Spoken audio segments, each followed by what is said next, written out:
Welcome to the Atlaran Adventuring Company. This is the world of Atlaran. Beyond the Forgotten Realms and perhaps not far from Exandria, Atlaran and her two-moon sky have seen leviathans, dissolutions, divine gates, and calamities. And that's only the last 5,000 years. Perhaps most distinct for her scars, Atlaran is host to a number of sacred or cursed sites, depending on whether you ask Bahamut or Asmodeus. Or perhaps you'll ask the old Balin gods, whom the world herself and her moons and star are named after. These places, like Mount Gear, the Monomarig Meteor, Drozdana, the Dawn Deep Trench, the Shattered Continent, the Greenhall Sea, the entirety of Garrett Eldathos, they all play parts in the world's fate. But it's the people that truly shape it. And every so often, little windows of time, short glimpses into exceptional people's lives, are plucked from the midst of the chaotic centuries, and we call them stories. They're not always epics of heroism and bravery. Quite the contrary. Every hero was once a bumbling fool, or a selfish mercenary looking to make a platinum. Or, in most cases, both. And that brings us to our particular window in time, following in the footsteps of a scorned bard and her unlikely lone wolf companion. Or perhaps lone coyote is more apt.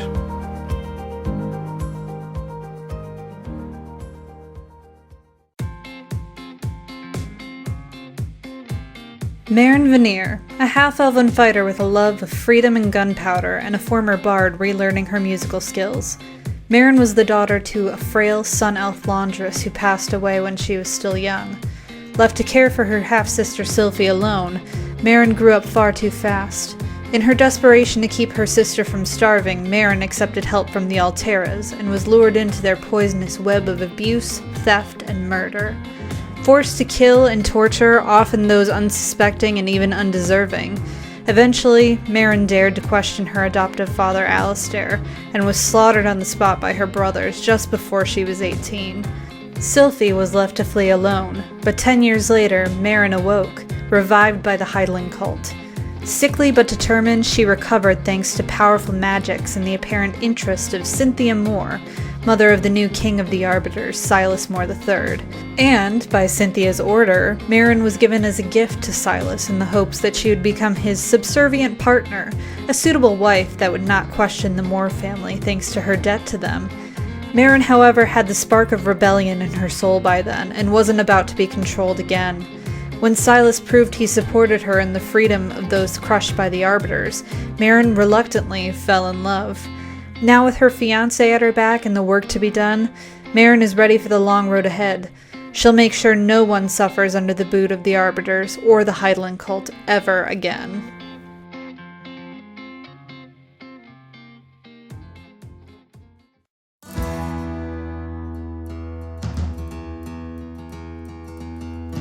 Kit, just Kit, a shifter, or ELUSIR, of the Coyote Totem and mildly devout cleric of Savros, the Balin god of mischief and wanderers.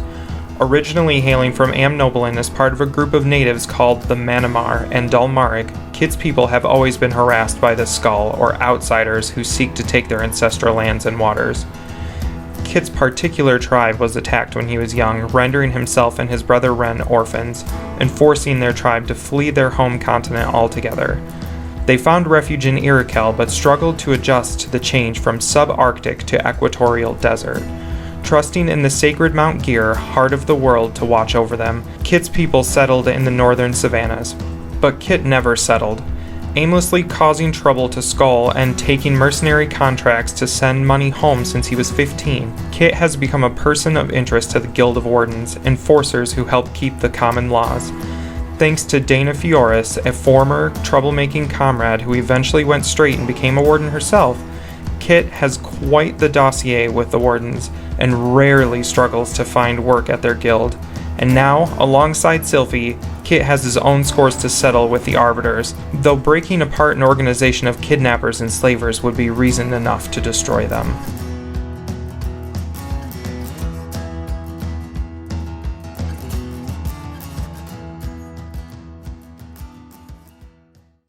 And hello, everybody, and welcome. Hello. I didn't hear we're coming in. He said it. I said Did it. you? Yeah. Oh, God. We're We're coming in. Hello, everybody. Welcome to the Atlaran Adventuring Company. I'm your Dungeon Master, Taylor Wallace, and joining me I have Astrid Knight. Hi, everyone. And Blake Wolf. Hola. And, Hola. Hola. Welcome to, what is potentially the epilogue. Ah! Oh my god. Sorry. Did it just hit you? Don't cry yet. Don't start yet. Yeah. I've got a I good gotta- one. No. I have, just in case something happens, I have my emotional support coyote. Oh my god. He's here. Wait, where's Jasper? Oh, that's so cute. You didn't know he had a little t-shirt? It's No. emotional support coyote. That's adorable. I got him for work because he, because Yeah. people suck. But also, Yeah. since Kit's a coyote, who's right here? I don't know his name. He's just my ESC, my escape. Dinky. Oh, it's Dinky! Yeah. Aw. Is that a This is hedgehog or a Jasper. badger? It's a honey badger. He don't give no fucks. No, he doesn't. I have Frumpkin. We've all got stuffed animals just in Okay. case. Yeah. Yeah. All right. Alright, so, for this time, I do want to say ahead of time, even though I don't think it should be a problem, if there's any moment where things get too difficult or you need a second, say so, or walk Okay. away, whatever you need I to think do. it'll be alright. Oh. Okay, I'm just Emotional- trying to be... Emotional support. I know that was directed EOT. toward me, and I think I'll be It okay. absolutely was. Yeah. It was, but also... Because we know I have the emotional range of a teaspoon. No. That's not true. Also, nobody's seen me cry on stream yet, so here we go. Here's tonight. So, last time, where is my notebook? Where the fuck did I put it? Okay, that music is just a little bit loud. Oh god, where's my notebook? What did I do with it? Right there. Okay. There is no ending. Oh. There is no end. That would be even sadder. It though. goes I on know, forever. yeah. We're stuck in the Astral Sea Yep. Forever. forever. Yep. Oh, I was like, well, what do we do now? buddy, Dinky, I need that. Thanks. 8 pages of notes from last time. I won't go through all of it because I am very much a proponent of, if you want to know what happened in our climactic battle, you need to go watch it. Also, I posted a set of highlights, so yeah. You guys headed to, I'm going to skip over a bunch of this because there's just a lot of talking and then a lot of battle, but Mhm. you guys headed to the Realm Gate after you realized you couldn't reach anybody there, and gathered up a bunch of your allies to help defend it from what you learned was an attack by the Heidelen cult. You learned that the Guildmistress and Nikolai and the Chaser Captain had all been killed. You... Let's see. Poor Nikolai. I Yeah. know. I felt really bad. He I gone. liked him. Well, And then we had to kill him again. it's not like we can bring him back to life. You guys were not able to transfer the Monomaric shield, so between Kenna and Kit, you guys asked for help from the Malandrada, and they awoke the Meteor Dragon, their eldest sister, Alsana Jesus Atara, Christ. the daughter of Tiamat and Atlaran, and she assured you that she would do her best. You guys headed to Fjalheim, into the fortress to meet up with everybody, calling in allies from all over the place. The Kestrel Mace, some Caskers, Clay, Mia, Bull, Alistair, loads of fucking people, Ansem, Ithane, Vosner, Ellen Estelle. Tons of people showed up to try to help. Even Justine brought some of the Crimson Hammer. And you guys gathered up the 8 staff bearers and Sylphie and Alistair and headed for the Realm Gate to defend it from imminent attack, knowing pretty much that the attack on Fjalheim was sort of a scapegoat. Let's see. Oh yeah, my favorite scene from that entire episode. You guys prepared in front of the gate and said a few potential goodbyes, not knowing who would survive or if anyone would. And you each brought out your staves in their preferred forms. Burkana in the form of a white staff with a green crystal, Sonoring as the double-edged hollow greatsword, Keladir as the jet black ring, Squall as the silver black-hilted Anduril-like longsword, Vesper as Quinn's leather-bound book of magic, Flameheart in the form of Overwatch, a blue and white streaked rifle, Nova as a basket-handled rapier, and of course Nyx as a full-arm gauntlet with a glass blade. Yes. So fucking cool. That was cool. Thus, Avengers Assemble. Yeah. So cool. Thus, Kit deemed you all the Obsidian Collective. And Alistair and Sylphie too. Yeah. Oh, and you guys. Oh, wait. What? What? Oh, okay. Kyla and a group of white cloaks appeared before you, including Walker's versions of Nikolai, Tamar, and Lucas. And Kyla and Kenna had a bit of a standoff, considering they've been enemies for 200 years. MARIN tried to persuade some of the white cloaks to change sides, but those who were in their right mind were either too dedicated to the cause or too scared of Kyla. Sylphie basically called Kyla out on all her bullshit and just called her a petty bitch who monologues too much. She's a Disney villain. She has to. Yeah. Yep. She's basically like the white Maleficent. You guys tried to tell Kyla that she's only going to be a tool to Ulgar and Ylarka, but she assured you that the destruction of Atlaran was not the end of things, that there are many other worlds to rule. She's not going to be a tool for anybody. Right. And then what happened next? Alistair Fucking kicked off the dumb bitch. fight by attacking Kyla, and you guys sort of split to attack. Some attacked the White Cloak, some attacked Kyla herself. And eventually she called forth Ulgar's spirit to lay some hurt on MARIN, only for MARIN to retaliate with Nomira's revenge and reveal Flameheart in his self-chosen form, in sort of the image of Hesperus, the dark skin, the mane of flaming hair, and he helped you send back just a wall of fire.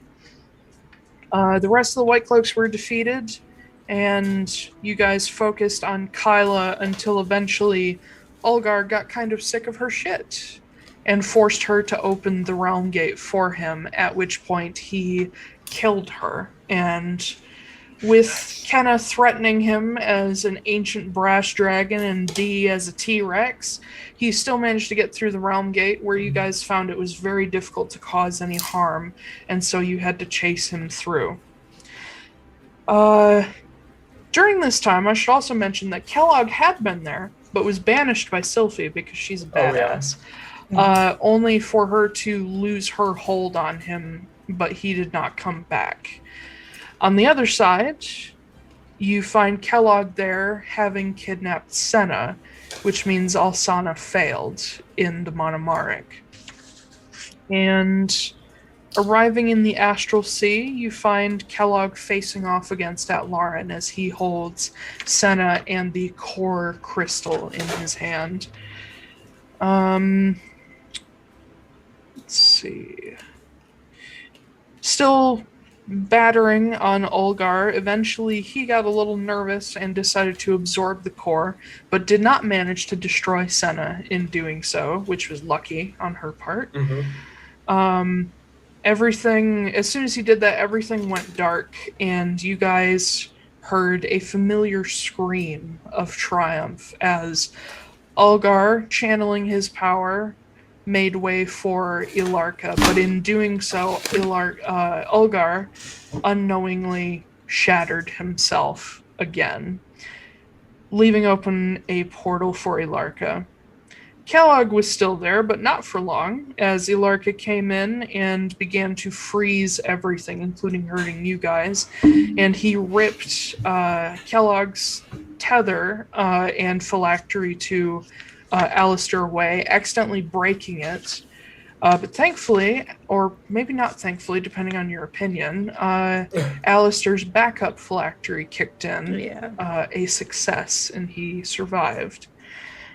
Atlaran, unable to directly interfere, but knowing that she needed to help you guys because this was bigger than just mortals, she interposed between Ylarka and Silas, protecting him from direct attack.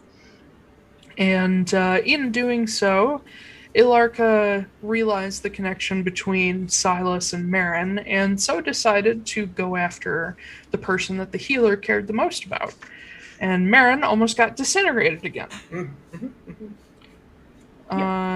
Almost. That's your MO. Pardon. This is where you use Nomira's revenge. My bad. Was it? Yes, you used it against Ylarka. Because it was Fire how you damage. guys realized that he was vulnerable to fire, and he was like, what the fuck? But also being in the Astral Sea made it easier for Flameheart to become his true self. Ylarka nearly downed several of you guys. In fact, I think he did succeed in downing a few of you, but not permanently. You guys went through wave after wave of AoE attacks and lair actions, and eventually he used the Blade of Disaster to de-dragon Kenna, only to realize who he was up against in that moment. Surprise, bitch. Yeah. And by that point, the collective managed to join together, and with Atlaran's support, channeled all of their power into MARIN for a final attack that dealt a total of 396 damage, with all fire damage doubled and 100 extra for the support of your allies, when you only needed to do 10. Yeah, that floored me, that it was only 10. And the final blow was struck not with Flameheart, but your trusty Ace of Spades, as you blew his head off and the rest of his body disappeared into cinders and ash, which I think is pretty fitting. At the same time, the 8 staves, to protect you all from this show of power, took their mostly humanoid forms, and you all saw most of them for the first time, though Nyx and a couple others weren't able to fully take their forms. Alistair, at the end of it all, bowed before MARIN, and Atlaran thanked you, saying the Demi-Weir stands. So, Senna survived, barely. Alistair survived, barely. You all have full access to all of your power with the Obsidian Collective staves. The core was lost or destroyed, you do not know which. Kellogg is gone, Ulgar is gone, Ylarka is dead, but not destroyed. It will take him thousands of years to recover. And the Obsidian Collective lives. It is Valder the 8th. It is about noon. You are all standing in the Astral Sea in a circle around the last drifting pieces of Ylarka's destroyed form. And before you stands the goddess Atlaran. MARIN is just so tired. She just falls onto her knees after she takes that last shot. Yeah, which I should mention in the Astral Sea, y'all are floating. Oh. So I forgot about that part. Yeah. Up? Yeah. Yeah. But Silas steps up behind you and puts his hands on your shoulders. And you've still got Kit to one side holding on to you, Dee to the other holding on to you. And you see just across from you Kenna helping Senna sort of right herself as she's starting to come to, but she is broken. She's small. She is just lacking most of her color. It's as if there's only a shred of her left.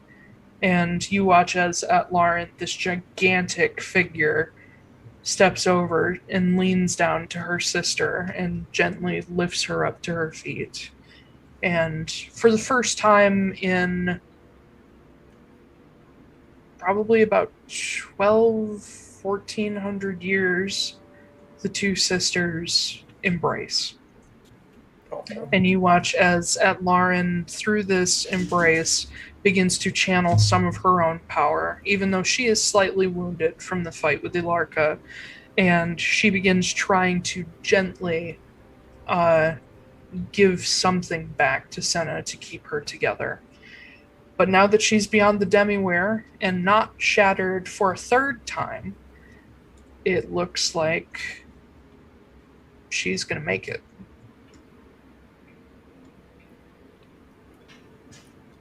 I look at everybody else and I'm like, I guess our work here is done. Does anybody see the core? And everyone looks around, and you hear Atlaran speak up and say, he's taken it with him. Oh. It is far away and detached from Ulgar. Does that mean eventually he could still come back? He is a god, a true god. Unless he is found and destroyed again, he will come back in millenniums. But the core is depowered at this point. It will never be an issue in any of your lifetimes or any of your descendants' lifetimes. Someday, we may have to fight again, but it will not be soon.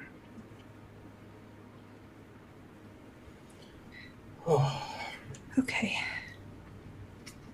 All right. I'm going to float up.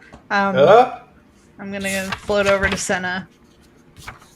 And she's just leaning on Atlaran, and you can see she is pale and looks sickly, but she's together, barely. I'm gonna take one of her hands. You're finally with family. I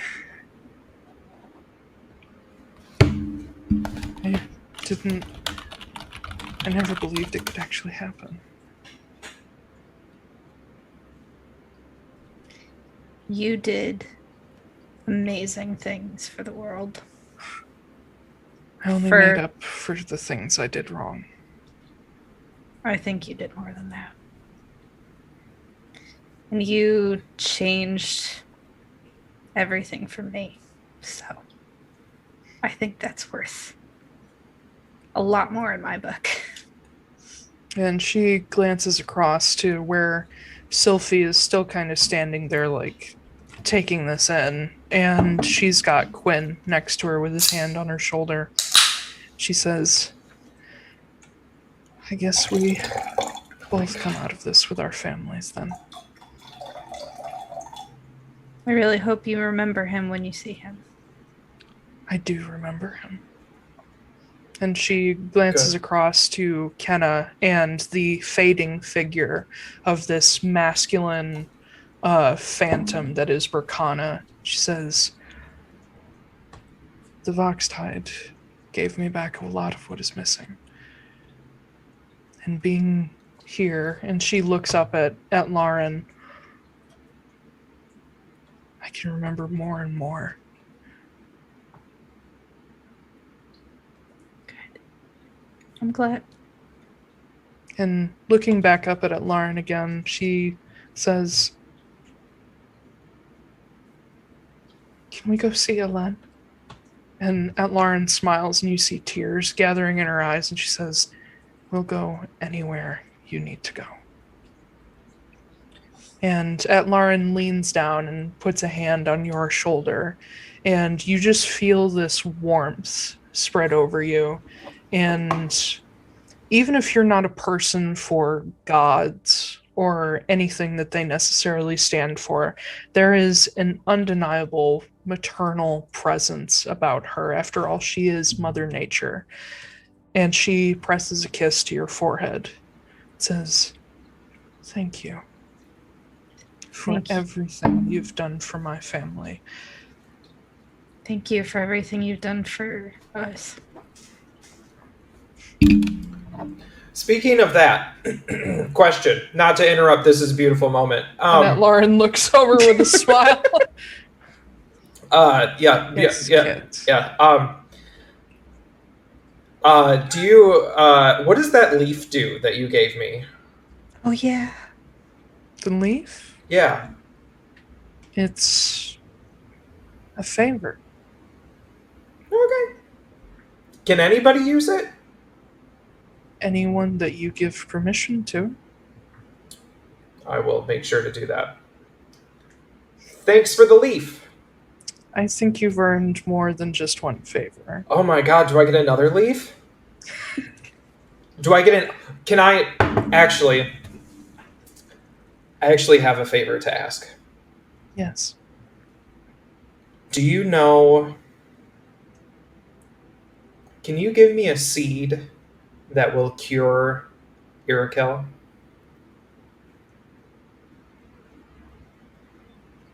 How much do you know about what happened to Irakel? Almost nothing. But I do know that you have a fancy tree there. I do. And so do you. I do. I have several, actually. Well, I've begun an orchard. A couple of them now. They're the only ones I've allowed to grow there. Allowed? Yes. There is no curse on Irakel. It's me. Would you mind if I plant a few more? I think I would love that. Good to know. Good to know. Okay. That's all I need. That's enough of a favor. And you see Kenna kind of off to the side, like, all right, hey, can I piggyback on that? And Atlaran smiles and says, I'm sorry, Kenna. High Elder Druid only. You're just gonna... Sorry, just not... You're gonna have to level up some more. You look kinda shaky. And Lauren just chuckles and says, I think that a few people have proven that Irakel could be restored. Ooh. I will let trees, grow there again. Well, thank you. Just look after them. Oh, yeah. For sure. How do we feel about cursed trees? So if someone tries to cut them down, like they die, like how do we feel about that? I won't stop you from doing that. Okay. You know, it would be really fun if only like every sixth one was cursed, and so you don't know which one it is. There's just a gamble. You're like, am I going to die? Like, yeah. Yeah, okay. Maybe cursing most of them is not the greatest of ideas. Trees are still useful. No, yeah, that'd only be like, what, every sixth one is like 18% or something, right? That's not many. And she glances to Kenna and back to you and says, I'll leave that up to your discretion. Yes. Anyway, cool. We should probably leave. I know. I'm glad you guys are back together, P.S. Thank you. Yeah. And I am going to walk over to Senna. And I want to tell her, be like, I'm sorry we couldn't get you the pocket watch. And she kind of laughs. It's not very strong, but there's a chuckle, and she says, I only wanted the pocket watch because I thought it was all I'd have of Talon. Oh. Well, I think... Did MARIN tell me that she called out for Sirmir? No. No. Okay. Well, it should be in a safe place. For hopefully all eternity. I trust that you will all make sure it stays safe. We will do what we can. I reach out and I'll just hug her. Yeah, she wraps her arms around you, and Senna has, since the moment you basically talked her out of her bid for power, even though it wasn't because she wanted to destroy anything, she's had an inherent trust in you, and you can still feel that. And now that you've basically given her everything that she wanted, but without the destruction, she is just... She kind of bursts into tears and just hugs onto you as tight as she can, which is not that tight. And she just thanks you profusely. I'm holding on to her too, and I'm thanking her as well. And eventually, as she pulls back, she leans on Atlaran again. Atlaran wraps an arm around her and says, I think this is not the place for the Obsidian Collective. And she points across and draws a line across like Kyla did, and the realm gate opens up again behind you. Says, I think you have a lot of your own business to tend to. And know that even though the Demiweir stands, we will be keeping an eye and supporting you. I kind of look up at her and I'm like, I'm not really one for gods, but I know. This has been an enormous help. We try to do what little we can. But it's people like you that make the real differences.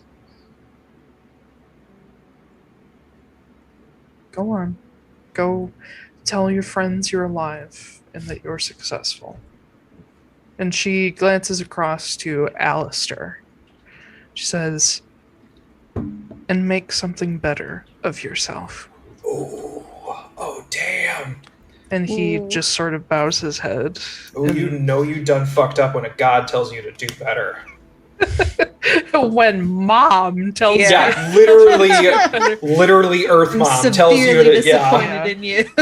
But she does give him a little smile. Like, she does approve of what he's done here.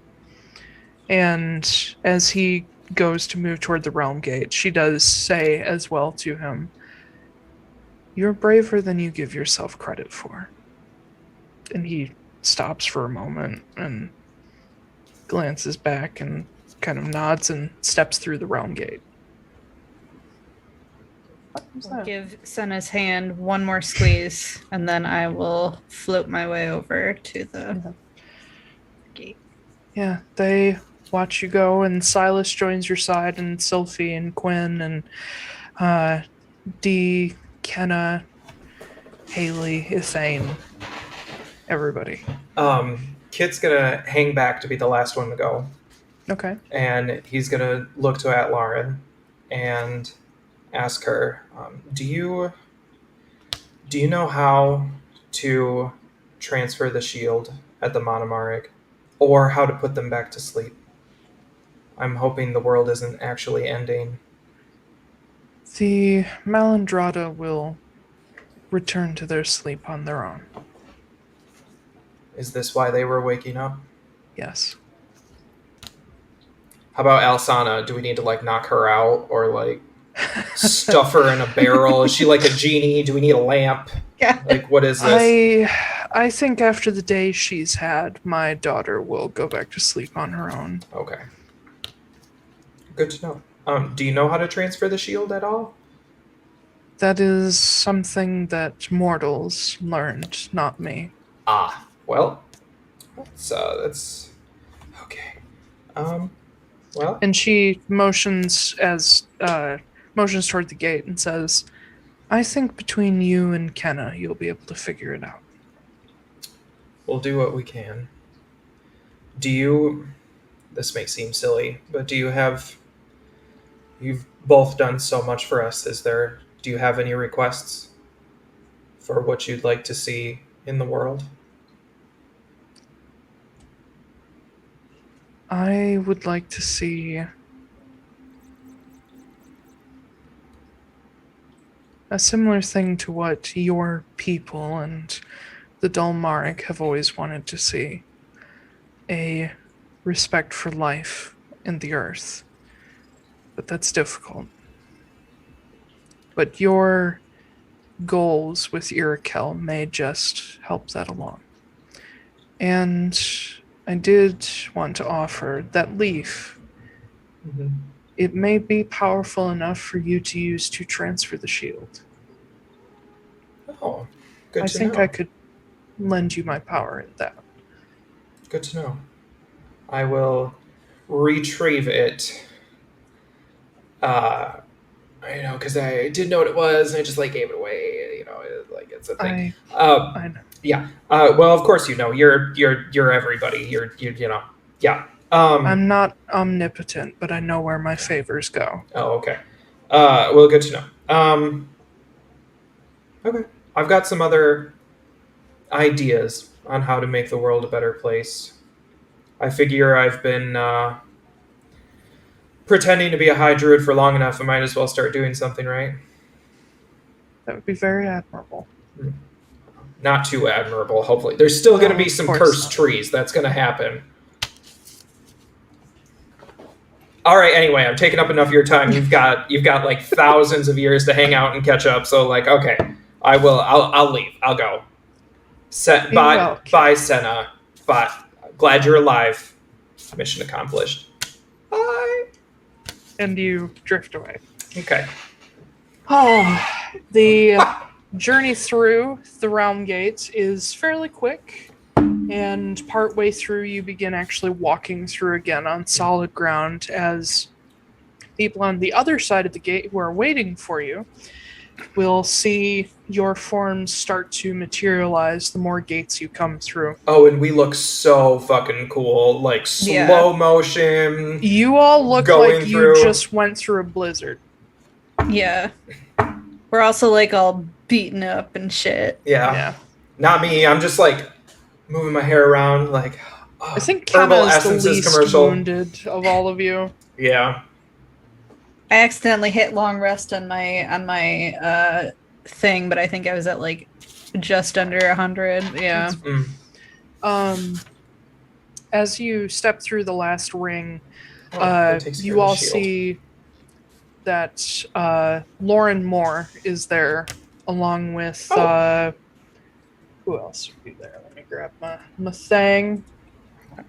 Lauren Moore, Vosner, and Justine are there with a few other people.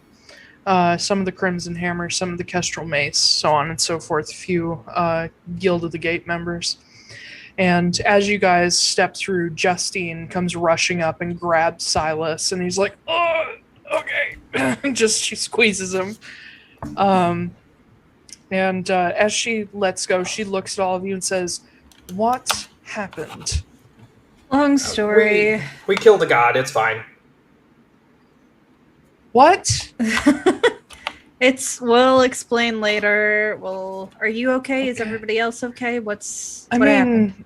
We're as okay as we're going to be. A little confused. Is the fortress okay? Yes, they just sort of walked away. Oh yeah. Well, I mean, Yeah. Kyla kind of she didn't really kick the bucket as much as she was like force choked to death. So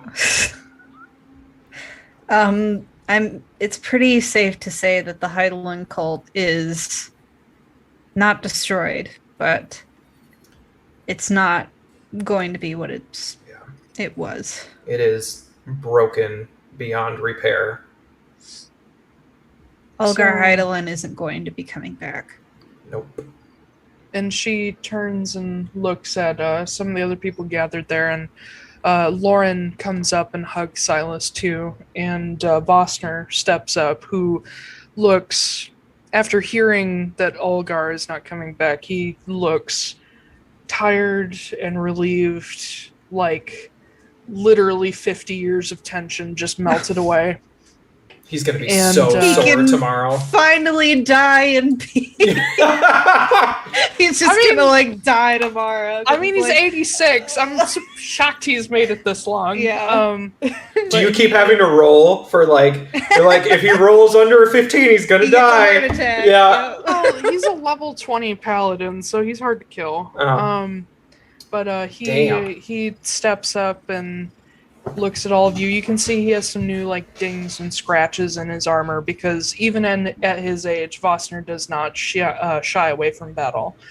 And he looks over each of you, all faces that he's now familiar with, and says, "Well, I think it's pretty safe to say that you all just did something that no one's ever even dreamed of being able to do."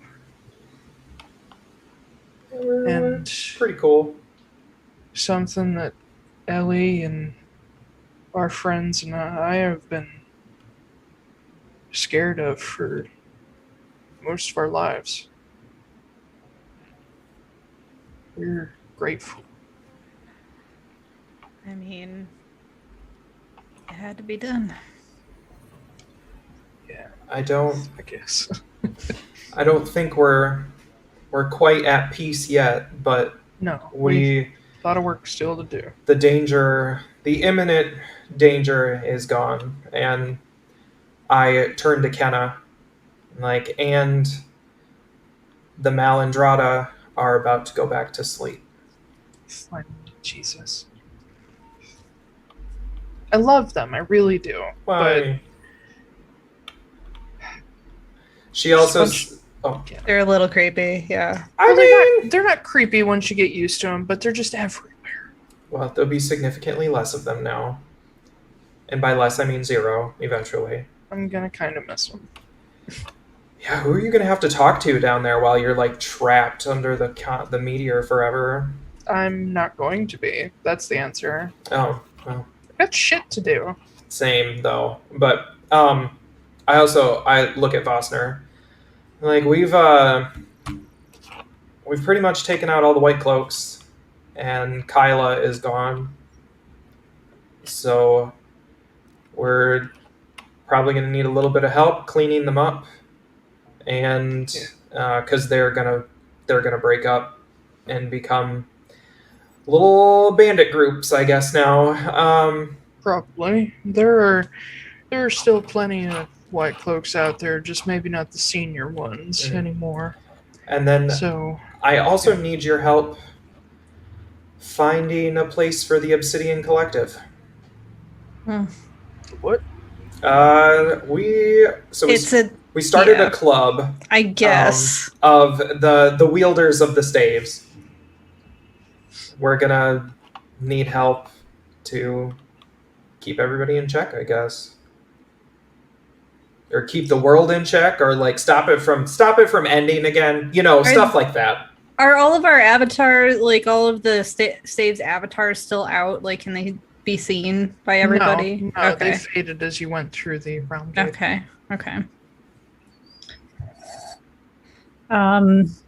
Yeah, I think word's gonna start spreading Yeah. Oh, sure. that Heidelen's gone and we have what was left of him. So from what I understand, there's none of him left in them, so they'll be hard-pressed to do anything if they do get one away from you. Oh, I know. But They're gonna try, though. Yeah. I think we also have a lot more power than even we anticipated. I'm sure. And that's a responsibility that I think we all need to take accountability for. I think I know the perfect place for y'all. Okay. What would you all say to being located kind of centrally? Probably a good idea. Yeah. Well, I do know of a couple places in and around Port Saris that now technically belong to the Kestrel Mace after Lysander died. We could re-outfit those places. Ooh, there's a whole big building there. We got. Ooh. Yeah, we'll have our own little Avengers base. Oh, and there's magic shit there and some Warforged that we could have somebody fix up. The mansion is definitely outfitted for everybody. Yes. And as for the Arcane Emporium, most of that stuff's been sold off or being sold off, so the building is still there for y'all to use for your purposes, though. And I think, given everything that he's done and everything he was known for, he'd be quite the supporter of a group of powerful stave holders. Is Bull here? He's not right here now. Oh, okay. We'll talk to him later then. Yeah. Okay. Well, yeah. I mean, we have plenty of time to work stuff out. Mm-hmm. Do we? I look at MARIN. Like, do we still need to be concerned about Delendane? I'm sure there are people out there still carrying out orders. I mean, I'm sure it's going to happen, but I mean, we can try and get forces up there to fill in the cistern still. Yeah. Whoever's running the whole drunk company now without Lucas. Maybe we can get them to help. Or just generally anybody who's in charge in there. The wardens. Yeah. We can take care of it. Yeah. We can certainly gather up a lot of people to help with that now. I think without Kyla at the head of everything in Noblin, it's going to be a lot less of a problem than it was before. I will give Vossner a copy of the notes, the cisterns and their locations. Okay. So that he can spread it out to whoever's going to help and continue to make copies of it and give it to people so they know where everything's at. Yeah. He takes that and turns and hands it to one of his officers in the Kestrel Mace to sort of distribute, because basically everybody he wants to give a copy to is there in Fjalheim, and that person takes off to start copying it with a couple other people. But at this point, a few more people come up to the gates. You see Clay and Mia, both a little rough looking, more so Mia because she is an actual hand-to-hand fighter, and that little fox, she can jump high and kick hard. And you see Bull coming along with them with Irina. They both look a little bit roughed up. And a few other familiar faces from among people you guys have met. Wardens, Caskers, and so on and so forth. I will call them over and be like, hey, you guys look like shit. Come here. And Mia just pipes up like, thanks, you look worse. Thank you. Everybody gather around and I will cast Healing Spirit in the center of them, and it'll last for 1 minute. They get like 1d6 per round, so... Yeah. We don't have to do the numbers, but... No, we'll just... Yeah. Everybody feels refreshed. Refreshed. Free Shavakadu. Free Shavakadu! But as they arrive, like Clay immediately comes up to like hug Marin and Sylphie, and so does Bull because it's Bull. And Mia comes up and just like hugs Kit around the leg. Mm-hmm. I knew that was coming. Yeah. I will pat. Hip pat. Pat. Big ears. Good job, Mia. And not too far behind her, you hear a familiar voice, Kit, say, "Well, hey, you made something of yourself, didn't you?" And you it's Dana! Danimal's here! You see Dana step up, backed up by a group of these really burly-looking wardens. She's so tiny. She's like, "Nice job, Kit." I look directly at her, and I'm like, "Bitch, you owe me so much fucking money. Oh my god. I didn't contract you for any of this shit. I don't owe you anything. This is 100% your fault. You were just like, oh, hey, BT Dubs, I've got a teeny tiny little thing for you to do, and now I get to kill a fucking god." I ask you to help that one, and she points at Sylphie, to get rid of Flynn and Redner. That's it. Everything else is on you a dime. I expect your full cooperation for the rest of your life, because I will outlive you. I'm sure you will, kiddo.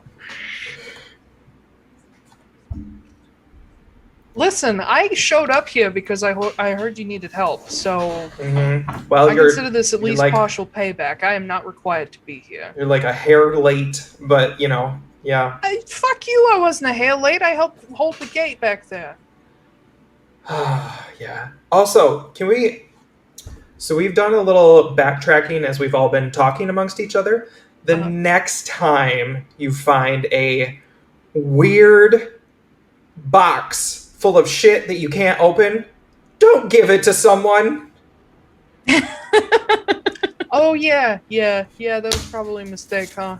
That was a mistake. And I look at Kenna. I'm like, fucking mistake. And Dana smiles at Kenna, who's like, I know you. And Dana is just like, hey, I gave it to the right people, didn't I? Somehow. So, yeah, it eventually made its way to the right people. I'm gonna take full credit. I figured you would. But yeah, you all sort of mingle amongst each other, and everybody catches up, make sure everybody's okay. Is Ansem here? Yes, Ansem and Ithane are. Ansem. Yes. Did you bring your cat? Yes. Okay. Is your cat Lucan? Lucan? Hey, Lucan. How you doing, buddy? Scared, but okay. Are you still liking the cat thing, or do you like... It's actually quite nice. Okay. You and I need to have a talk later about some things. Okay. Okay. Just, mentally prepare yourself. Emotionally, it might get a little weird. I apologize. And he looks at Ansem, and Ansem's like, it's probably going to scar you for life. It's me. That's probably true. And he's like, oh, okay. Mm-hmm. All right. Claimable. So I'm looking at this list. I have all this shit. Who I need to talk to. Yeah. You don't need to do it all at once. You can. No, I know. Yeah. I kind of look at Marin. I'm like, if we're gonna do this Obsidian Collective thing, how are we ever gonna break a tie if we disagree? That's true. There's 8 of us. Probably gonna need somebody else. Yeah, I mean, are we thinking everyone we know is here. So that's true. Might as well ask. I mean, I'm trying to think of somebody really level-headed who would be super good at this, and I'm sort of leaning towards somebody super reliable, really strong, probably Clay. Do we know the same Clay? Because I don't think any of that applies. I heard my name. Did you? Yes. We were talking about pottery. Whatever. I kind of shove his shoulder and like muss his hair up a little bit. It's like, it's all right. You're good, don't worry. We're only saying good things. Touch my hair. Oh my god. Did he say that while like swishing his Starbucks cold brew around? He already finished his cold brew. I figured.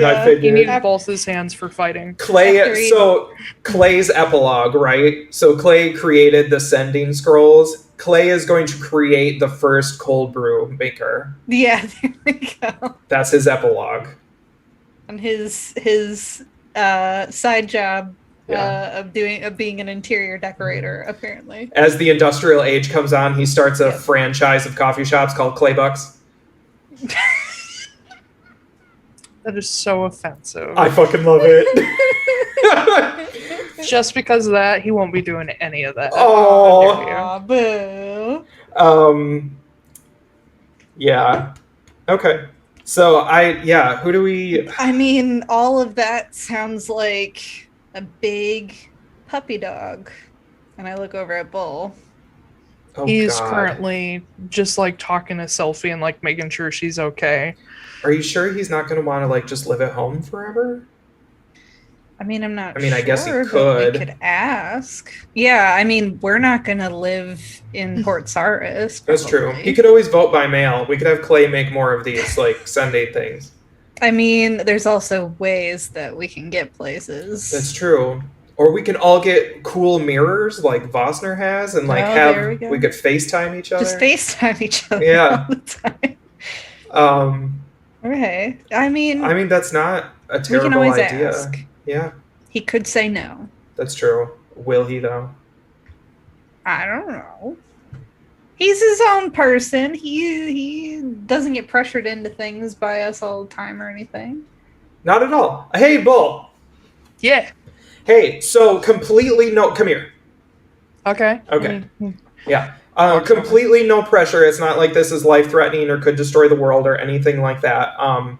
You know, it's like, it's really not a big deal. Like, it's not, you know, people could die, but it's fine. It's fine. Later. Yeah. Do you want to be, no pressure, do you want to be the 9th member of the Obsidian Collective? I'm getting like really mixed messages. How? Also, what's an Obsidian Collective? Us, apparently. We're brand new. Us? I whip out a pamphlet. Like, When did the you Obsidian make Collective. that? No. It's just a piece of paper that you've written the Obsidian Collective on. It's just OC. Yeah. Like, that's all that's on it. What do I do? You're it's our... going to be all of us who are the stave members. The stave holders. And I don't have one of those. You guys gave it to Quinn.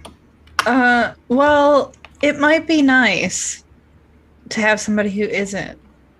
As our voice of reason.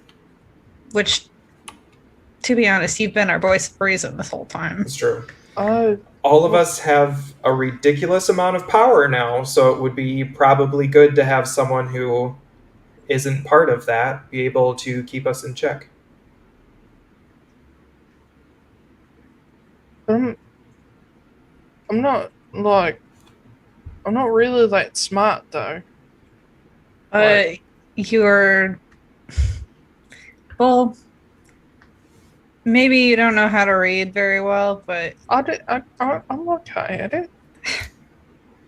You're the smartest person that I know. We're not looking for someone who's super intelligent. We're not looking for intelligence. We're looking for someone who is wise.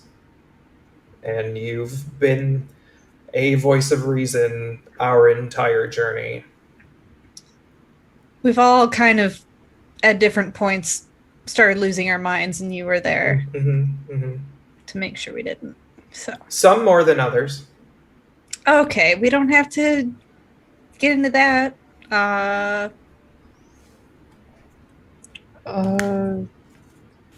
Yeah, okay, sure. Sure, yeah, cool. That was easy. Yeah. I mean, pretty easy going, just in general. All right, so in order to get into the collective, you do have to kill your mom. Kit, if anyone could kill my mum, like, they should rule the world. That's actually pretty true. Yeah. Yeah. Also, I think Sylphie would be against that. She kind of likes her. Wow, true. Do you still have all the vials of blood for us? Yeah. Okay. Cool. Keep those safe, please. Just in case. Yeah. Ooh, that's a good idea. That can be what you are for the collective. You can keep vigil over us just in case one of us falls. The keeper of the collective. Wow. Yeah. I like it. Do I get like a stick? Sure. I pick up a twig off the ground and hand it to him. Here you go.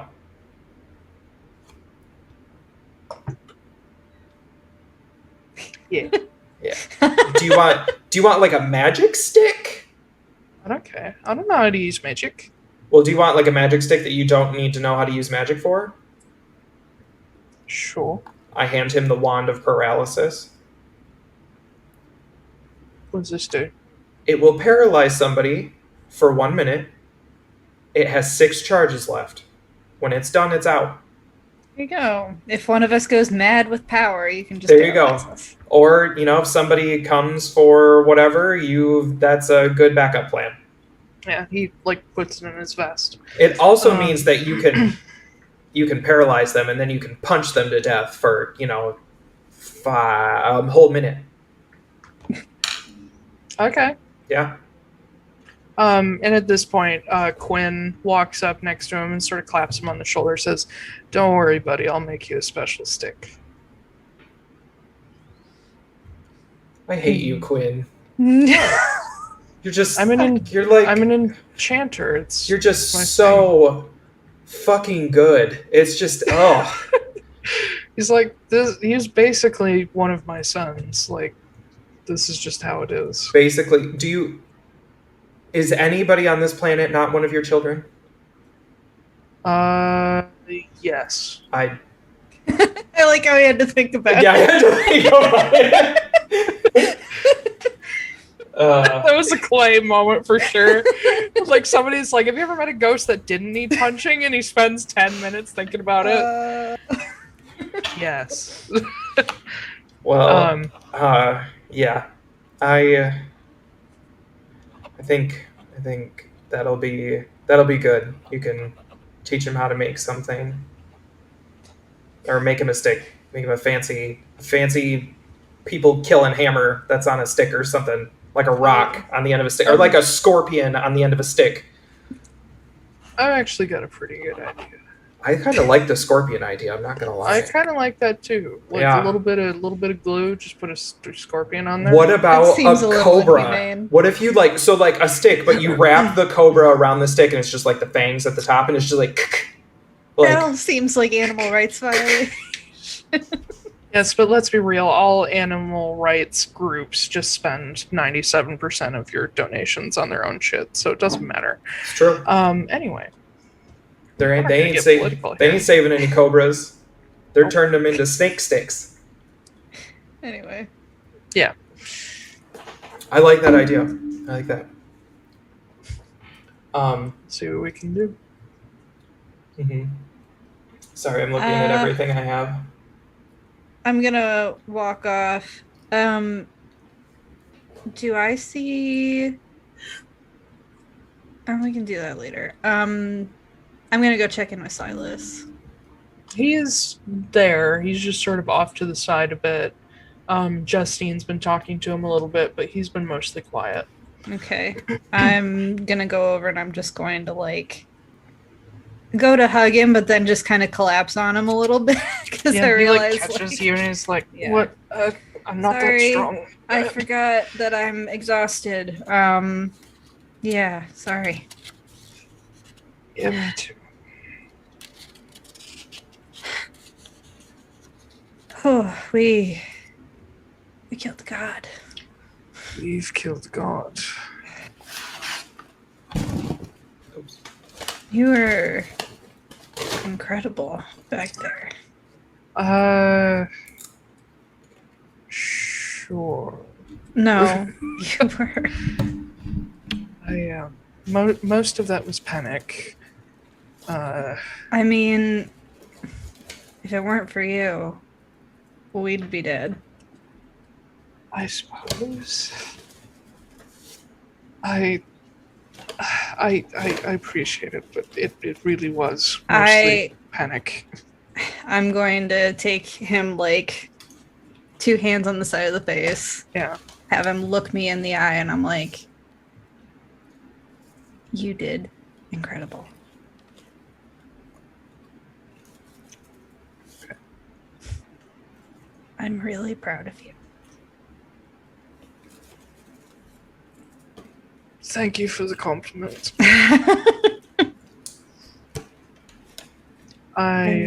I'm terrified of you. Great. That was definitely what I was going for. That's fair. Also, I know I'm proud of you, but I also know that your grandfather would be incredibly proud of you too. Oh. Oh, Jesus. I've been wounded enough today, darling. I'm just saying, he would. Oh, my kidney. I hope so. I know so. I've never met him before, but I know. Well, I'm not that much different, so you're not missing anything.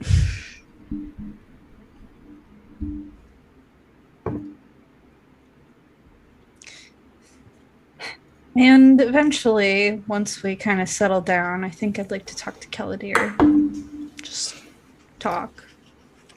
I think I'd like to talk with Flameheart. He seems rather fond of you. That's a bit of an understatement, I think.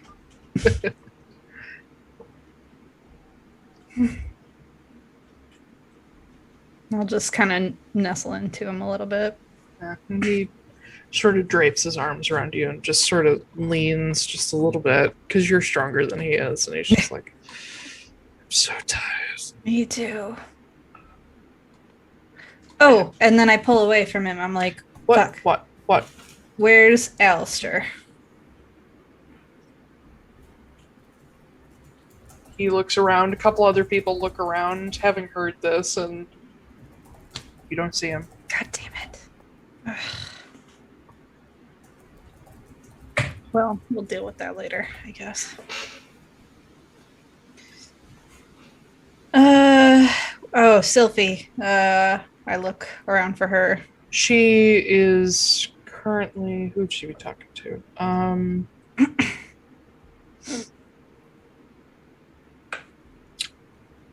I think Sylphie has, after talking to a few people and like Justine and Bull, she's also kind of moved off to the side a little bit, and like you see she's taken off like the main chest plate of her armor and set down the hammer and the shield, and she's just like sitting on a rock, just kind of trying to unwind a little bit.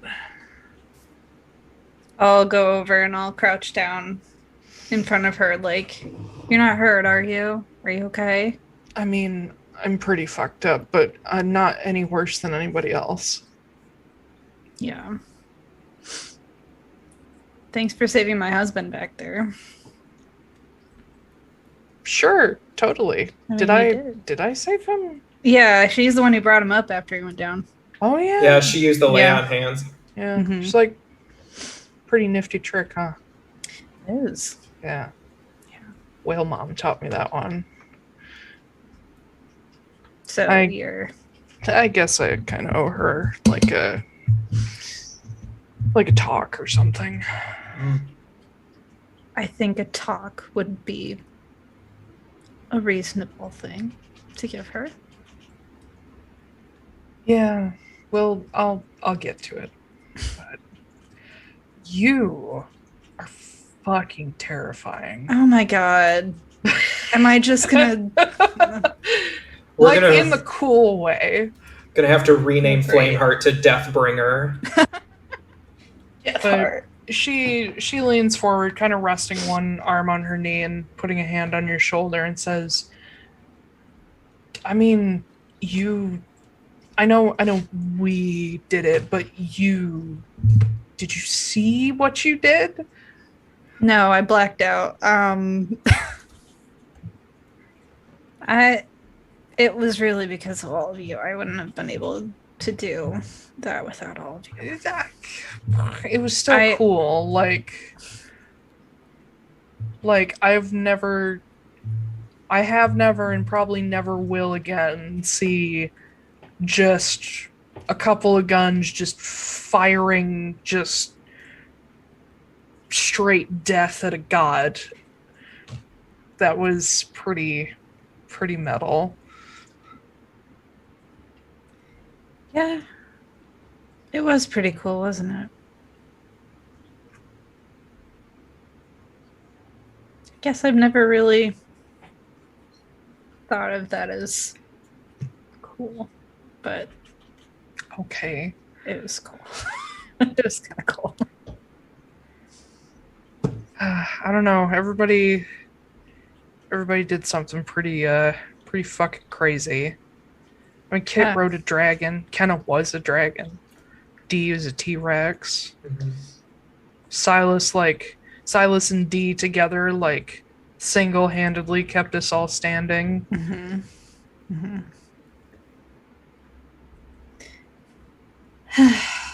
And you with your hammer and yeah. Yeah. I mean, it's no Obsidian Collective staff, but still, and I'll kind of like pinch your cheek a little bit, like my little baby sister's all grown up. You know that the hammer is within arm's reach right now. Yeah, well, you just told me how scared of me that you were. So. Oh, I'm not scared of you, but people should be scared of you. Mm-hmm. Well, I don't know where Alistair went, but he fucked off somewhere. Yeah, probably. Well, we know where he is, so. I want to sleep for like 15 years. Let's go. I almost said home. Well, I mean, I know where home is. Where's that? Ask Quinn, wherever Phelan are. So, is that what you're gonna do? For now. I don't know. When we met up with them in mid-cord and they just, even though it was a prank, they just immediately said, welcome your family, and Quinn was like, hey, you're my kid now. I've been thinking about that ever since. You know, except when I was dead. Wow. Still kind of thought about it then too, but you know, I want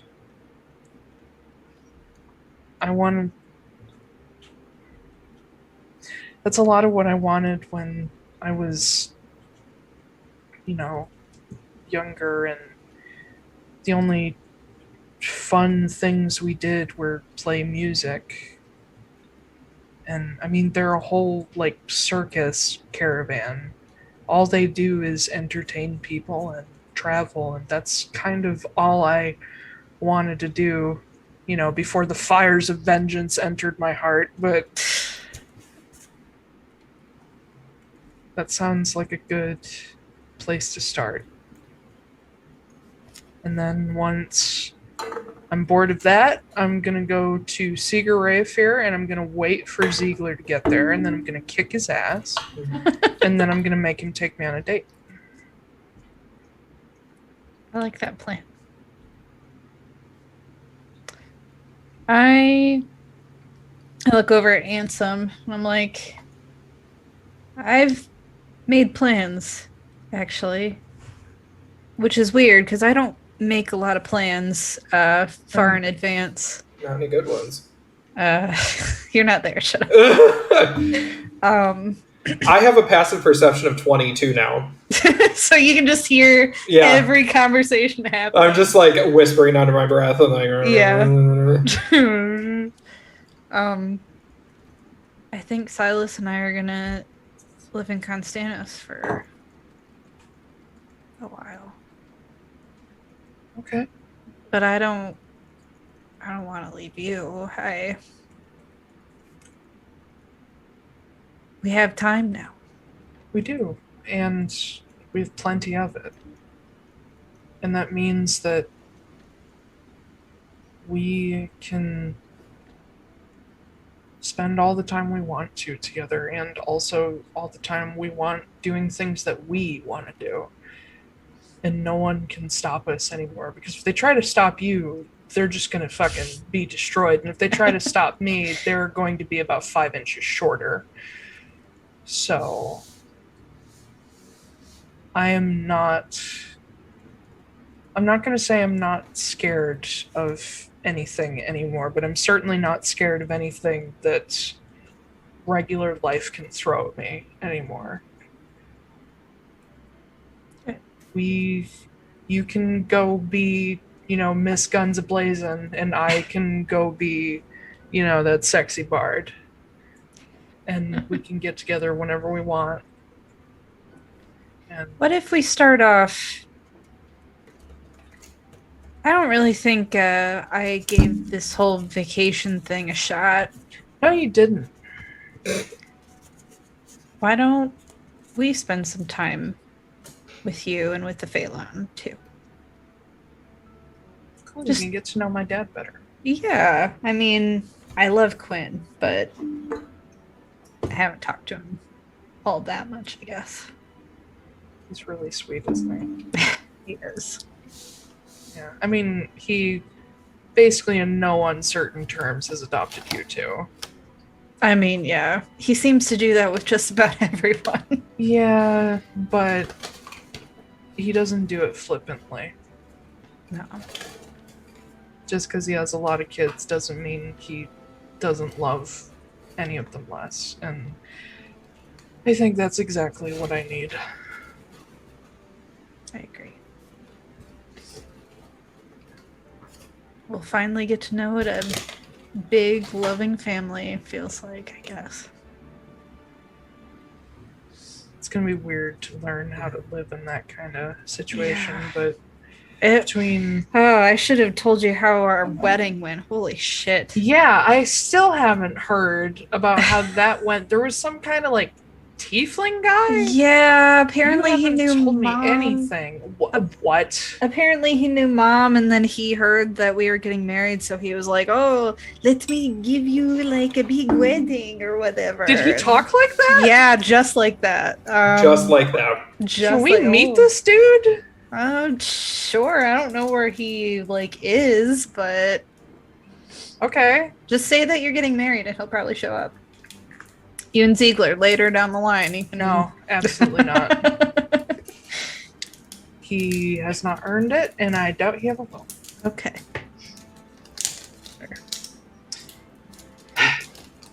Oh God. Can we get away from this place? This place is creepy. Yeah, let's go. Yeah. And to Haven first, and then gets up and grabs all her stuff. To home. Yeah. The group starts to gather into all their own travel groups, where Bosner and Ellen Estelle gather together, the Kestrel Mace and Caskers gather up, Wardens gather up, so on and so forth. 2 things real quick. Yeah. One, I want to talk to Lucan real quick. Okay. So I'm going to just take the cat, put him around my neck, and just wander for a second. So, Lucan. Yes? I know you...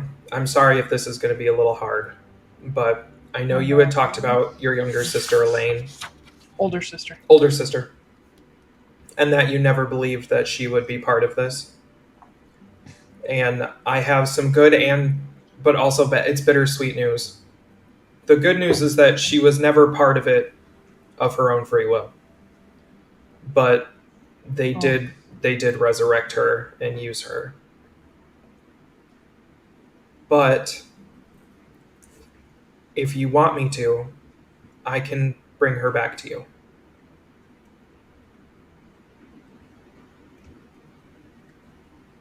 And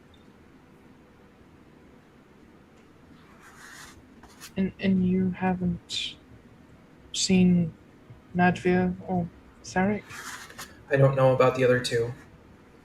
We know that they're Nikolai, who is now a pile of ash, so I can't do anything about him. Kitty! Nikolai told us that that all four of you were part of it, but I don't have any specifics. I don't know where they are. But now that if they're anything like you, now that the now that the Heidelen cult has pretty much been destroyed, they might be able to escape.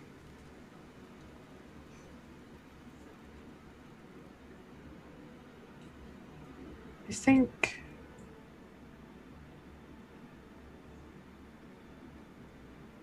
think Elaine. I think she's had enough. Okay.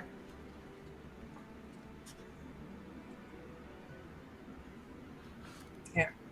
Are you sure?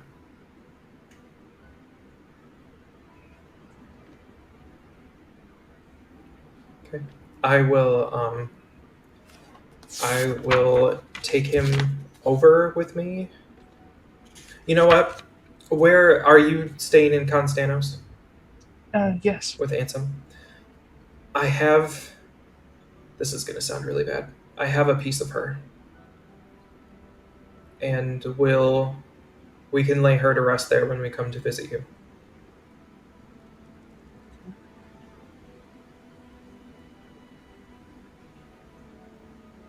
Okay. And he looks over to where the Kestrel mace is gathering. He says, I want to talk to Vosner about that. Of course. And he hops down from your shoulder and goes over to Vosner, and you see Vosner lean down and like help him up, and Lucan starts talking to him. That's so cute. Okay, so actually two more now, sorry. Yeah. I do want to talk to Ted, if he'll show up. How do you call? The ring. Ted! Ted! Yeah. It's like a magic lamp. You're just like, Ted. Yeah. Ted. Yeah. Ted. It takes a couple seconds, but soon you feel a hand on your shoulder and you hear, yes? Hey, Ted. Hello. Good news, we're alive. I see that. I was just coming on my way to, everyone's alive. Yeah, also, I know, surprising, right? Also good news, Ylarka's damaged for thousands of years. I've heard. Yeah. My aunt was in very quick contact. Atlaran? Atlaran. Okay. Senna's over there now, too. Yes. And, there was something I wanted to do with him.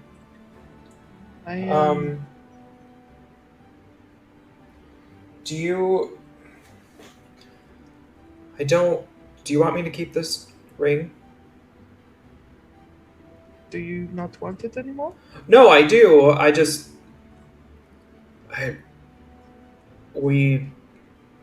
The Malandrada are gonna go back to sleep. Like we saved the world. I don't know what I could ever ask you for. Well, we could still be friends. We could probably do that, I'm sure. I mean, you're going to be around for a while. We'll see about that. I'm working on that. It's percolating. I think it's fairly certain. Thank you, I appreciate that. Yes.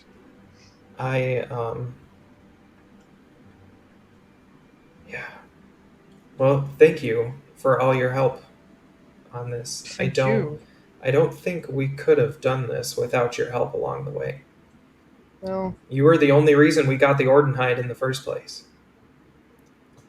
I will take partial credit because I was not in my right mind, but I was happy to help a friend.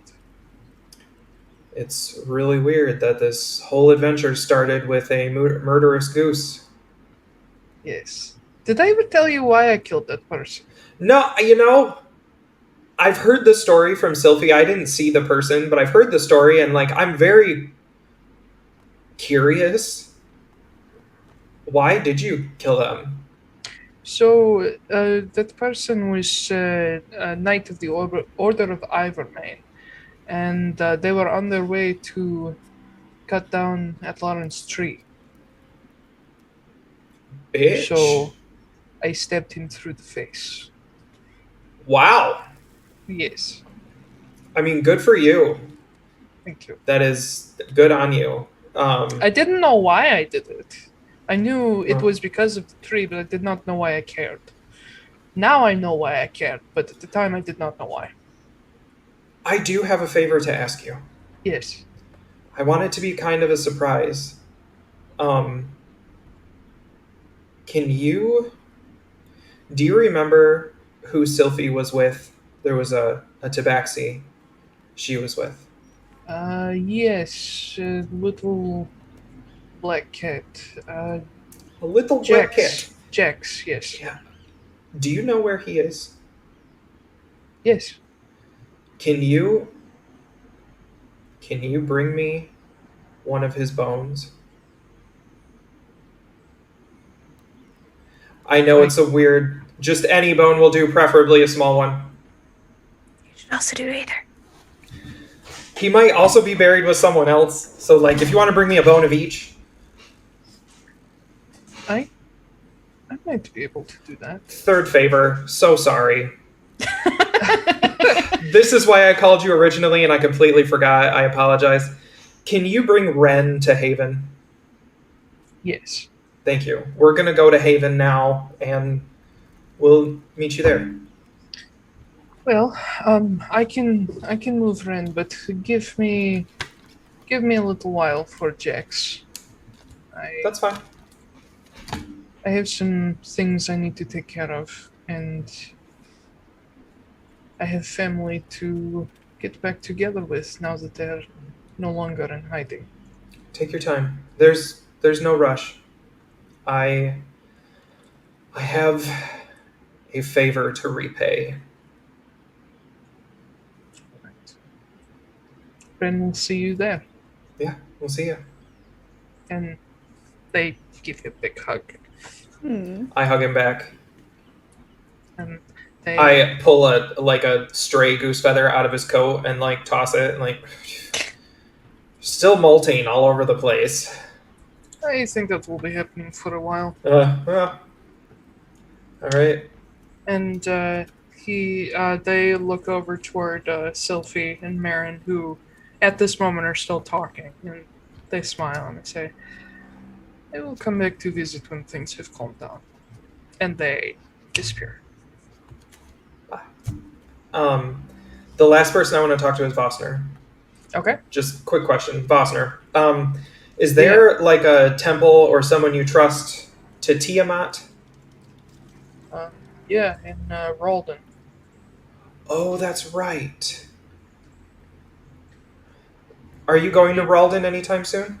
I mean, I go there pretty regularly. I take out the Lirale Ymira Gauntlet.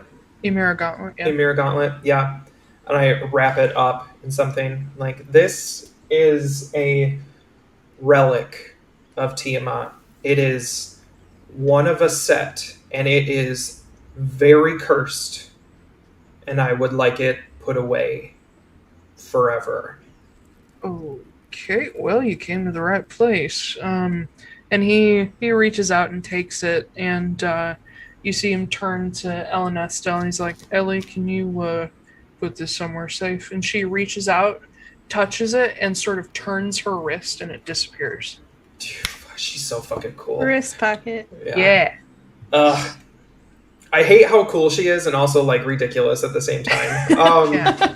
She just kind of Grouchy old lady. stand there leaning on her staff like, Her tongue flicking out. She's like, Snape. I yeah, know she's like the- a Laura Bailey old lady. Mhm. Okay, so get rid of that, and then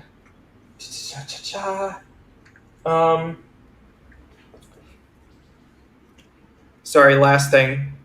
Thank you, Vossner. I walk over to a Thane. I give him back his coin. Say, how the fuck did you get this? You were you were dead. Yeah. And you were also wearing a paper hat, and you told me I could have it. So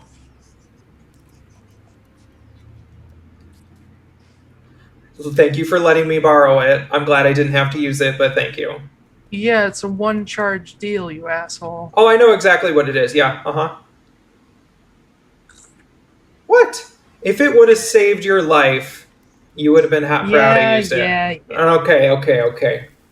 Don't be so weird. I saved your ass literally more than once. Chill the fuck out. Yeah, and Ansem, who's next to him, just sort of nudges him and his thing rolls his eyes. It's like, okay, thank you. Yeah.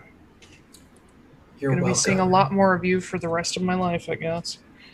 Yep. The rest of your life. All right. And then I like, Joy. all right. You love me. There's no way you couldn't. Everybody else does. Yeah, and Ansem pipes up and says, he's saying you have to like him. He's just like you. And it's saying, Oh, you know what? I didn't even think of that. Like, you're kind of a dick. You sort of run off at inopportune times. You're like gay as fuck. Okay. I am not. Oh, gay. you're not? No. Oh, you had me. Bye. Oh, well, I mean, Why the fuck do you think I have a daughter? 6 1/2 dozen. I don't know. Maybe you picked her up somewhere. The 2-for-1 special. She looks just like me. You know, now that you say that, I was gonna ask. Turkey baster. Yeah, there you go. Maybe you had a No. surrogate. No. Maybe you My got mom's pregnant. name is Sayana. Oh, okay. Well, good for you. Great. Happy for you. I love that journey for you. Love that. Don't talk about it in front of my husband. It's a sore subject. Ansem, Yes. don't hurt him too much, okay? It's too late. He's kind of dumb, but I think he likes you. Unfortunately. Yeah, it's okay. Yeah. All right, let's get out of here, you guys. As we walk, I am going to catch up with Ansem and be like, so, I'm not dead, Indeed, you're not. so I guess I should start for work tomorrow, right? No. Yeah. I'm going to start you off with a mandatory at least 2-month vacation. I was Damn. just about to ask you about that. I look over at Sylphie. I'm like, I think there's some catching up that I have. Yes, to do. at least 2 months. Month and a half. No, at least 2 months. Oh, okay. Because I'm not going back to work until then either. All right, fair enough. I look forward to it. Well, I hope you're used to getting up early Yeah, I am actually. and getting burned regularly. Mm. Actually, I don't think I you do won't that have that anymore. problem. Yeah. Damn.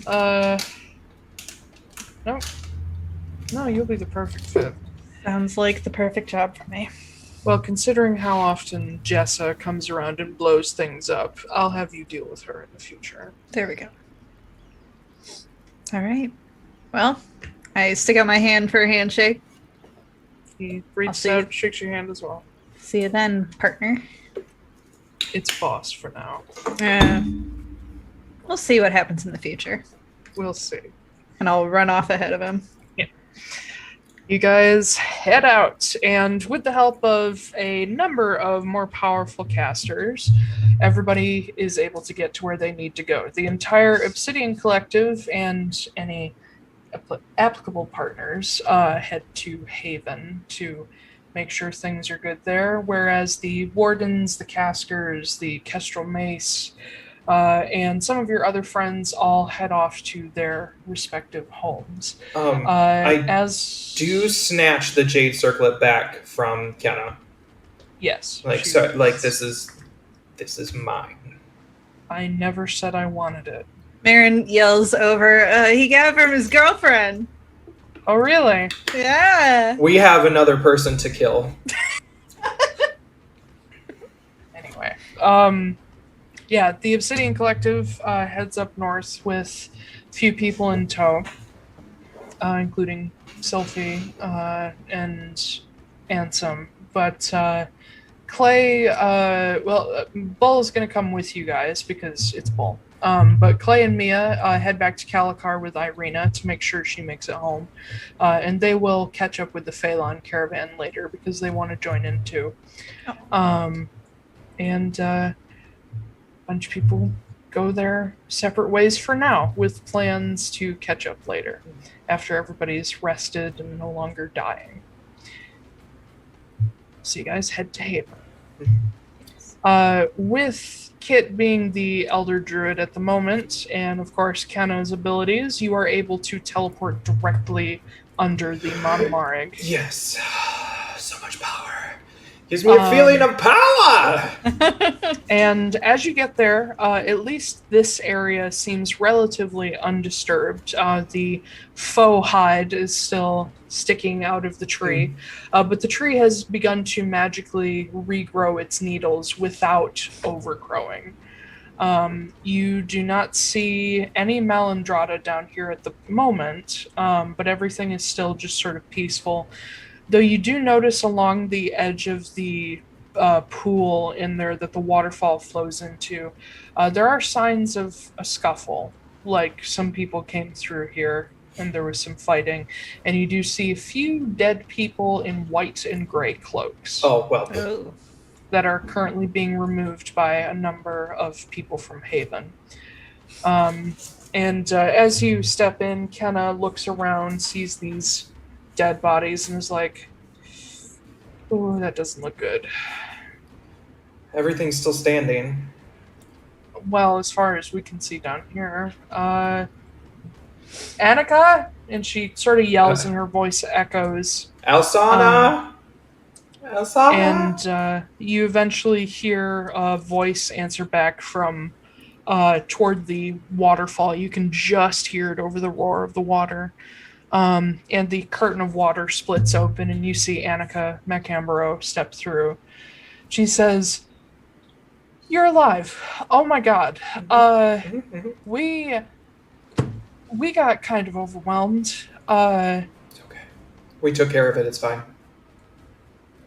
You took care of it? Yeah. We killed literally everybody. A god, and then we also sent Senna back to live with the gods, so it's fine. Oh, thank God. Yeah. Okay. Thank us.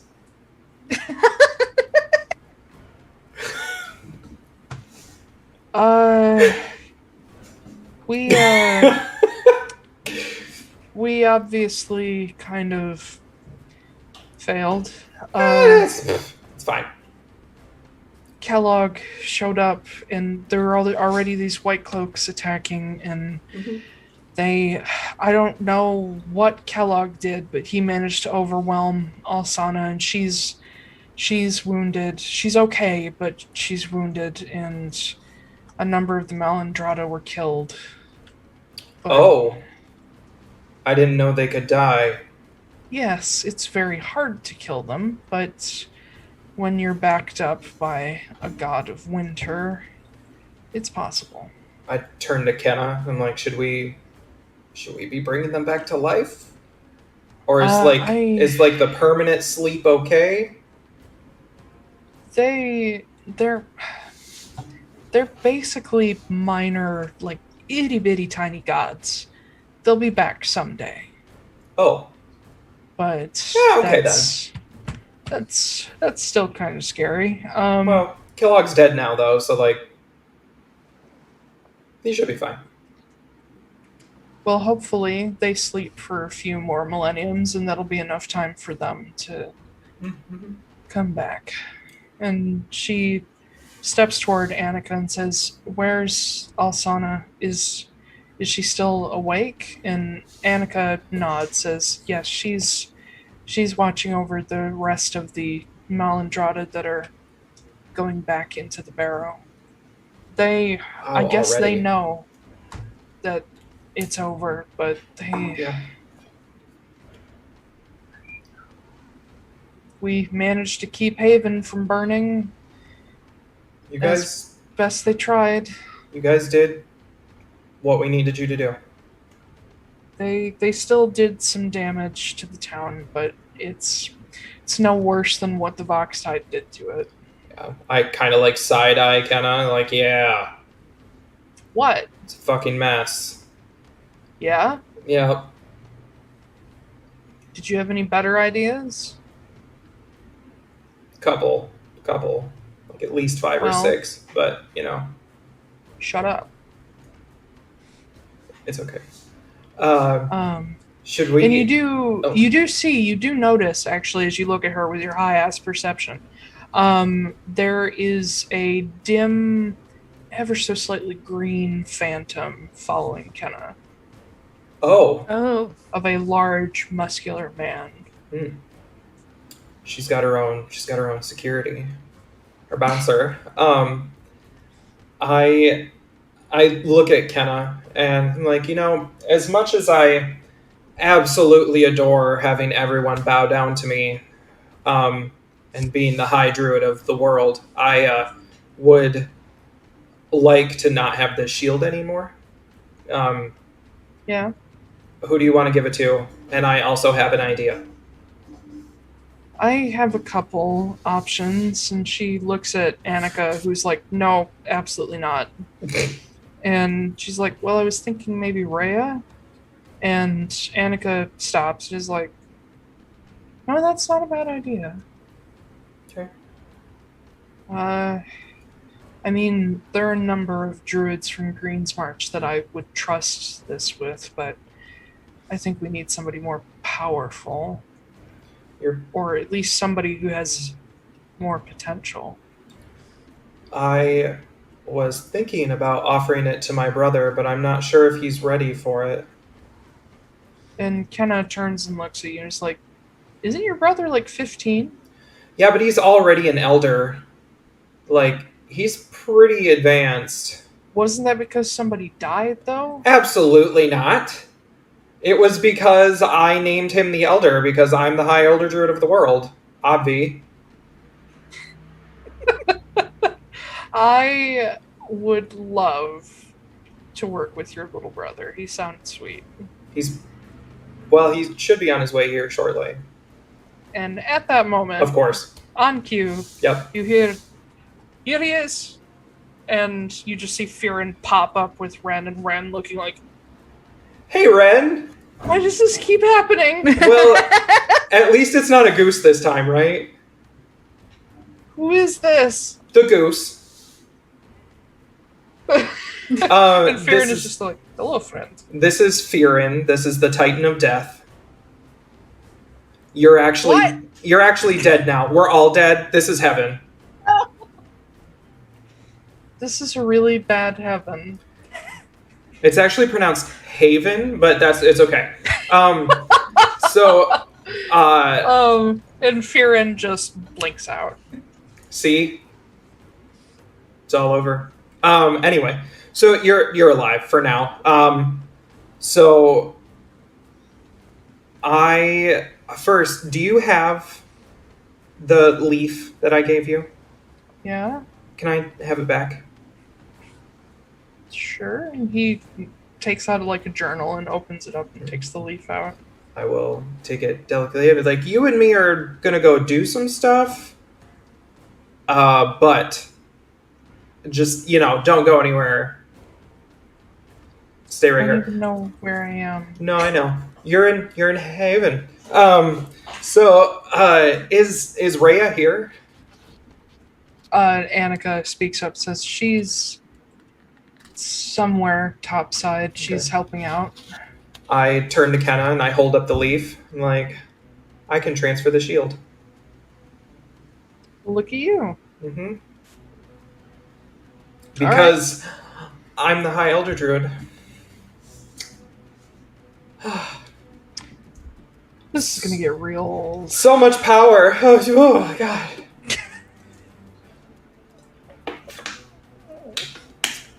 Do you wanna get this over with so I can get the fuck out of here? We're doing this now with like no warning for these two. Yeah, sure, why not? And Ren's like, "What is happening?" So, Ren, you're actually, I don't think you're ready for this, but maybe someday. What? You and I are gonna go on an adventure. What is happening? Nothing's happening. We saved the world. You're going on an adventure with me. We're having some fucking family time now that I saved the world. You're welcome. And he looks at Kenna just. Don't look at her. Don't look at her. She isn't the High Elder Druid. I am. and Kenna's like, "I'm sorry, kiddo. We're gonna go on vacation. You're probably not old enough to drink, but this is a made up world, so you are. Like, we can, it's fine. Although I am gonna warn you, if you go, we're probably gonna go somewhere with MARIN, and MARIN likes to have structured fun. So if you want to just like tell her to fuck off and do whatever you want, that's totally fine. I think I could do with some structure. Really? Yeah. Oh god. Everything's been very unstructured for a very long time. Well, you can hang out with MARIN. She seems nice. She's something. You know MARIN's right there. Oh, I know. Yeah, hi. It's Just been sitting here. Hi, MARIN. listening to me shit on you. Also, what kind of adventure are you thinking about going on? What? Where are you? We should probably talk about this, right? Oh, I imagine we're going to talk about it, but Ren's coming. To where? Where do you want to go? I don't know. First, I want to transfer the shield, and then I would like to go to bed. Why don't we do that? Why don't we go to bed first, and then we can talk a little bit more about... It's 1 p.m. Maybe we should get some lunch. We just killed a god! I'm just saying, it's midday. How about we get some lunch? We talk over lunch. Let's transfer the gate before lunch because I don't want it to ruin my appetite. Okay. And then we can get some rest and figure out where the fuck what we're gonna do. Okay. But Ren, welcome to Haven. This is the tippy top of the world. You're inside the Monomarig. Thanks for telling him that, 15 minutes in. Yeah, there's also a dragon here, so, watch your fingers and toes, okay? That's not a joke. There's actually a dragon here. Don't worry. So, you don't have to worry about her. She can fit into any size space. Oh, God. So, mouse holes...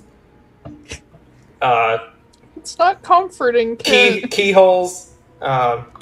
Just transfer this fucking shield so I can eat. Okay. Yeah, where's Rhea? For the sake of expediency, Annika does go and fetch Rhea, who is like Annika and her ancestors before her, looks a bit like Kenna because they're all of the same line, and she's of a similar sort of stocky, tall build, but she has long, well, no, I guess Kenna does technically have the long hair now. She used to have short hair, so no, Rhea has short hair, sort of like the undercut style.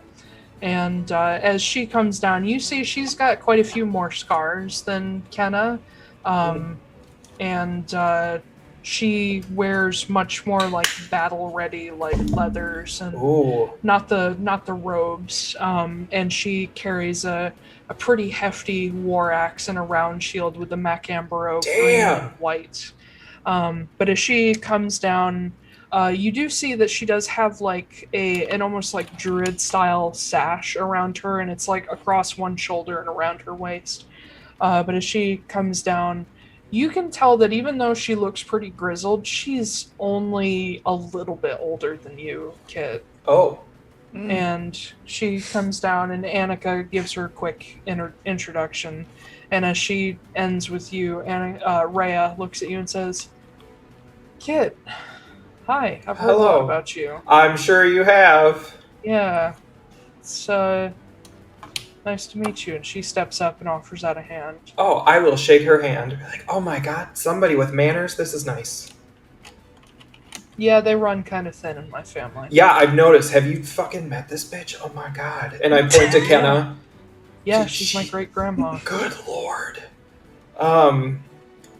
Yeah, so do you want to be the next High Druid? Elder Druid? High Elder Druid? The Druid. The shield. The Elder Druid. Yeah, do you want to be the Elder Druid? I don't know. I've only been doing this for like 24 hours, maybe.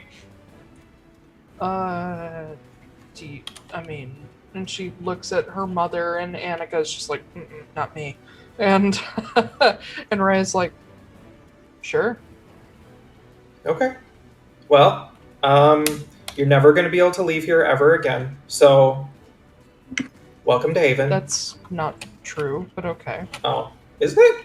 That's what they told me. You... That is not what they told you. No. They said if I leave, the shield goes down. It does, because you haven't attached it to an external source properly yet. Oh! Could I just attach it to something and stay the High Elder Druid? You could, Nah, I don't want but this. you'd have to return all the time. Nah, no, I want to wander. Sure. I got Runs a in my Romani family, why soul. not? Yeah, I need to go. All right. Are you ready? Go for it. I don't know what's going to happen, so we're just making this up as we go. Come on. And we walk over to the tree. And she walks up and takes a look at the faux hide, as I've dubbed it, and says, is that what you're using? Yes. That's not going to last much longer. Why? It's almost out of power. Is it really? Yes. Oh. What are you going to use? And she digs around in a bag that she has, and she pulls out this sort of gnarled piece of driftwood that is like just like a chunk of white driftwood. She says, She's just carrying around a piece of driftwood. you get the idea that it's more than just a piece of driftwood. Oh, okay. But she sort of tosses it up and down in her hand. She says, this should work for now until I get something more permanent. All right. Well, if you would, I don't know what I'm doing, so let's make it fancy, shall we? I've got a leaf, and I put it on top of my head like a raccoon, like a transforming raccoon. I'm like, all right. And I reach out and I put my hand like, do you mind if I touch you? Is that going to be okay? You're probably going to have to. Okay, cool. I will put my hand like right here across her sternum. So it's not like super weird. And I'm going to be like, all right, Atlaran, transfer the shield. And I concentrate and like, Okay. Come on, leaf. Make me... Oh, Jesus. This is going to go well. Roll a d20. Add your wisdom. Just one? Yeah. Hold on, I'll be right back.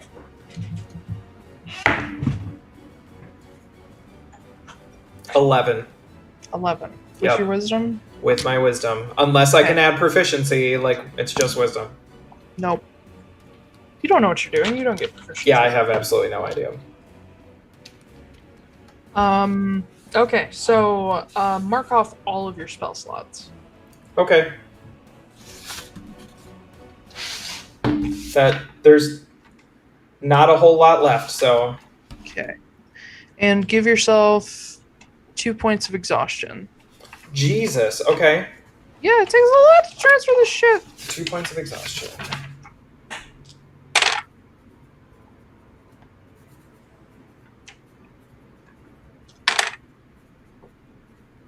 Okay. So as you focus in on Rhea, and as you're doing that, she reaches out and tugs the faux hide out of the tree. And as she does that, it shatters in her hand. Mm-hmm. And you feel the leaf on top of your fucking head just sort of disintegrate.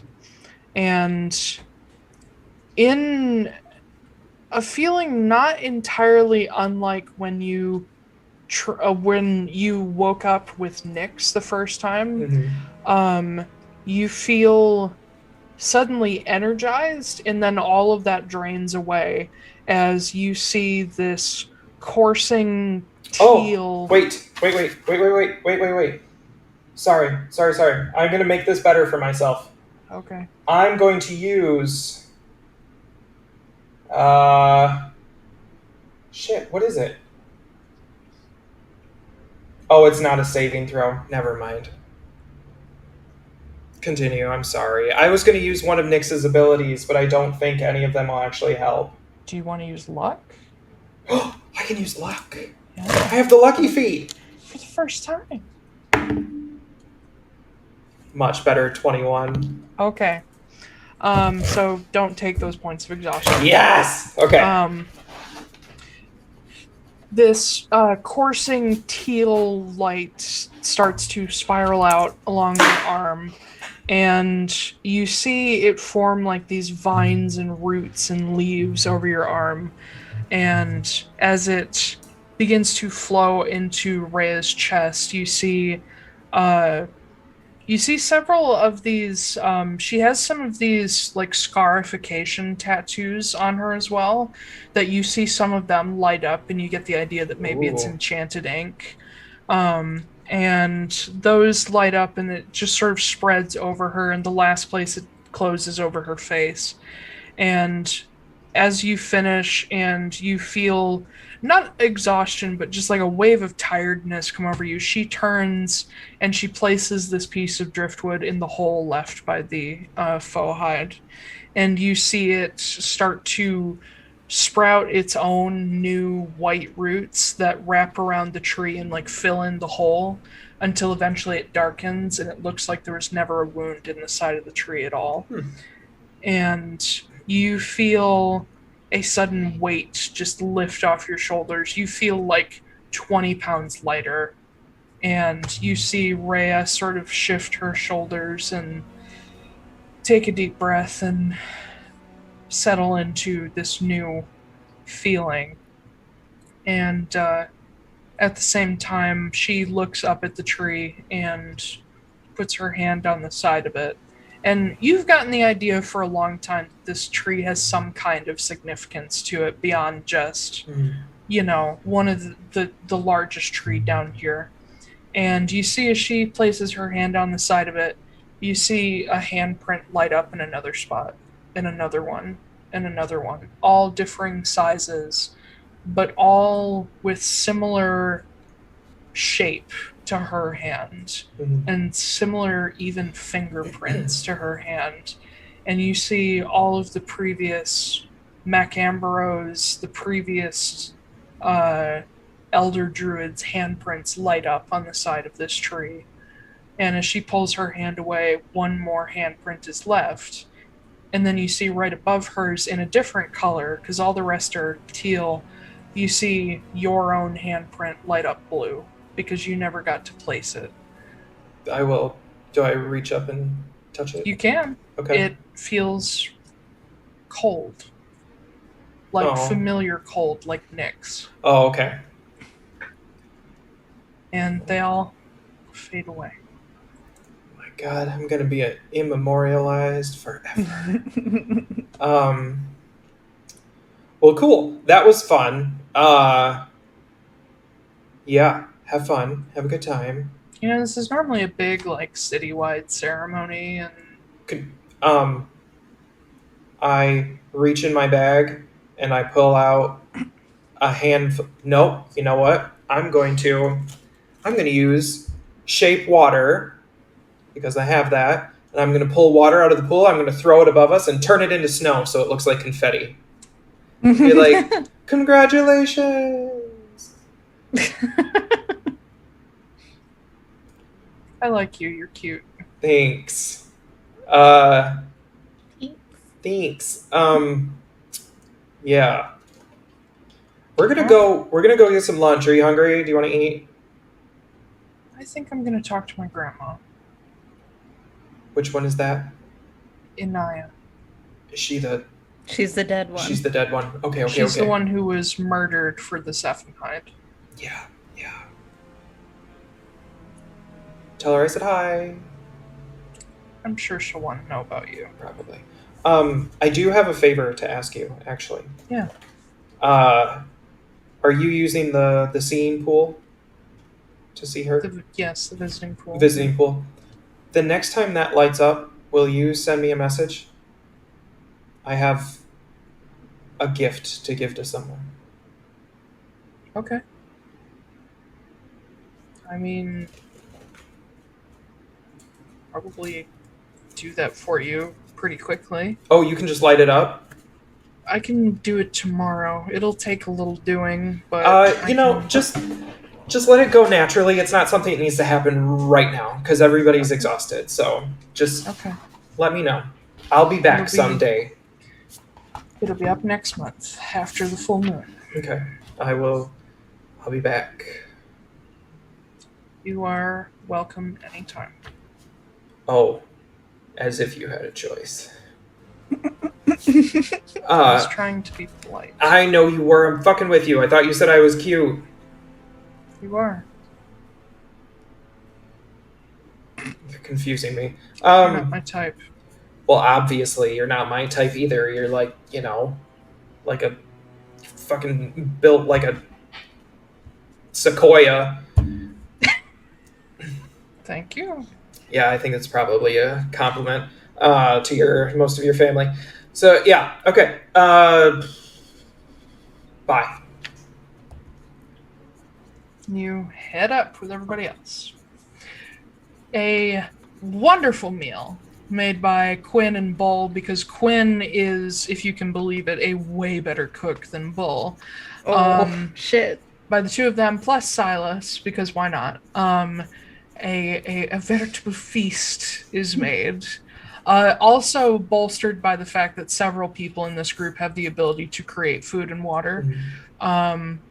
So there is a lot. And you all have a nice big lunch together as the collective and friends. I sit Ren down next to me and like kind of shake him by the shoulders, like lightly. I'm like, you need to lighten the fuck up. I'm not trying to be a downer or anything. You're just not confused. just loosen up. Just hang, just chill. It's fine. That's hard. No, the world is saved. There's literally nothing for you to worry about. I worry about everything. You should stop that. No. Because you don't. No, you would be surprised. I'm very good at deception. It's great. And I turn back to MARIN. I'm like, okay. So what's still on the list? I know you have a list. Isn't it like 17 miles long now? You know what? There's really not much left. I think Vossner is going to take care of the cisterns. Good. So we don't have to worry about that. The statue is in Greenhall. Yeah. Oh shit. I never got my thing back from Surmir, did I? No, you never got the scroll back Nope. from Surmir? Nope. Cool. Yeah, I mean, honestly, without Kyla at the head and with a lot of the White Cloaks gone, I really think that, you know, you cut off the heads, the body's gonna flounder. So Yeah. I think the cult is. I keep wanting to say collective, but I think the cult as we know it is pretty much done. Not to say that they're not going to become something else or that other people within it are not going to be problems, but with what we were trying to do, I think we did it. Yeah, I think we did too. It's weird. I have a couple loose ends I'd like to tie up, but the biggest one is just that I would like to, if you all want to go with me on a quick trip, since we're in Amnoblin, we should probably go pay our respects to the Lucas family. Because although Votsek wasn't really a great guy, he gave his life trying to stop this. You're not wrong. And he's probably a puddle right now, so bringing him back is going to be impossible. Yeah. And on top of that, and I kind of lean forward and like look at her, I'm like, someone is going to need to run the Haldron company. And I'm not saying you. And, good, because I'm not going to do it. And someone needs to make sure people are being treated fairly. It's true. I mean, honestly, we can... I don't know who would do that. You guys don't get to choose who runs the Haldron. Oh, well, yeah. But we can... I mean, we could forcefully take over if need be. Mm-hmm. But... I think more importantly, we need to make friends with whoever is going to run it. That's probably a good idea. See if we can, so if it's one of his kids, maybe get in good with them. Yeah. Something like that. I don't know how old they are, but yeah. I don't know. And then... we can work that out. The only thing besides that is Alistair. Yeah, I was going to ask... we need to go down to Frosthold because we're not done with him yet. No, I don't think so either. I wonder if maybe he should be part of the collective, like a side, like someone we call on if we need help, like kind of thing, or just like, hey, powerful lich wizard. I don't know about that, but I look at Sylphie and I just say, we had a talk. We're not going to kill him, but he's got to be kept in check. Yeah. So I think what we should do is ask for his phylactery.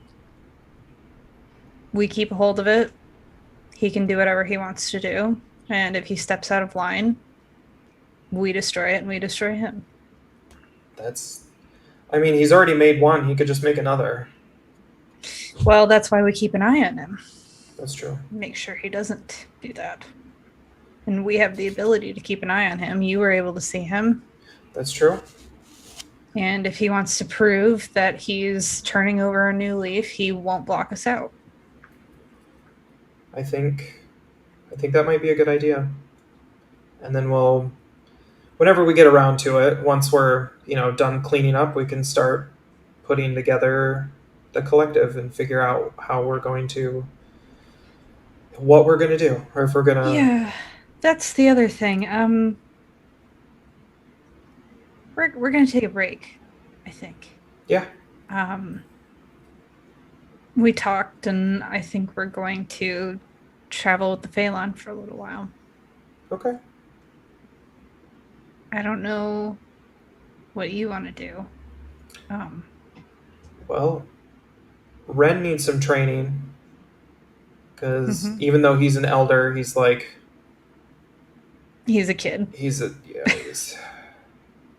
kind of weak. So, well, we need to do some of that, but I wouldn't mind staying with you guys for a little while longer. I would love nothing more than that. Well, maybe it could be interesting to be around nice people for a little while. Or, like, people who don't have to, like, save the world all the time, or... Yeah, that's going to be an adjustment. Are we going to be, like, really bored? Because if I get really bored, I start setting things on fire, and then it's like... Yeah, I'm probably going to get bored too. But Ansem already told me I'm not allowed to come to work with him until like 2 months from now. Oh, so. Okay. And I have a lot of trees to plant. So, yeah. I'm going to just take you by the hand, just on the table, and say, I don't think there's anything that I could do to make up to repay you for what you've done for me. You gave me my family back, so thanks. Yeah. I don't want to touch it, so I like shape water to like wipe the tears off my face. Oh my god. Oh, you can't just use that for everything. Yes, I can. Literally, he can. Yeah. Endless. I want to thank you guys as well, because of you guys, I have a family now. Yeah. You're not gonna get rid of us at all. Probably not. But we're, I think still got some time to burn a few things down and cause more mischief. And I'm sure there's a couple more gods to make deals with, so, like, we've got plenty of time. I can safely say that I think that is behind me. Oh. No promises over here. I mean, I've proved that I can kill them if I really wanted to, so. Yeah. Well. Yeah. Thanks for having me along. Thanks for coming along. We still need to... Was that me and Sylphie? I turned to Sylphie and like, Sylphie, we need to find another one of those buckets. God. Why do you need another one? Expansion. Well, I guess, but... Yeah. Well, I mean, we kind of killed the guy who would probably make them, but... We kind of did, didn't we? Didn't think about that, huh? I'm sure we can, like, find a wizard to make us another bucket. I mean, Quinn's pretty good. Or Clay. Or Clay. Oh my god, I will write a message to Clay immediately on the table. Bucket. Clay, I need a bucket. A magical bucket. Also write to him and say I need another scroll, because mine, I'm pretty sure, is gone. Also, MARIN is ridiculously untrustworthy and lost your scroll. Please send this back. And Okay. But yeah, there's a few more things that I wanna do with you guys, and then we'll see what's going on. We'll take care of Alistair. Okay. And then we'll start living. Ugh. Ugh. We're gonna have to do sounds that weird. again? Yeah. Jesus. What do all these normal people do for fun? I don't know. There's nothing to do. Axe throwing. Shit, I'm gonna have, like, a job. I'm gonna have to, like, start paying, like, rent and stuff and, like... You don't just have stay a in one ridiculous amount of place. gold? I mean, I do, but, like... I'm gonna have, like... I'm gonna stay in one place and, like... I don't know. I'm sure Weird. we could probably get hired for a few odd jobs so you don't have to work all the time. That was the title of the first episode. Odd jobs. Oh, Yeah. Oh, I didn't mean to do that, but... Oh God, I just teared up. No. Mm-mm. Yeah. Yeah. I'm sure we can find something to do. Yeah. Oh, we also... I may conscript you once in a while to come For help what? me. Well, you know, Justine's going to be the new Queen of Moore's Rest. If everything works out, yeah. She will be. She will be. She will be. Let's be real. Yeah. And if she loses any body parts, I can just give them back to her. It's fine. It's not a big deal. There you go. Yeah. But she's going to become the new Queen of Moore's Rest. Mm-hmm. And I have the Caskers on my side. We all have the Caskers on our side as well. And maybe we should start working on what you were trying to do back in Moore's Rest. Let's give some other people back their lives. Oh, trust me. That's definitely something I want to do. That's the whole reason I'm working with Ansem in the first place. I want to see if I can give some power to some people that don't quite have it. And if we find any ELUSIR along the way, Valfira is now the land of new beginnings. Yeah.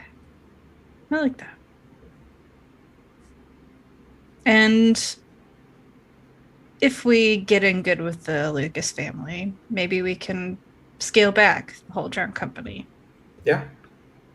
Or we could Get do a back. hostile takeover with the kit and caboodle. Well, we'll see. I was thinking more about just getting the land back for your people. Oh, we're definitely going to have to get odd jobs now.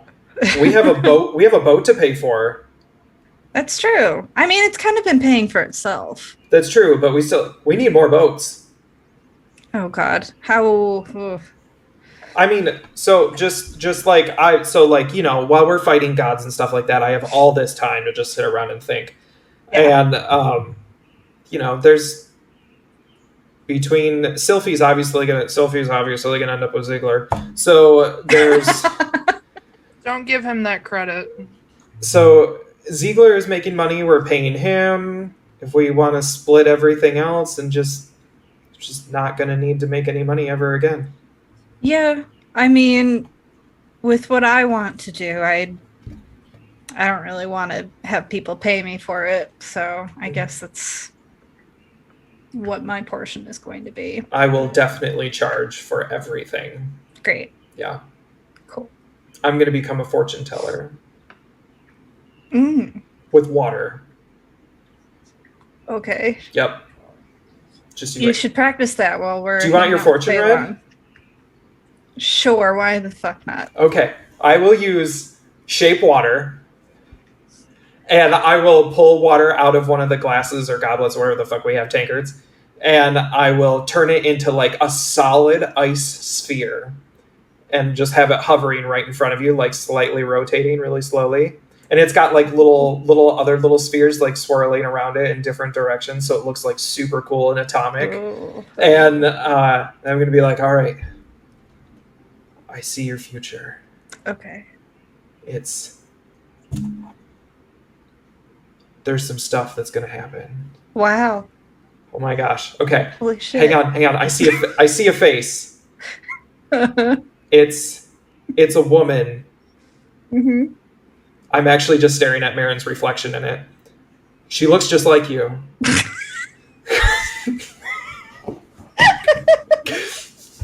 She seems important. Okay. What's her name? I'm getting A T. A T. A T. Okay. Tanya. Tanya. Yep. It's Tanya. Harding. No. Yeah. Actually, and then I pull Nyx out, and I'm like, actually, Nyx, can you help me? Yeah. Can you? I don't No, think Nyx I'm knows how to actually talk gonna. with each- I'm gonna metagame slightly. So Taylor, let me know if I can do this. Okay.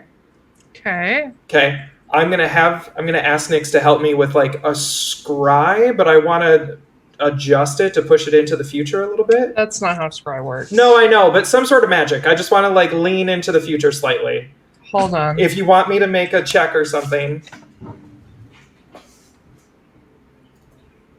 Are you talking to me? What? Are you messaging me, or are you like pulled up your No, computer? I'm looking up what They're druids looking can at do. the. Oh, yeah. I know druids don't have a lot of divination, but I wondered if I can just do something silly. Yeah, 1 second. It's going to be really tiny.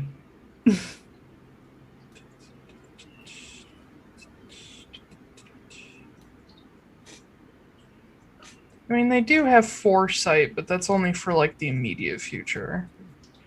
Oh, I do have 9th level now. Yeah.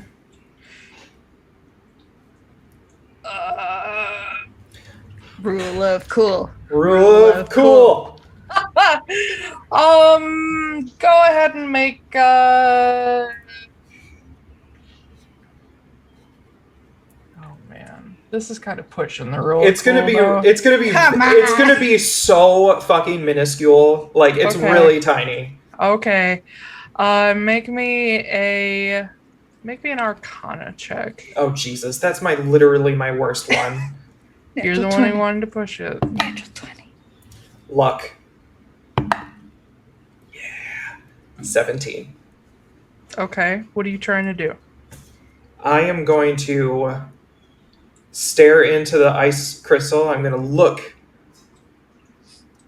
300 years into the future. And I'm going to say, no, wait, I'm not fucking with you. There's actually something there. No, there's not. No, there's a guy. There's a guy. He's got red hair just like you. And he's holding Flameheart.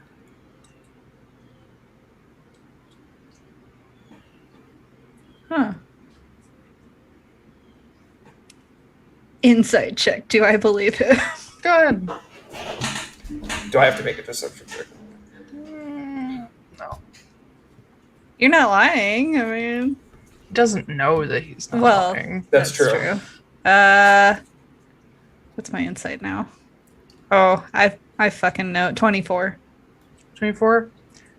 He is telling the truth, but he doesn't know the gravity of what he's seeing. Hmm. Can I drop the name? DM. Can I drop the name? Sure. I think is Leon. Leon, what? He looks just like you.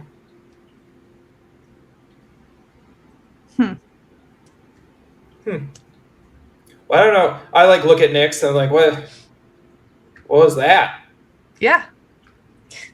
Weird. He's going to be pretty cool. Oh. Huh. I'll look over at Silas and just kind of grin a little bit. Has he been in on this conversation? No, but I'm just gonna. Yeah, just he gonna do it. looks over and kind of just reflexively smiles back and is just like, what? Nothing. Marin, I do have a quick question for you. This is super private. Did you ever? So I'll ask you first. Did Marin ever tell me? Did Marin ever tell me about Silas and his grandfather? No. No. Mm. Okay. But we know that Silas really liked him, right? Yes. Okay. Then I'll just give it to you. Hmm. The visiting pool. Visiting pool. The visiting pool will be open again after the full moon, and I've reserved it, but I have nobody to talk to. Are you sure? Yeah, all my family's here. So go if you or Sylphie or Silas or have somebody to talk to. Go talk to them. We'll see. Most of my family's here too, so we'll see. Okay. Thank you. Yeah, of course. I do it again. All right. Let's go on break. Yeah.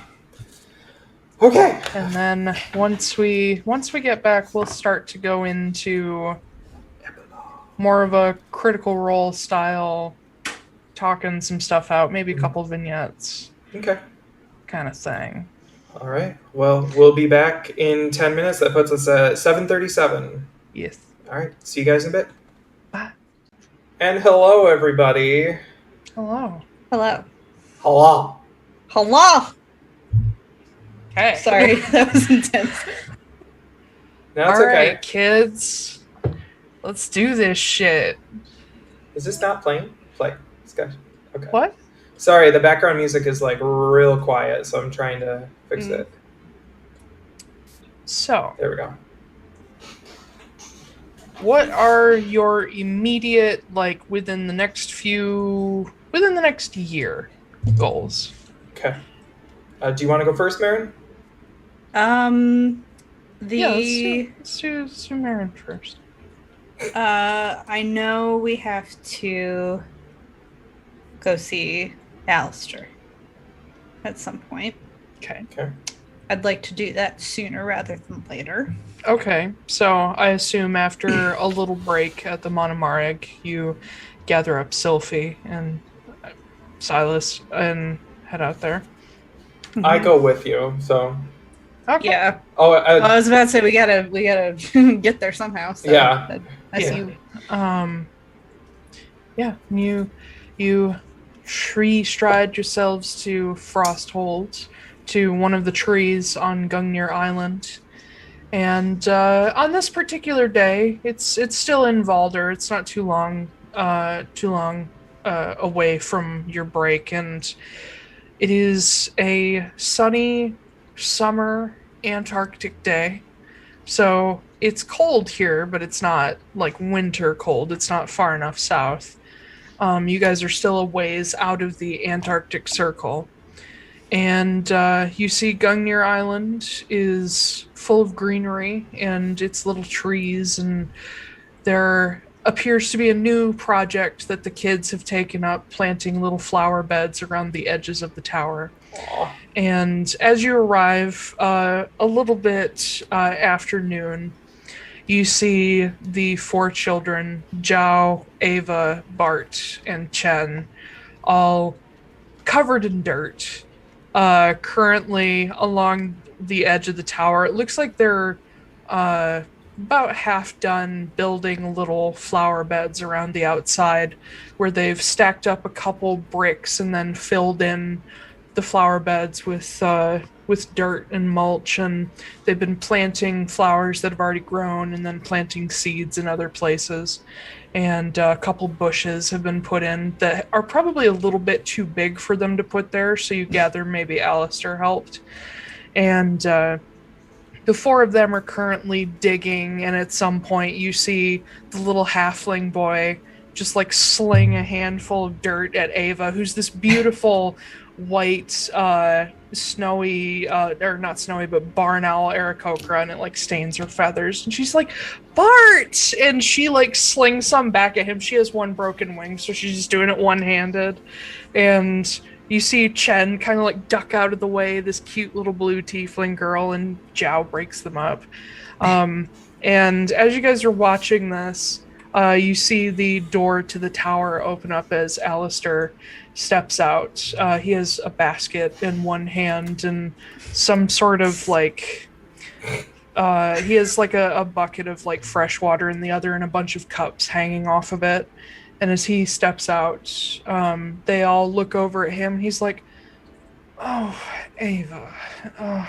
And he comes over and sets the stuff down. None of them have noticed you guys, but you see Alistair pull out a wand and he starts basically casting prestidigitation to get rid of all the dirt off of them. And it's kind of cute. From a distance, seeing this happen, I'm gonna shape water up and out of the bucket, and I'm gonna drop it on top of Alistair.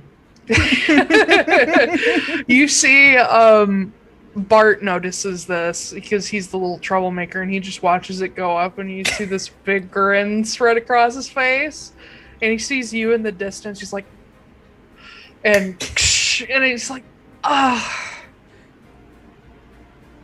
Zhao? What? And he looks at Zhao, because Zhao's the only one with magical abilities currently. And Zhao's like, it wasn't, And then he points over and sees all of you, and Alistair turns and says, "Oh." And he prestidigitations over himself and sets everything out and steps away and approaches all of you, but stops at a distance. Let's go inside. We have to talk. Of course. Zhao, and he looks over and Zhao pops up. He's like, "Look after them. No more mud fights, please." And Zhao nods and kind of glares at Bart, who's just all smiles and like looking at Kit like his new hero. And Alistair walks you all up to the tower door, and it opens before you. As we're walking up, I will shape some of that water back up, turn it into a snowball, and throw it at Bart. And you hear a little halfling squeak. Is like, "Hey, it's not fair. There's no snow." And then we go inside. Yeah. It's like, well. You hear the others laughing at him. But as you step into this bottom floor, Alistair sort of waves a hand, and you see the table that he has set up near the entrance to the kitchen. Several things sort of slide out of the way, and a number of other things, like mage hands, pick things up and carry them into the kitchen. And he offers you all a seat, if you so like. I'll sit. And he takes his usual spot, and you each take a spot. And he I make sure Sophie's sitting next to me. Yeah. And as he sits down, he folds his hands in front of him on the table. On behalf of the Obsidian Collective, thank you for what you did. It took courage.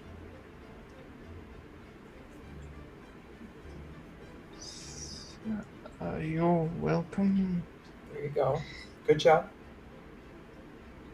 That's out of the way.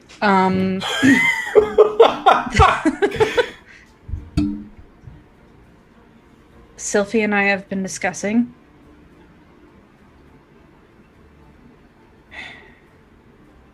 You know what we can do.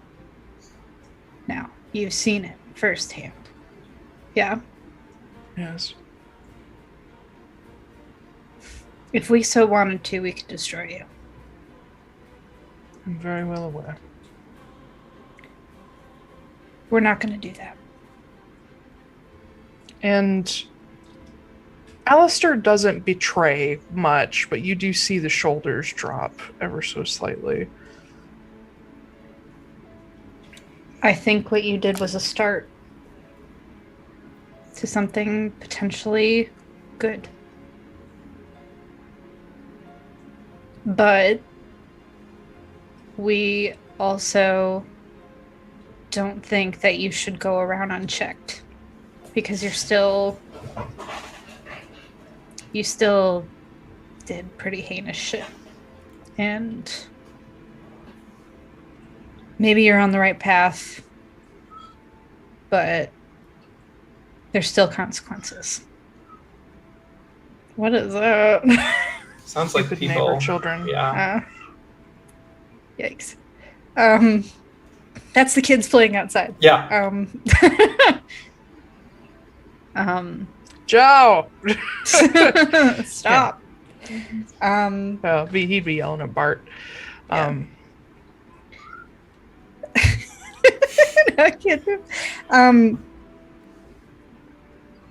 I think it is more than reasonable for us to ask you to turn over your phylactery to us. We won't do anything with it. We'll just keep it. And we'll keep an eye on you. And maybe down the line, if we feel that you have earned it back, we will give it to you. But if we see that you have been trying to go behind our backs, if you're trying to do anything that we don't like, then we destroy it and we destroy you. But other than that, we leave you alone.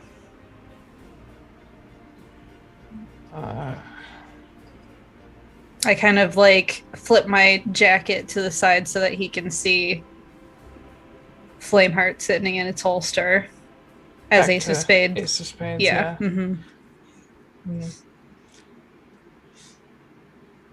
And Sylphie speaks up as well and says, you proved that you're capable of being something more than just a coward who hurts kids for his own profit. Oh god, no, there's another one. Fucking cat. Come on. Elster's got a cat too. Yeah. Come on. Come on. Oh, sorry, Jasper's in your way. Come on, Mittens. Come on, buddy. Come up here or you won't shut up.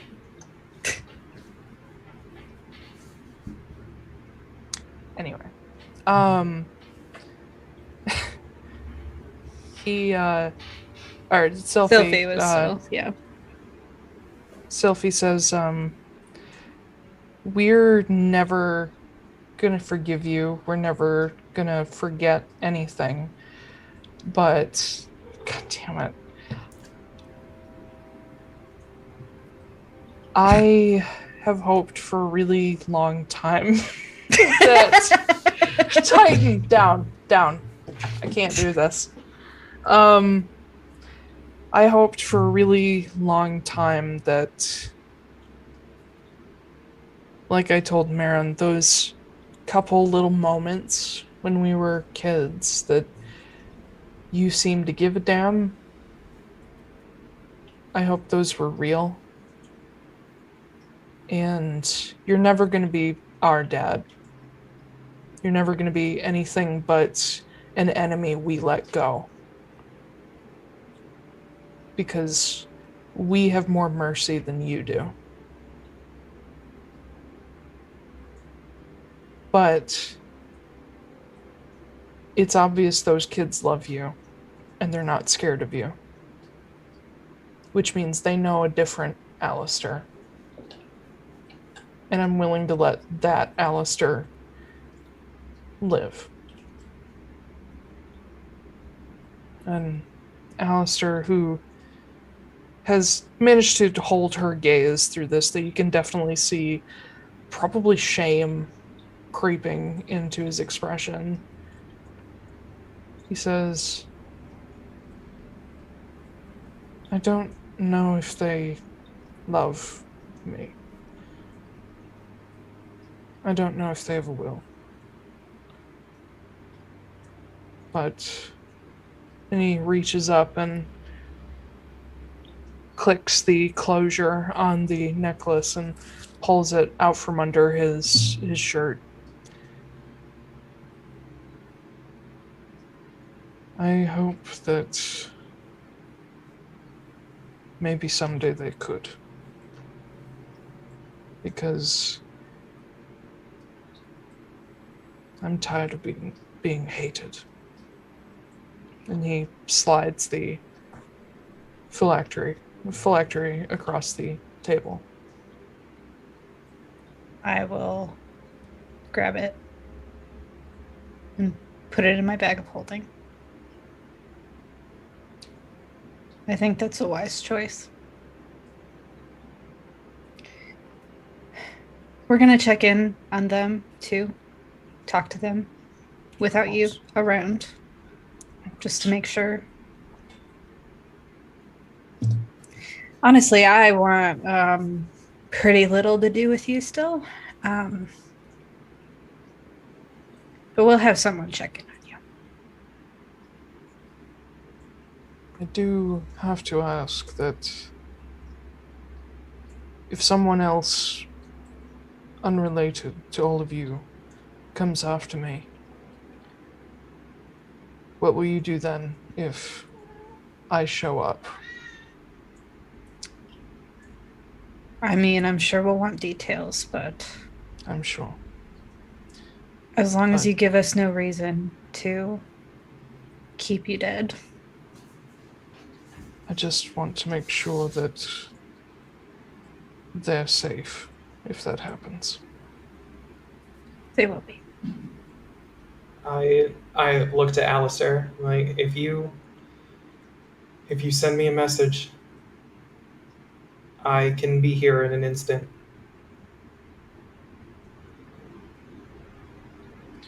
I may have to take you up on that occasionally until I outlive my enemies.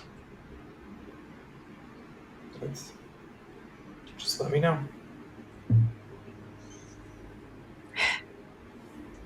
I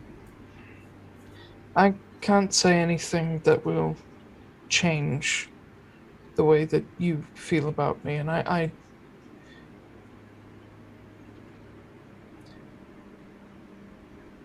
don't know if you believe me when I say I think you deserve better than excuses and sorry explanations. But I have learned very recently that it is so much better to be loved than feared. And I'm sorry I didn't learn that when you were young. I'm sorry, too. And if you would, if you should get rid of me someday, which is entirely your choice, just see that the four of them don't follow in your footsteps. In our footsteps. Of course. Thank you. Okay. I'm gonna stand up, go to the door. And I open it, but I stand there for a little bit. I just look out. See this beautiful glass clear lake in front of you and the little town beyond.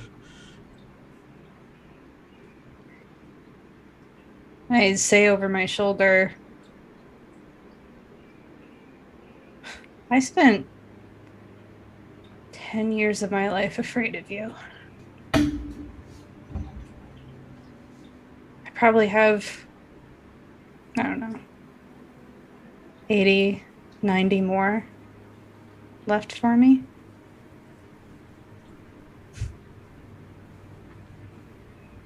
And absolutely none of them are going to have anything to do with you.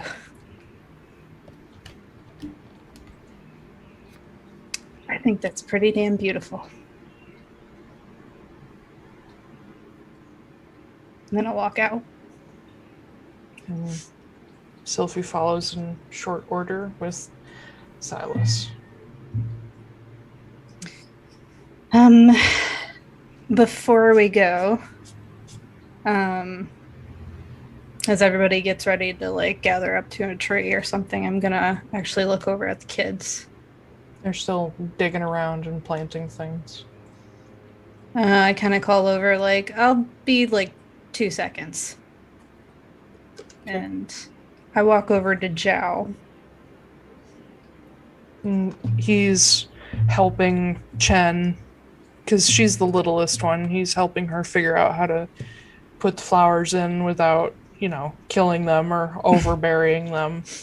And he looks up as you step up, and he sort of brushes his hands off on his pants, and you can see there's still some nervousness there about him as he sees you, because he realizes you're a threat to Alistair, and he unconsciously kind of imposes himself between you and the other kids. You guys are doing a very good job. This looks beautiful. Thanks. It was Ava's idea. Zhao, right? Yeah. I don't think we properly introduced ourselves last time. I know who you are. He told me. Let's talk. And I'm gonna just bring him over to the side a little bit, away from the other kids. Okay.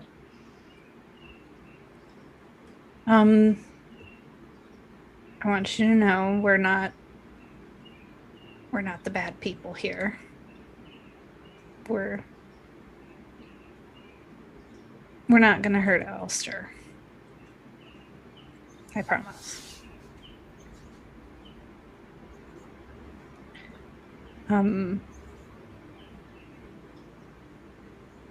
I think you might see us a little bit more, if that's okay.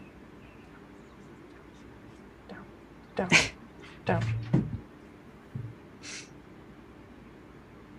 You might see us every once in a while, but we're not going to hurt you or your siblings. Are you related to any of them? Not really. We're all from really different places. I had some siblings too. Still do. But I kind of know what it feels like to want to watch over them. And it's actually why I wanted to give you something, a gift. Is that okay? Sure. Okay. I have had the lute strapped to my back this whole time. The one that has my initials carved into it. Oh, the old one. The old one. Okay. And I take it off my back. I'm like, have you ever played one of these? No. I'll teach you a little bit here. And I'll set the strap over his head and teach him how to hold his fingers and everything. And I'm just going to I'm going to teach him how to do the first couple of notes of the music box song.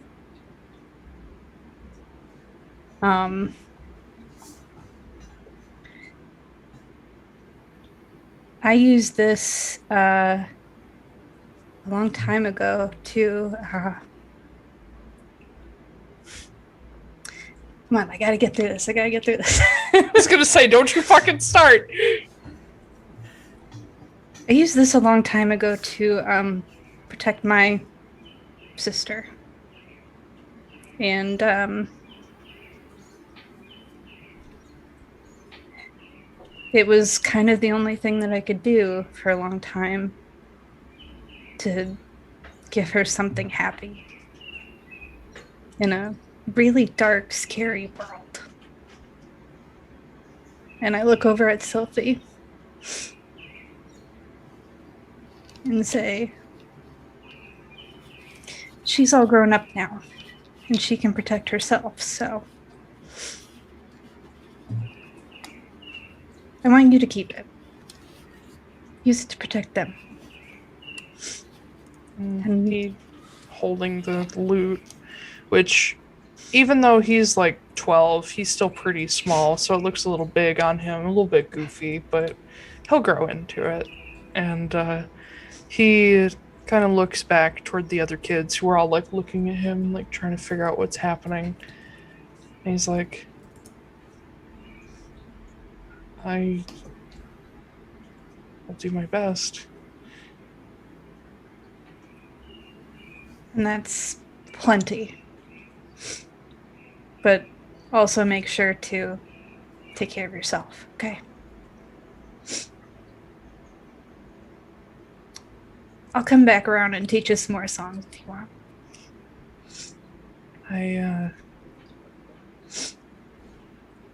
I'll see if maybe somebody in town can teach me some stuff, and maybe I'll surprise you. I'd like that. Okay. I'll pat him on the shoulder a little bit and wave to the rest of the kids. When MARIN looks over, she sees that Kit is with the other three, and he's kind of huddled them all around. And he's like, okay, so you guys are planting a garden, right? Yeah. Do you want to see something super cool? And Bart's eyes get huge. Okay. Do you guys like apples? I love apples. I'm gonna need your help, okay? And I'm gonna take a single seed and I'm gonna sit it on the ground. And I am going to say, okay, I need you guys to put your hand over top of it, on top of each other. Yeah, and you see little stubby halfling hand and the taloned owl hand and the little slim blue tiefling hand all go over it. I put my hand over top of it and I cast plant growth on it. And it starts to push up against all of your hands and take root. And it was a frost apple seed, so it will survive here. Oh, it'll survive very well, yeah. Uh-huh. Oh yeah, go ahead. Let's say, as it's curling up and coming out of the ground, I'll look to the three of them and I'll be like, if any of you guys ever want to learn how to do that, you let us know. Yeah. And as it's like pushing your hands up and eventually off of it, you see Bart is just fucking ecstatic about this thing as it's just growing before his eyes. Ava and Chen are a little more quiet about it, but you can just see the childlike wonder. A look that you've seen many times amongst your own people as they were taught some of these abilities, the ones who became druids. And Bart is... You get the feeling Bart may not be a druid, but he's going to be real excited about it. But you see little bitty Chen, who's small even for a 9-year-old. She is just in rapt attention of this happening before her. And Ava looks pretty drawn in too. Ava, this adorable little barn owl, Aarakocra girl with her broken wing, she and Chen both look at you and say, "Can you teach us that?" Yeah, eventually. They both look. I actually pull what's her name? The Aarakocra? Ava. Ava. I actually pull her over and I put my hand on her broken arm and I cast Cure Wounds, whatever level it's going to take to mend the bone. Okay. Yeah, I'd say I have in my head how it broke. I'd say like a 5th level. Okay. I will cast Cure Wounds on it. And you see some of the it hasn't been healing very well, you can see, despite best efforts. But you see it sort of reform back into the correct shape, and she pulls it out of the cast and looks at her little 3-taloned hand. I kind of look at all three of them and like, if you respect nature, it will give back to you. Yeah, and Chen turns and looks at Bart and says, "So no stomping on the flowers." And Bart kind of turns a little red. But next to you, Marin, as you're finishing talking with Zhao, he looks over and sees this tree begin to grow. He's like,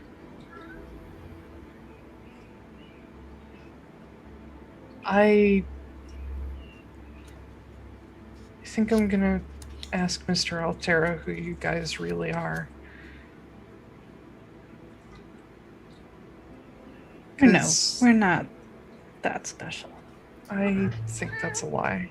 With my super high passive perception, I'm like, my God. I am the super powerful high elder druid of the Okay. world. All right. Yep. Mhm. Maybe he's special. That's who I absolutely am. Mm-hmm. I'm not that special. I think that's a lie. I'll pat him on the shoulder again, and I'll turn around and I'll call over my shoulder, like, "Come on, super special high elder, whatever the fuck." Oh, sorry, I probably shouldn't have said fuck. So you said fuck twice.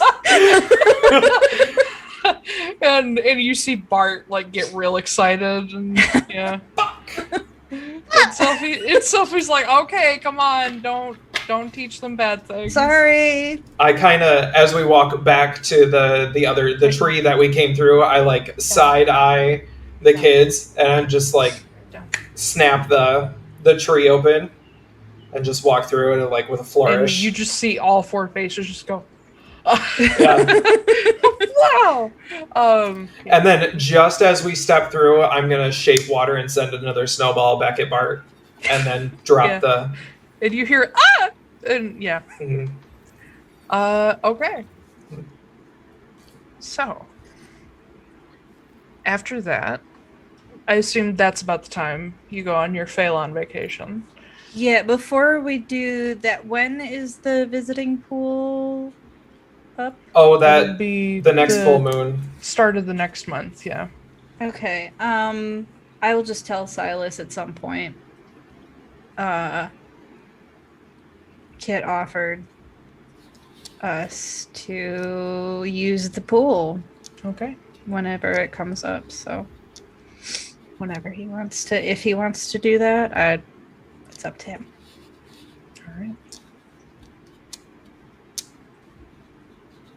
But yeah, we can go on Okay. with the Phelan at that point, and Okay.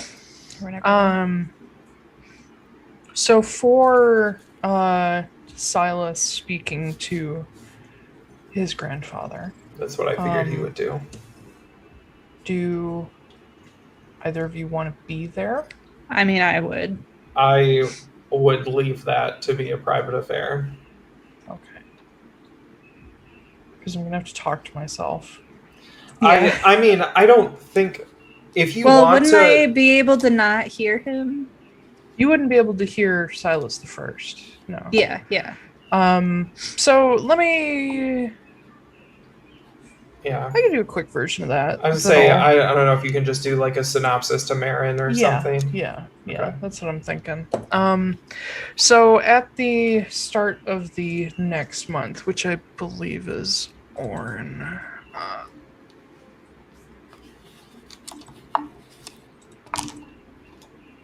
Grab my thing. Yep, the month of Orn. You guys arrive in Haven. Either thanks to Dee or thanks to Kit, whomever gives you a lift. During the Festival of Snow, which is sort of like the where solstice is the celebration of the sun about to start coming back, the end of the longest night of the year. The Festival of Snow is sort of a celebration of the hopefully soon arrival of spring. I'm not going to compare it to Groundhog Day because that's stupid. Yeah.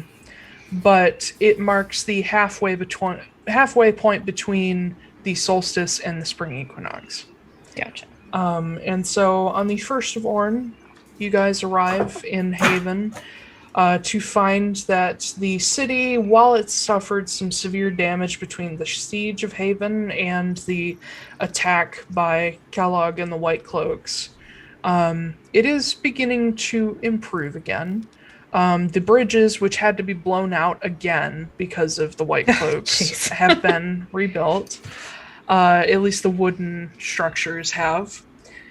And you guys arrived to see holiday decorations and whatnot, and a general sense of things are starting to get back to normal.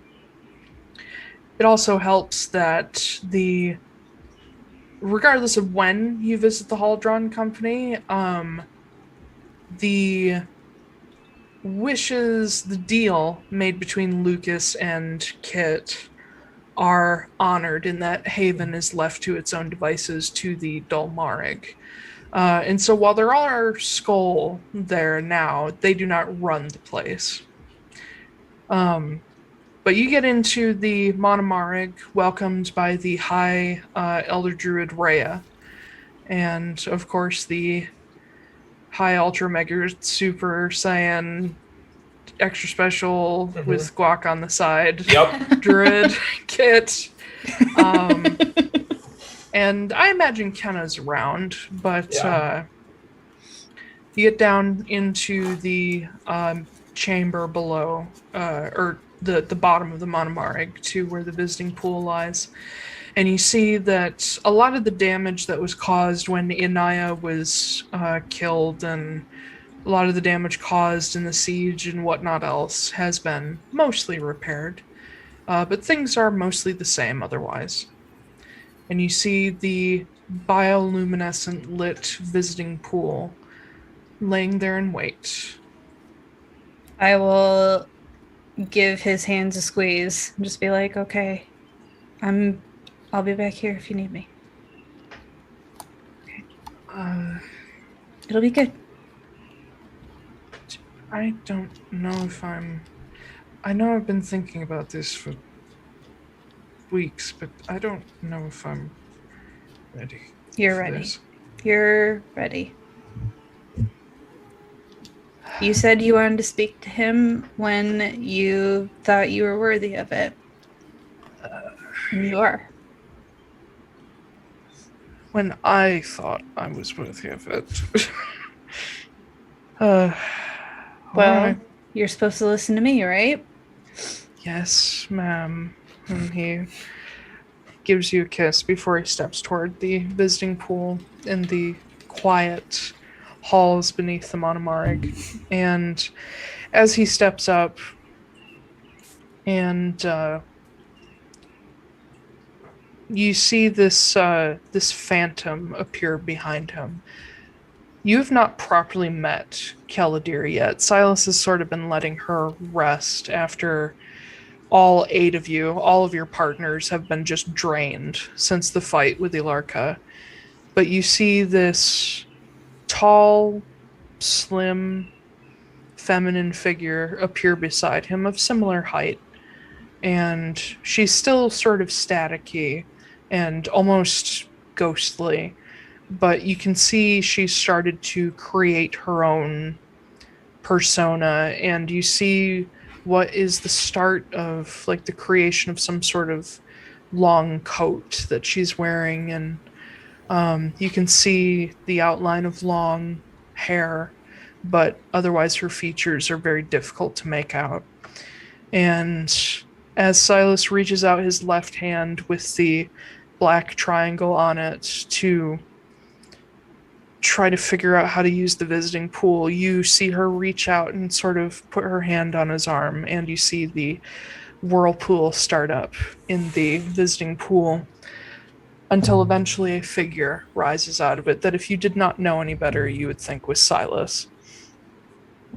a tall, quite a bit thinner man, sort of like Silas before Keladir, in very fine clothes that, even though they're nice, they sort of hang off his frame a little bit. You see a full, very well-kept beard, long hair, but there's no color to him because he's just made of water and this bioluminescent light. And you see him appear up out of the water, about from like knee height up. You can see him. And you see Silas sort of clench both of his hands, and you see Keladir still holding onto his arm, just ever so slightly leaning against his shoulder, like just as a support. And she sort of fades away a little bit, but you can tell she's still there. She's not intruding. And you hear Silas begin to speak after a moment. You cannot hear his grandfather speak, of course, but it starts off quiet. And the first thing you hear Silas say to him is, "I'm sorry." And he says it a few more times as they go along.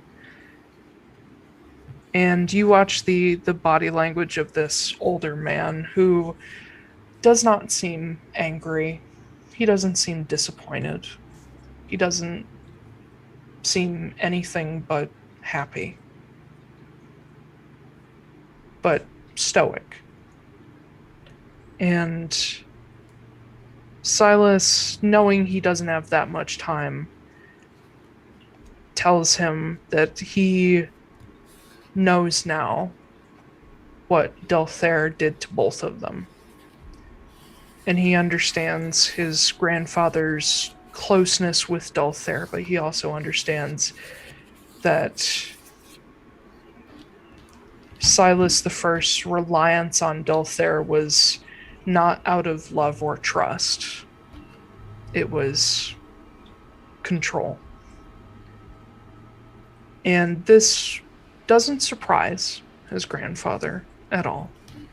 He seems to know.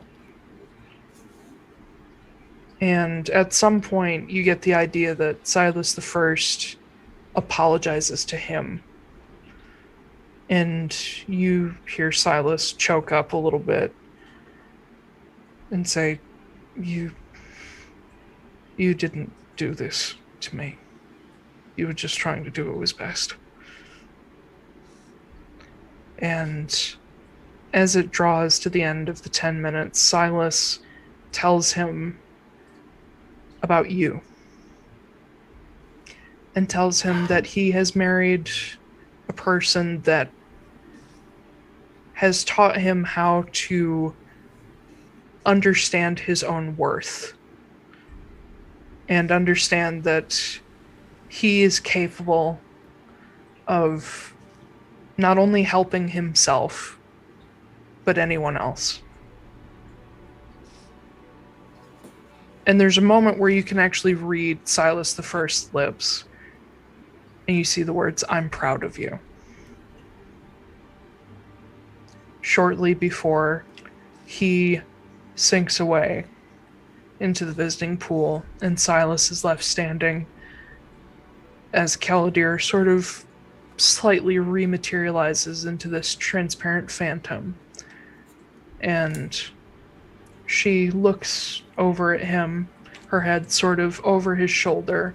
You can see this very close relationship between them already, and it's not unlike what you have with Sylphie. And you don't hear her voice, but she says something to him and gives him this gentle push toward you. And as he turns, you just see tears streaming down his face. I'm crying too, obviously. Yeah. In game too. Yeah. And he steps away from Keladir, who stays where she's standing. And he comes over to you, and without a word, he just wraps his arms around you. Told you. Shut up. And over his shoulder, you can see Caladir still standing there quietly, just looking on. And you see another phantom join her side, and you see Flameheart, much more realized, but still slightly transparent, standing next to her, and they sort of take hands together.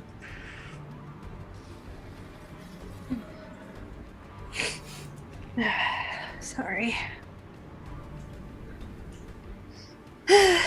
Okay. I was gonna say something and I totally forgot. As we're leaving, once we have kind of calmed down a little bit, I turn to him and I'm like, if you're still worried about Dolthair, maybe we can ask Firin, see if they know if he's planning on anything. Get some peace of mind. I haven't been afraid of Dolthair in months. And he looks over toward Caladir and Flameheart, who are following at a distance. He says, I think between you and her and Quinn and Vesper,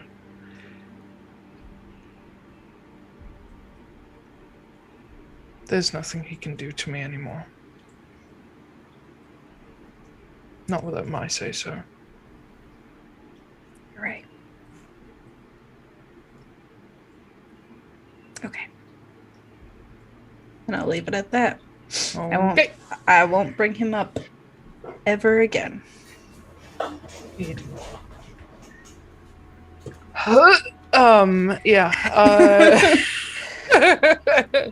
Jesus Christ. All right. The tissues were a good call. Thank you for. You're welcome. Yeah. Also Yeah. in this time, because we're just doing the veneers and the moors, within the past couple of weeks, after the fight at the Realm Gate, Justine went straight back into what she was up to. Didn't take a break, really. She visited a couple times, but was like, I got shit to do.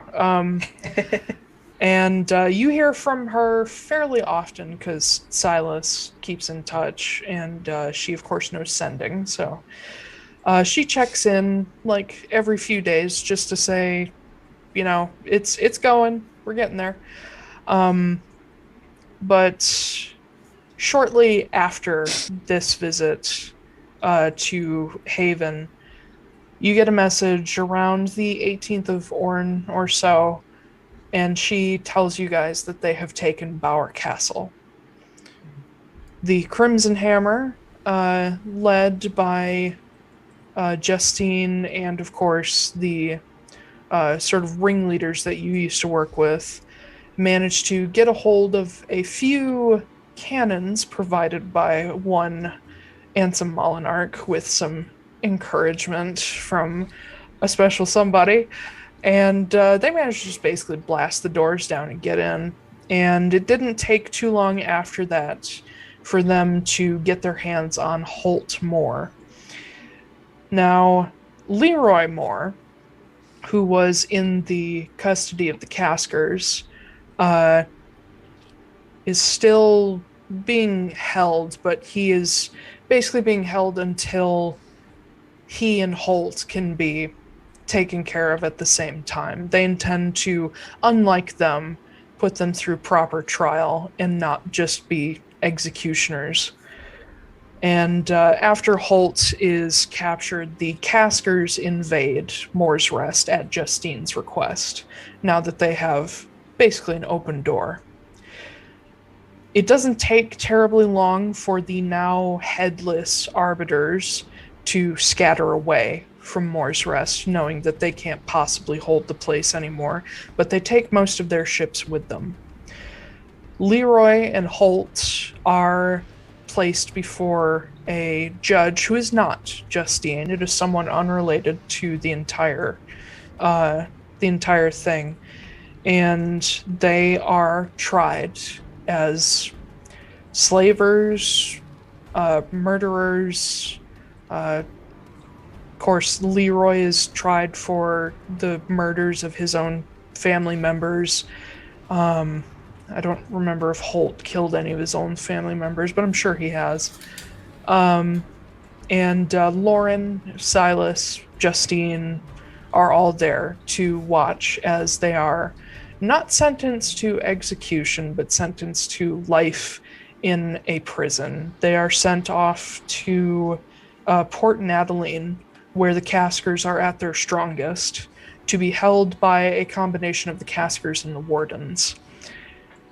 And in the end of this trial, Justine tells them that they will not get the mercy of execution and death. For all that they have wrought, they get to think about it for the rest of their lives, and their lives will be long if she has anything to say about it. And a few days after that, Silas, still king of Moore's Rest, sets up a ceremony, the passing of the crown. And the ceremony itself is nothing too crazy, because Moore's Rest just does not have the resources to throw a huge, coronation. But between help from the Obsidian Collective, the Caskers, who are now mostly occupying Moore's Rest in place of the former guards and arbiters, and with help from wardens and other friends, a celebration is had, and there are supplies brought in. There are basically all the things that the people of Moore's Rest have been missing for so long brought in, and trade is opened up once again. Wick upon Pine is freed as the arbiters lose their grip, and Justine is declared Queen of Moore's Rest as Silas steps down and becomes a private person for the first time in his life. And in doing so, her first day as queen, Justine writes not only a list of pardons, but a list of bounties. Among the pardons are the names of everybody in the Obsidian Collective and everyone that you guys specifically name, including Sylphie, including Alistair, who is to be left alone at Sylphie's request in particular. Other folks that have been enemies of the Arbiters are pardoned. And among the bounties, several people that have had to do with the Arbiters, lackeys of Holt and Leroy, people who previously opposed Silas at every turn. Many nobles are arrested and tried for their own parts of allowing the people of Moore's Rest to be basically abused for as long as the Arbiters have been there. The Caskers as a whole are pardoned because the Arbiters wanted to kill every single one of them. And Justine makes, at the suggestion of course, her friends and family, makes the request for one Mary Warda and Malmek Anakalatai to come to Moore's Rest in person as the leaders of the Heresian Caskers and participate in a partially as friends, partially showy signing of a treaty of peace between Port Nataline and Moore's Rest. It is decided that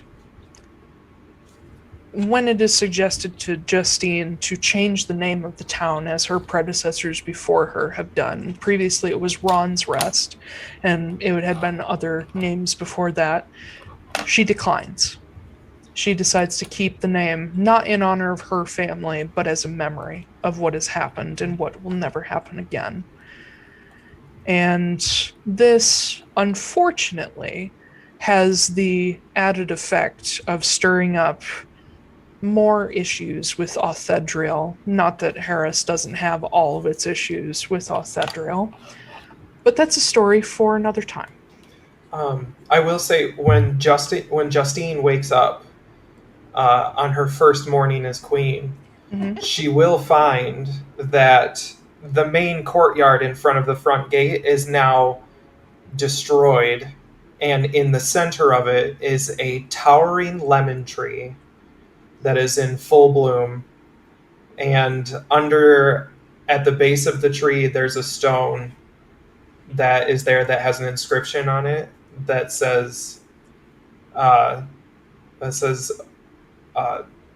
call us when you need us.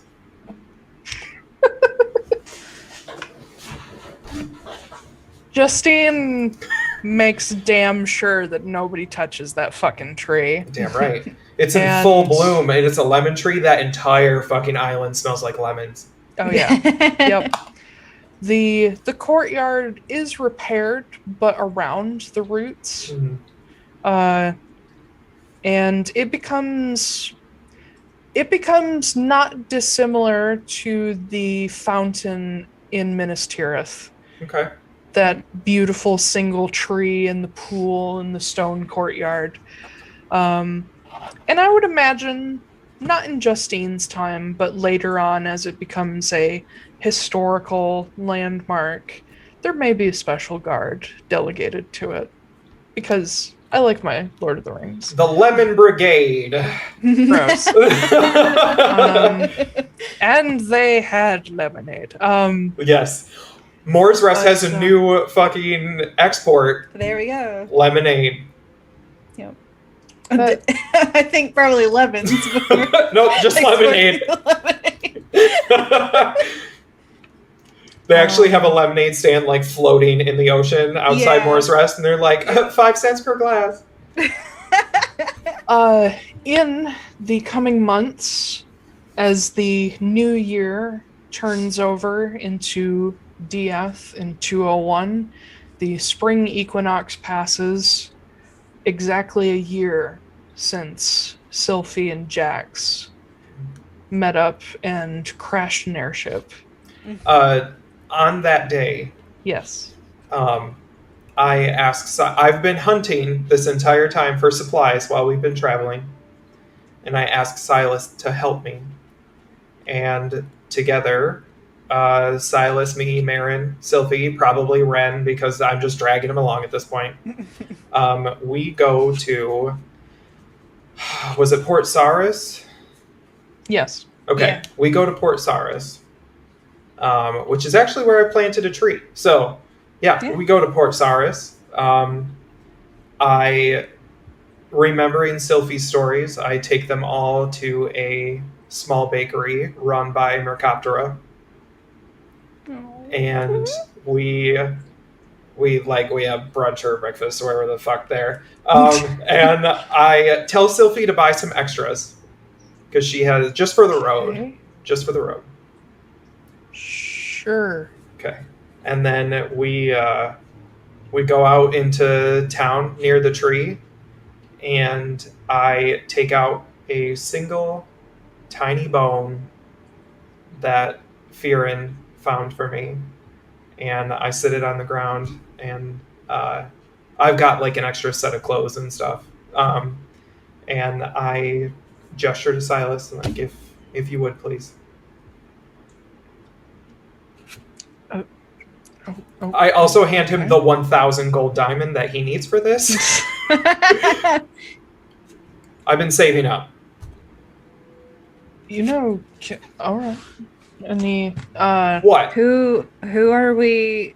What is? Yes, who is this? You guys will get to meet them. And off to the side, Sylphie's like, you didn't. And Silas casts the spell. And from this little bone, a white light begins to grow outward and form a curled up shape of a smallish tabaxi, and begins to form his features and whiskers and little ears and long poofy tail. And if I remember correctly, as the light fades, he is left with bright, beautiful white fur. Mm-hmm. And you see, just curled up there at the foot of the tree, like a little cat sleeping, a little bitty Jax. I help him up. Obviously, I'm sure Sylphie has a reaction. Sylphie is just kind of stunned, standing there, and as Jax wakes up and sort of rubs his eyes, and blinks, and looks around, he looks up at you in particular. You don't know me. No, I don't. You're I help him to his feet and like give him a cloak so he's not, like totally naked. He's got fur. He'll be fine. Yeah. But yeah, he's kind of wobbly. You were chosen for a reason. You still have a story that needs to be told. And I take his hand and I set into it a ring that I got from Teldonost. And close his hand on it. I'm like, it's your choice, whatever you want to do. I don't understand. Teldonost says hello. He looks down at the ring, and this one's not cursed, so like you can just put it on if you want. It's not gonna I show him mine. I take it on and off. See, it's fine. It doesn't. Are you like me? What do you mean? And he looks down at the ring.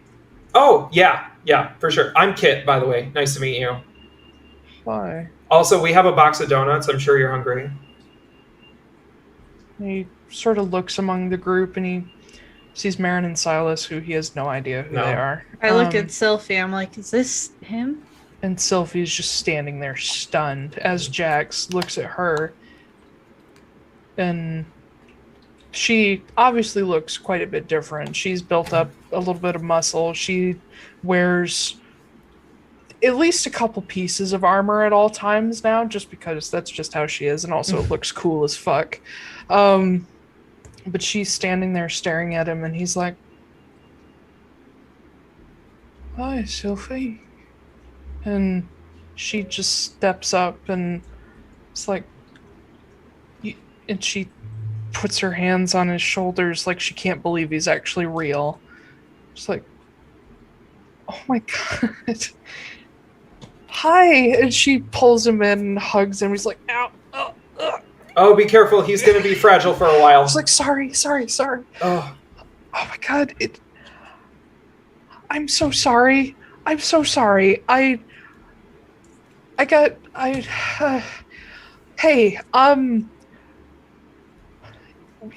this is Marin. And she points over, and hey, Jax looks over. He's like, "Is this your sister?"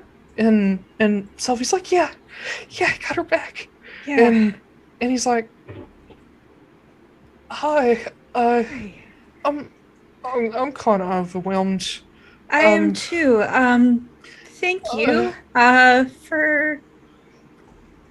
Thank you for keeping my dorky sister alive for at least a little bit.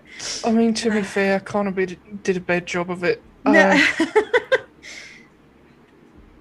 And he looks at Sylphie, and she's just stunned. And he is too. And she sort of wraps an arm around him. She says, you have a lot to catch up on. I thank you. You are going to meet some amazing people who would have loved you. They're going to love you. I got a new dad. I was going to say, I know some people who might be able to help him out. Yeah. And she says, I got a new dad. I got a whole new, like, huge, there's like 200 of them, Jax.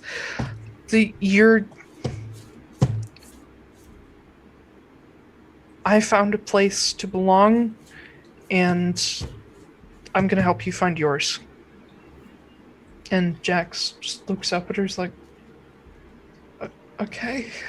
I think the short version of that is welcome to the family. That sounds really nice.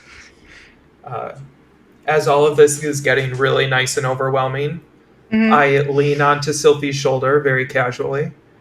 I'm like, I think you still have a letter to deliver, don't you? Letter? Aether? Oh. Sorry, And I forgot. Oh, that's okay. Yeah. And, yeah, she nods, says, yeah, I know. I've been kind of putting it off. I pull out another diamond and hold it in my hand. What if we just deliver them home instead?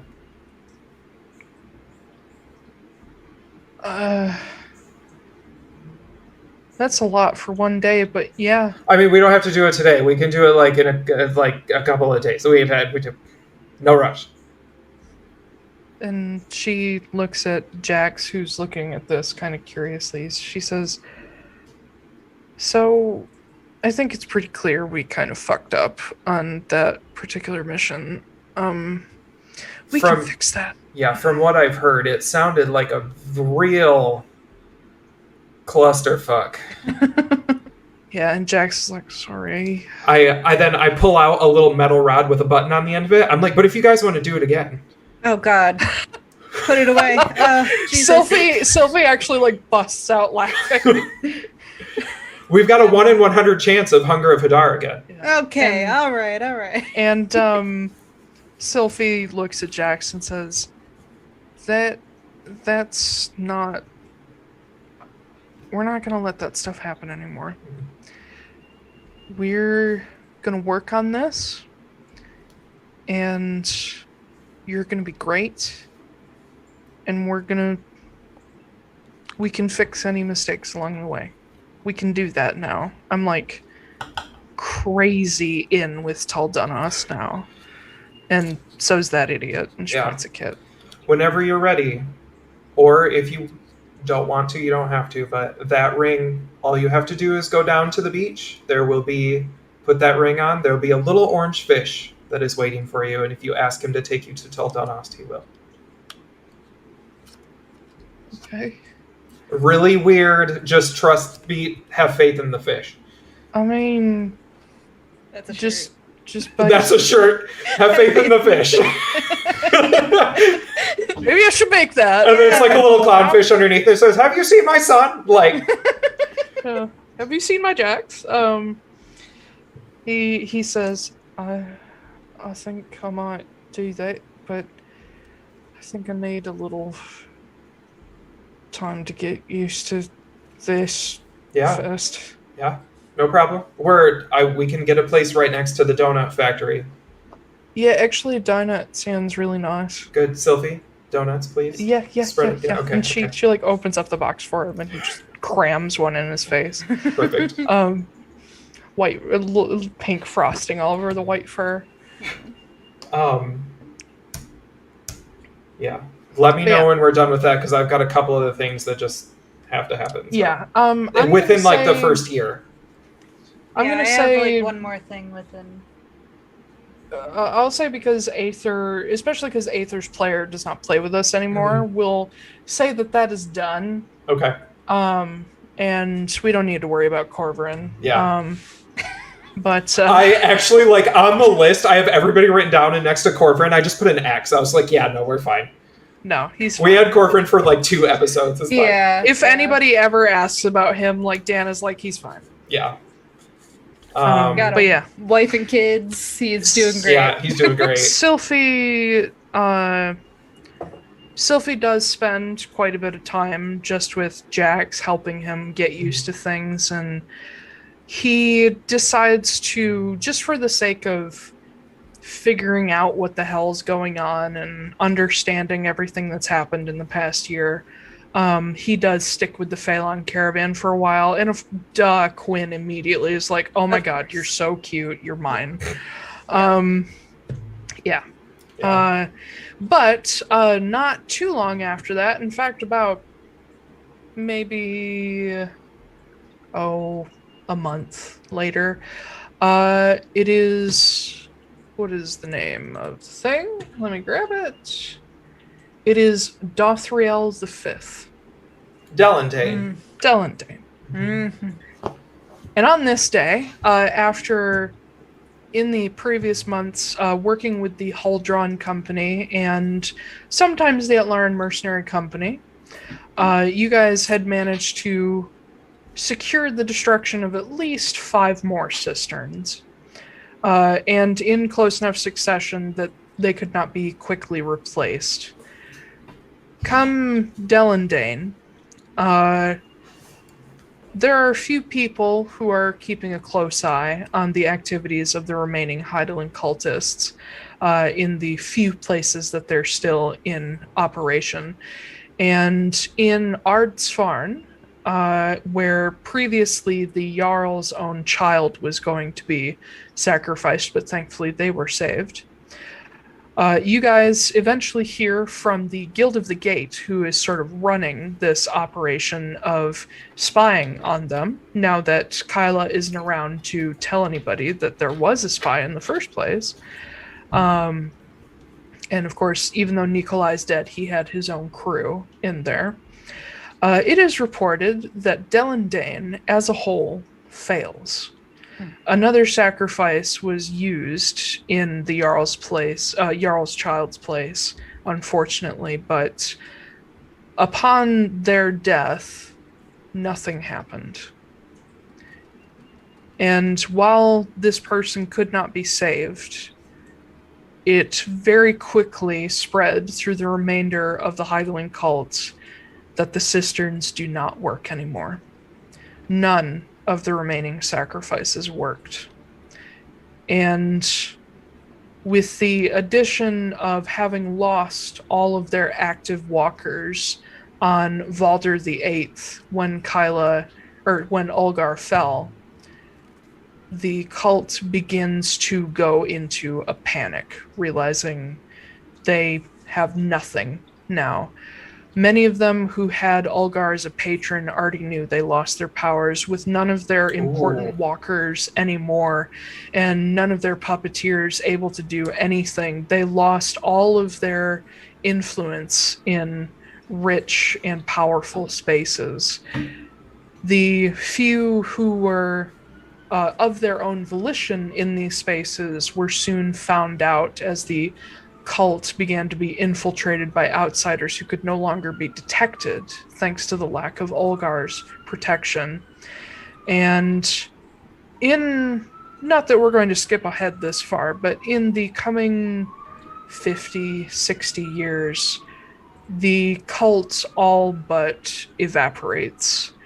Sections of it do stick around, but no longer dedicated to Ulgar, as they all learn, as the story of the Obsidian Collective spreads, that he was destroyed and Ylarka was killed. The Guild of the Gate, in particular, spends quite a bit of time with their new chaser captain, Ithane Molinarch, hunting down odd splinter groups and making sure that they're no longer a problem. Let's see. The Obsidian Collective, in particular, kept an eye on some of these larger groups led by former White Cloaks. And the remaining cisterns were eventually destroyed, just in case. The Atlaran Mercenary Company actually volunteered some of their time and resources to help with this, sort of as a symbol of peace to Haven, realizing that they had fucked shit up. And the Huldron Company also funded this in order to also repair some burned bridges, quite literally.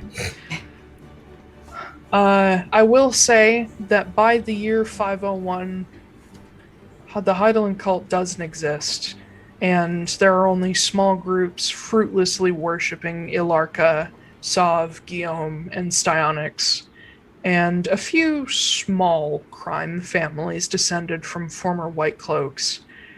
But all in all, they are considered effectively destroyed as of the year 201.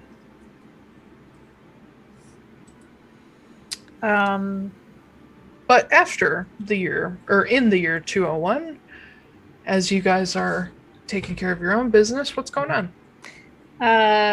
One last thing before we depart from the Phalon.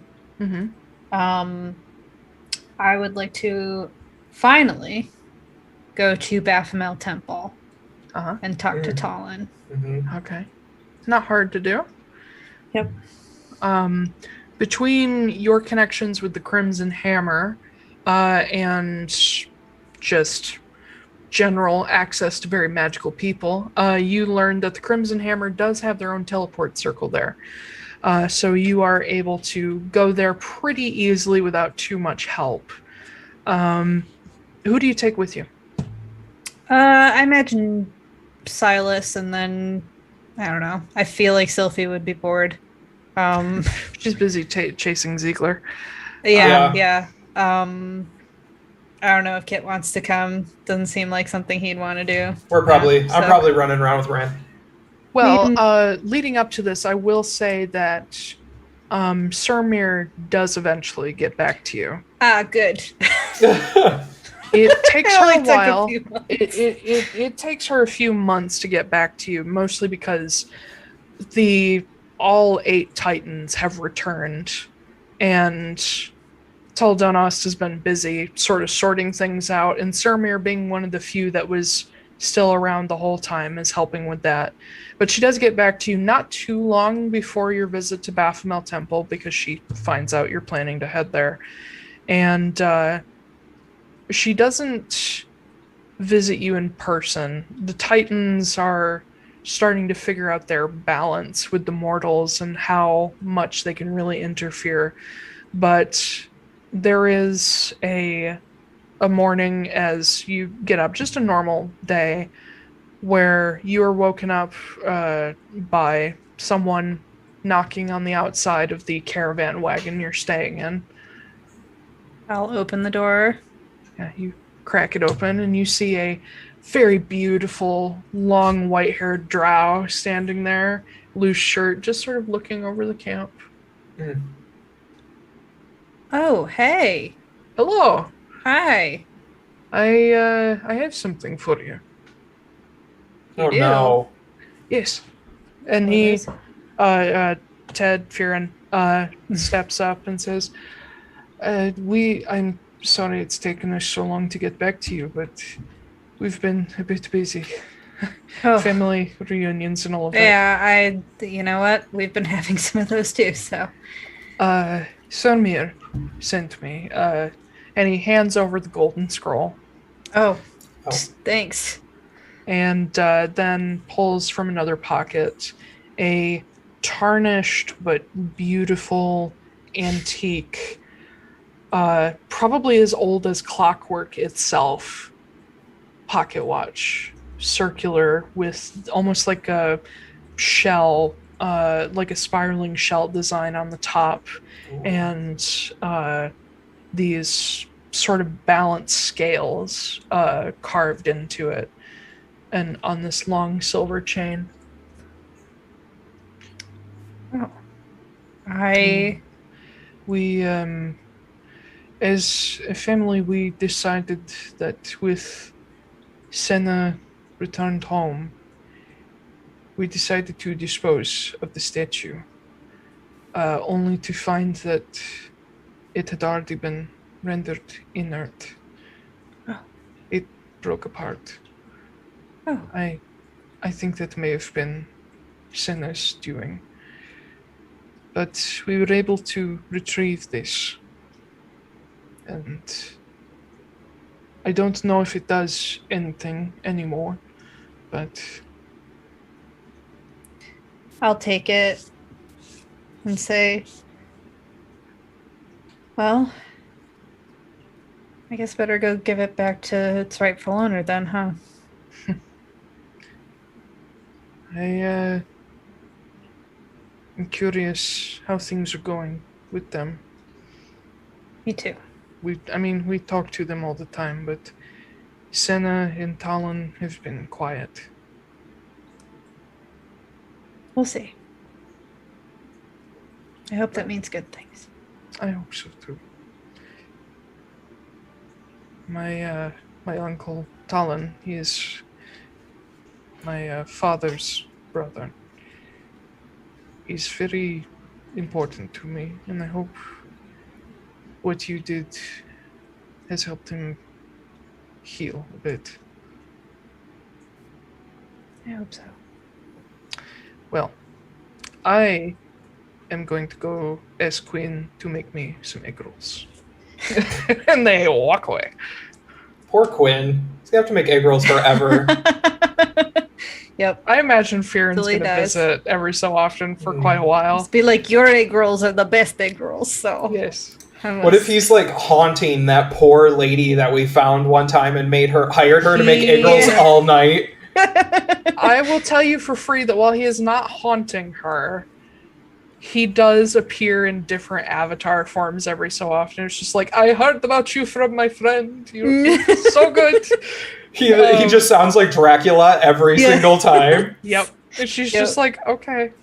Oh, it's the same person again, wearing another illusion. Yeah. She knows. She totally knows. But yeah.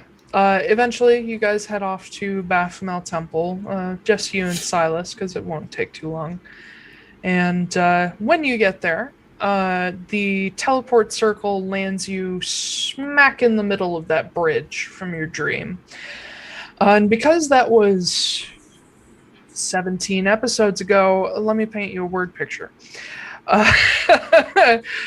You find yourself on a wide, like 50-foot wide stone bridge spanning a long gap between two tall mountainsides. And the bridge itself is probably a good like eighth or more of a mile long. And you see the familiar apparel of sentinels on this bridge, except these ones are specifically Talon related, not a mix like you would see in Haven. And there are quite a few people crossing over the bridge, people who look like they're just traveling around for the day, people who are carrying bags like they went to get groceries. And on either end, the bridge goes into a spiraling ramp that goes down into the mountains themselves. And as you and Silas just kind of ask around the sentinels there, you eventually figure out that the Baphomet Temple, which the entire city is named after, is to the east. And you leave the bridge to head into a massive spiral and down into this huge hallway that's just lined with columns, very Moria-esque. And you see carved into either side are homes and businesses, and everything that doesn't move regularly is made of stone, different types of stone, everything from white diorite to red granite to slate to andesite, all the different colors, that even though it's all stone, it is beautiful. And it is made even more beautiful by the fact that this entire arched hallway, the ceilings and walls are covered with hand-painted ancient murals and set with glass mosaics that depict stories from the Balin pantheon. Some of them from the Dissolution that show everything from the fall of Delthair to the return of Hesperus, to the defeat of Ylarka, And as you get further down this humongous underground city hallway, you see off to the left there is a recess into the wall and a huge double stone door that, as you go up to it and see the symbol of Talon above it, which is this long-handled axe, you just sort of push on these stone doors that look like they're too heavy to move, and they just swing open effortlessly. You step into a hallway that reminds you of the tunnel through the crater to the Monomareg, sorry. And you see this entire roof of this tunnel is covered in black paint with constellations and these almost watercolor-esque pieces of Senna and Talon's story. You see these two people just perfectly happy together, and you see three smaller figures with them. You see one of the smaller figures, male, with a phantom over his shoulder that reminds you of Ylarka's skeletal face. You see him kill two of the smaller figures and then kill Senna. And then the figure of Talon turns, brandishing this long axe, and destroys him on the spot. And at the end of the hallway, right before the last two doors, you see the lone figure of Talon just standing with axe in hand. And as you push open this second set of doors, you step into what is essentially an underground cathedral. You see very much like almost Notre Dame-esque. You see these long lines of pews, and you see columns off to the side with smaller hallways with lofts on either side where choirs would stand. You see up at the front this raised pulpit, and standing behind it on this plinth is a larger-than-life statue of Talon that is captured in perfect life detail. You have seen him before, of course. This tall, gaunt, serious and sad-looking figure with a golden sort of crown around his head. On his statue, whereas the statue itself is one color of stone, he does have the golden crown, and you see before him in a stone recreation of a stump, there is his long-handled axe, which is an actual axe set into the stone, just sort of sticking out of it, and he's wrapped in this long cloak.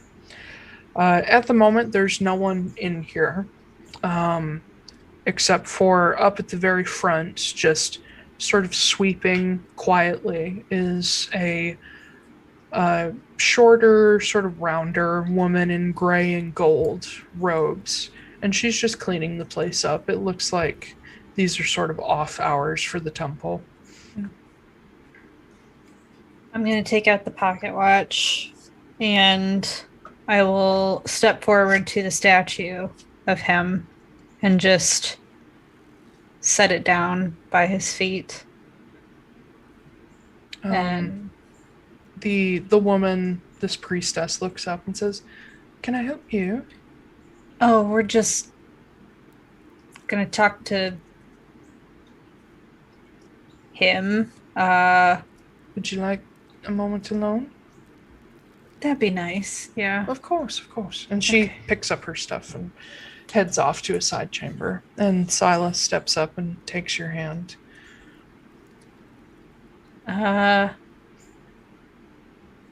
Sorry it took so long to get here. But we're doing well. I just wanted to make sure she was too. And that you all are happy.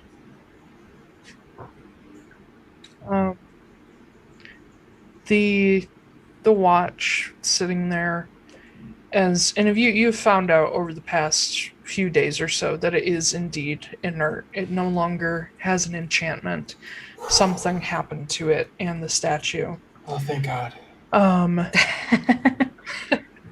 I was so worried you were going to leave like a powerful legendary relic just sitting on a pedestal. Like, oh my god.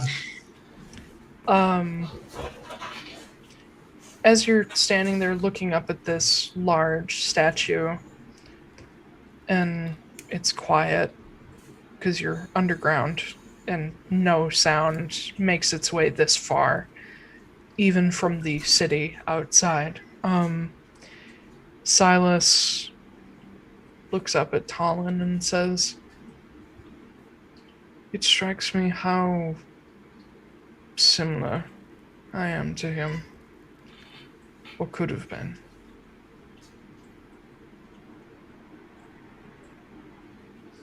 I'll just kind of nudge into him a little bit, like, well, I'm glad your story has a happy end. Well, I assume. I think it could be pretty good. And he stops and turns as you guys hear footsteps just sort of echoing through this stone chamber. And you go to look and you realize out of the corner of your eye the statue is gone. Oh. And behind you, approaching this maybe 7-8 foot male figure with almost grayish dark skin, a dark sort of salt and peppered beard, but mostly white hair on top, the golden crown off his temples and extending around his head, this long gray cloak, gold accents on leather armor, and a sash around his waist, and these heavy gold accented boots stepping along. You see the, to you, familiar visage of Talon. Now, with your experience with titans and gods and all the people that you've tried to avoid thus far, you are aware that he is not really here. This is an avatar. Yeah. But he looks real enough. And as he approaches and stops a good maybe 15 feet away, he has his arms clasped behind his back, looking at the two of you. Is the pocket watch still where it was, or? Nope, it's gone. Okay. Sorry. I just wanted to check and see how she was. It will be a long time before she is even a shadow of her former self. But she is happy. She has her sisters and brother, and we all have her again. Good. And what about you?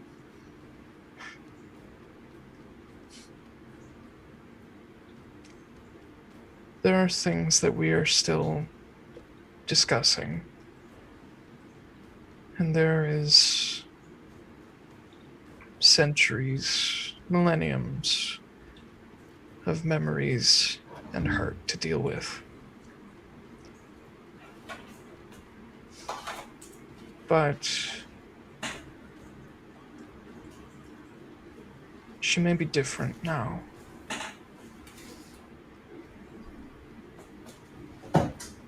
But she is still the Senna that I knew, with her memories returned. I didn't think it was possible for that to happen.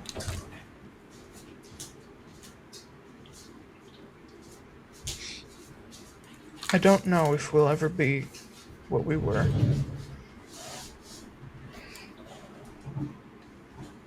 But I'm certainly willing to give it a try.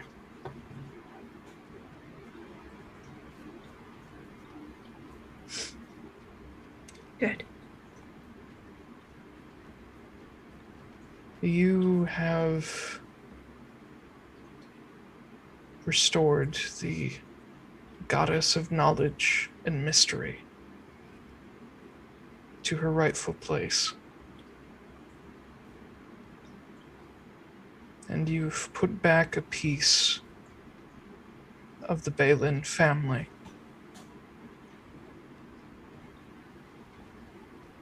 If not just for my sake, but the sake of Atlaran, Elen, Zerai, Hesperus, Raulus, Savros, Harkin, all of us. Thank you. You may not be a godly person, but you are certainly a friend to us.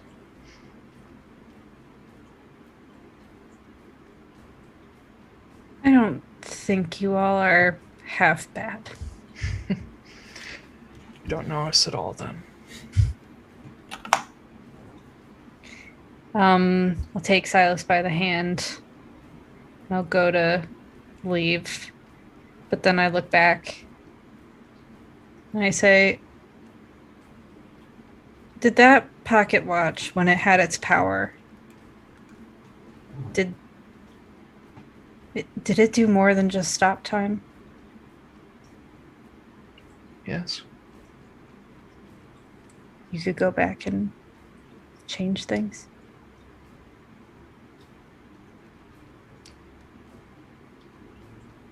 That power does exist somewhere. But it is a power that even I realize is not to be trifled with. I would have used it long ago if I thought it would have turned out well.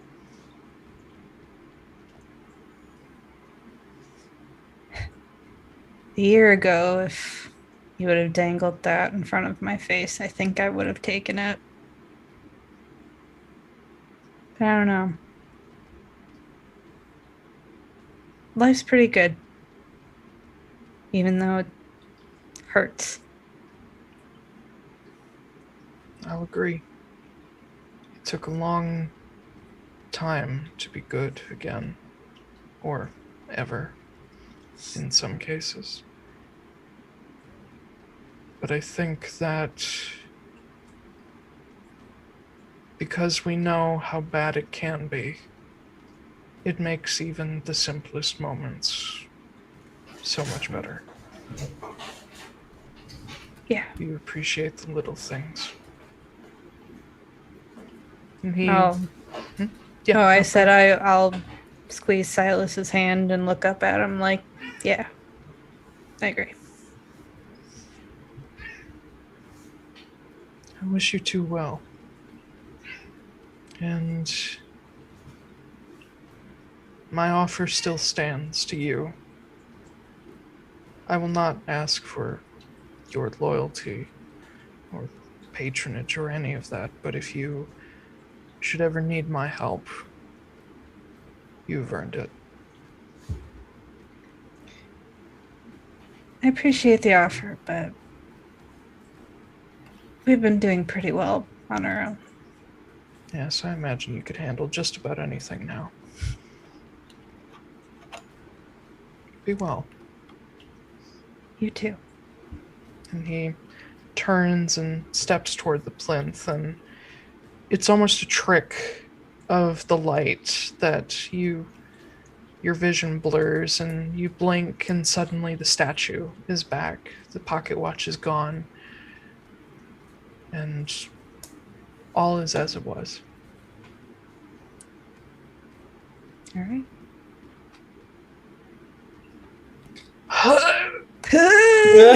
My baby boy! Okay. I've got a couple things to do within the first year that are not big, but just a couple things to like get rid of out of my inventory. I do go back to Constanos and talk to Lucan, and we inter what I have left of Elaine. Okay. If they want to inter her underground, that's fine. If they choose to inter her above ground, I will plant a tree on top of her grave. Okay. Um, I think the tree would be nice. okay. Kit has been collecting fruit seeds at this point, and since Constanos is a warmer climate, she gets a fig tree. Okay. And then I will go back to at some point, because I can turn into a dragon basically whenever the fuck I want now. So at some point, I will throw the crest of the Heidelen cult into a deep part of the ocean, so that we can no longer be tracked. I will also. It did go inert after. Oh, it did. Yep.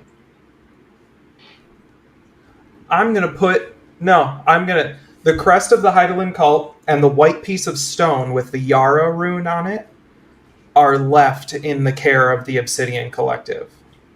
Okay. As reminders of what you guys can convert one of Lysander's buildings into like a museum thing. Yeah.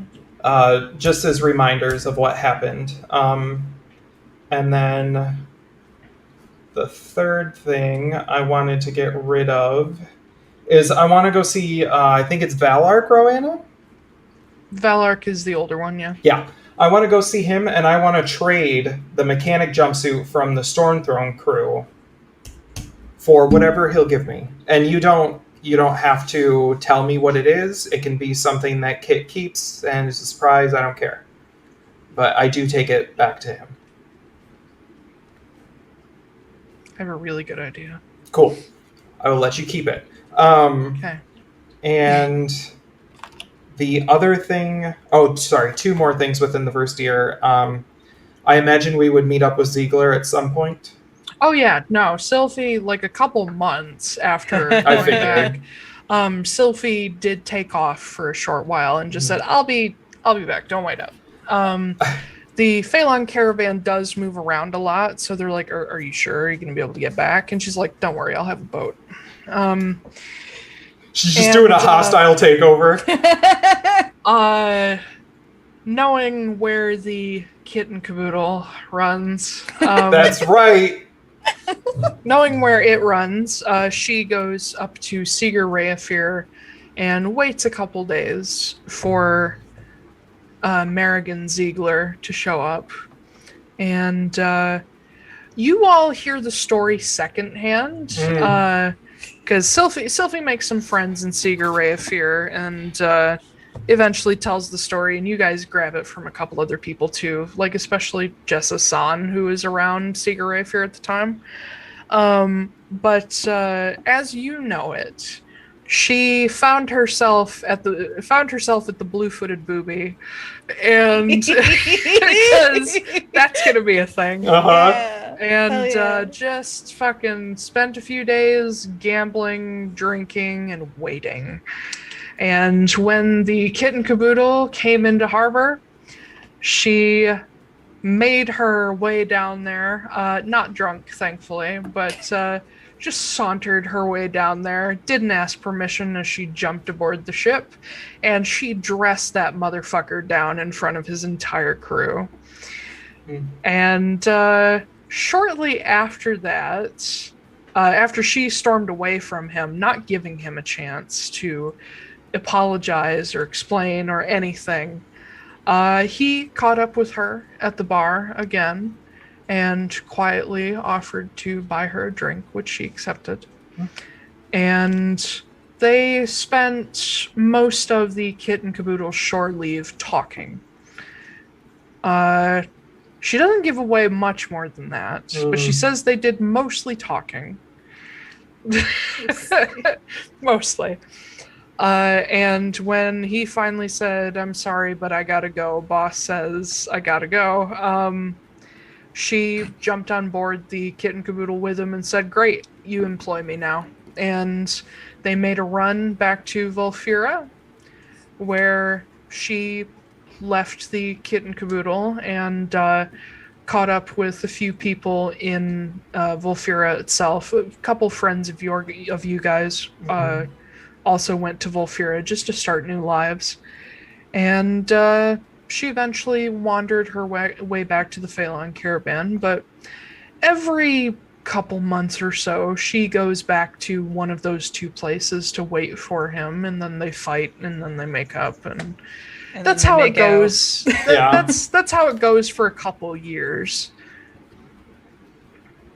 Okay. Along somewhere in that time, I imagine I speak to Ziegler, and or just through messages or whatever, and basically, I tell him that while I still want to get paid, I am leaving him mostly in charge to make the business decisions, and I would like him to continue expanding, to keep trade very fair, and to employ Monomarg and ELUSIR whenever they ask. Okay. Yeah. And then the last thing I wanted to do within the first year is I am finally going to take Carol on a date. Yay! Yay! Yeah. Thanks to the connection between the Caskers and Moore's Rest now, it is not hard to get a hold of Carol. And he's mostly based in Seeger Reafir now because he runs that branch of the Caskers. Gotcha. So while he's busy, he has time for you. Oh, I can pop in anywhere. So, like, I'll talk. Does it go well? I imagine it does. Okay, cool. I've got a little bit to add to my epilogue then.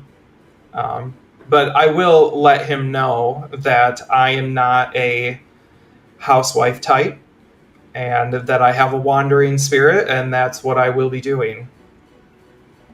So I will see him when I can, but it's on my time. Obviously, if he needs me, I will show up, but yeah.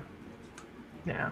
Carol is, to be fair, you don't know him that well yet. Yeah. No, I figured like once it goes well for a while, like we'd have that kind of talk. Yeah. As you get to know him better, you learn that he does not have the wanderer spirit. He's very much content with being more of while he does control the specifically Seeger Reafir branch of the Caskers, and he's busy a lot. He's a lot more bookish than his parents. He's not as involved as his dad. He's not as commanding as his mother. But he's good at what he does because he grew up learning how to do all of that. He was literally born for this. And with his parents' help, he's pretty good. The support of Moore's Rest also helps a lot because now anytime pirates show up, Justine's like, especially if they're arbiters. Yeah. But he is not bothered by your wandering spirit. In fact, he encourages it.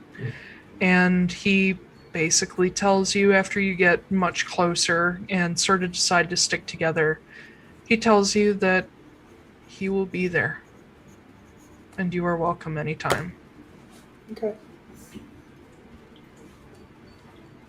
All right. And that's it for me. I'm ready to move into epilogue. Okay. Right before, I would say, like, whenever Ansem says that we're ready to go, move forward, I'd say, like, a few days before we're set to go, I'm just watching everybody at the Phelan caravan, like, out in front of a bonfire and everything. I'd say you guys are in, let's say mid-cord. Let's go back to where it all started. Okay. You guys are chilling out in mid-cord after doing some performing that day around bonfires and dinner, and everything else is laid out and everybody's just relaxing.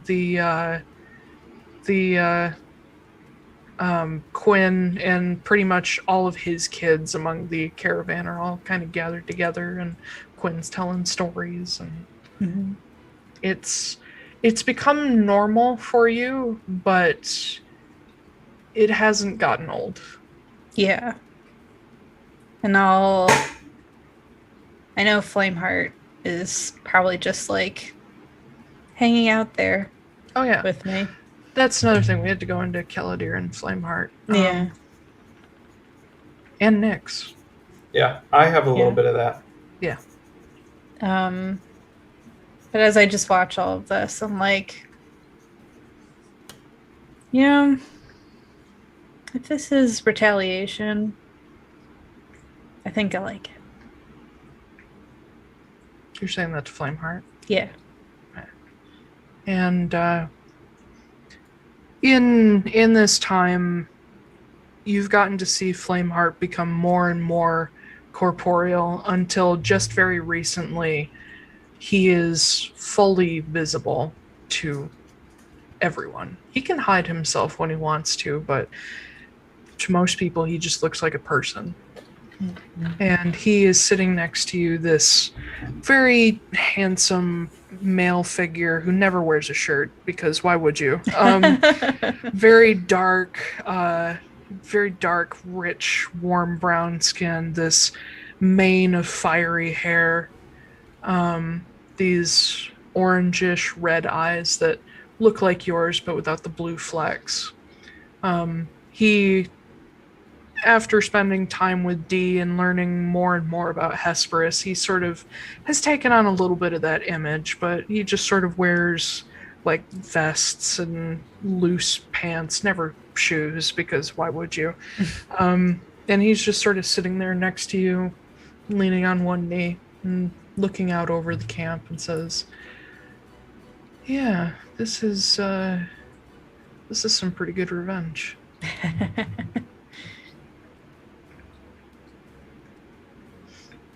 Thank you. I think we've made it up to each other, all the things we owe. Can still say thank you.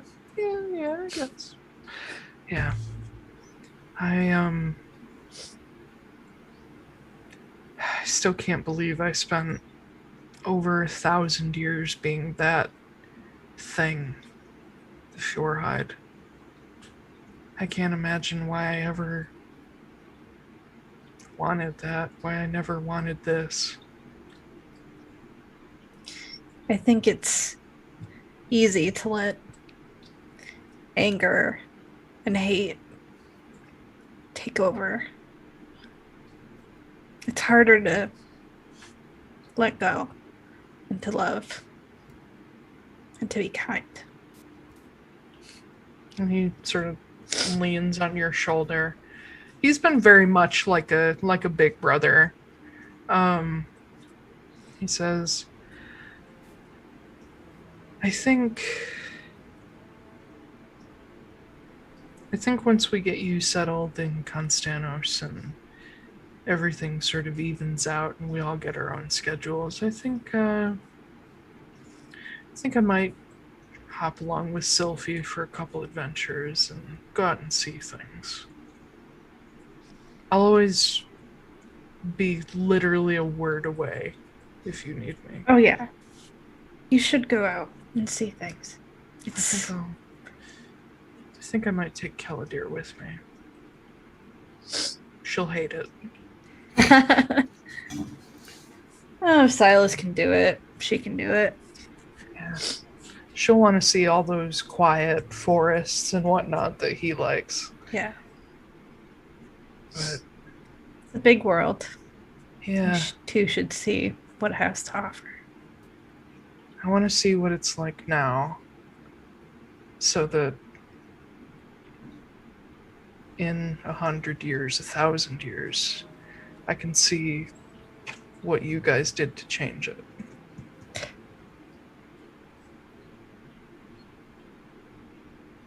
I don't know. Are you kidding me? I don't know. I never wanted to do that. All I care is that I'm free. I think I finally am.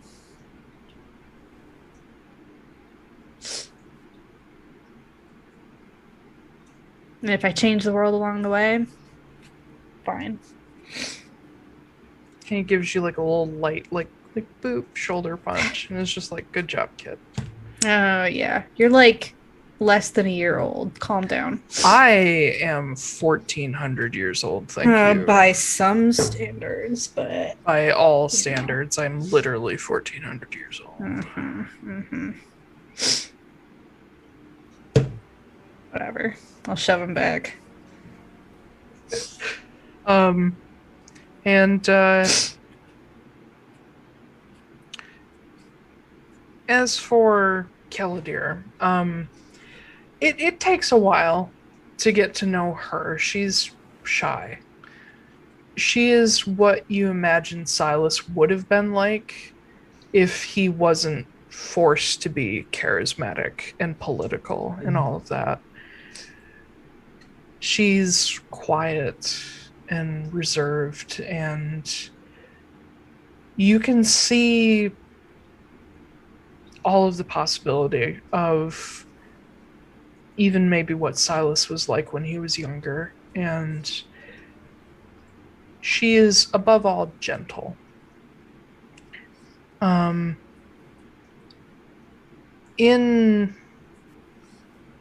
It'll come around later as we get into the true like epilogue. But there's a reason she becomes known as the Mercy Staff. She is the epitome of gentleness and kindness, unbefitting of a tool of death. But she is very much I think it's unfair to call her relationship with Silas that of a sister. It is as close to your relationship with him as she can get without it being romantic. There's never jealousy there. She treats you as if you mean the world to her as well. But there's always this knowledge that there is another woman there who cares about Silas just as much as you do.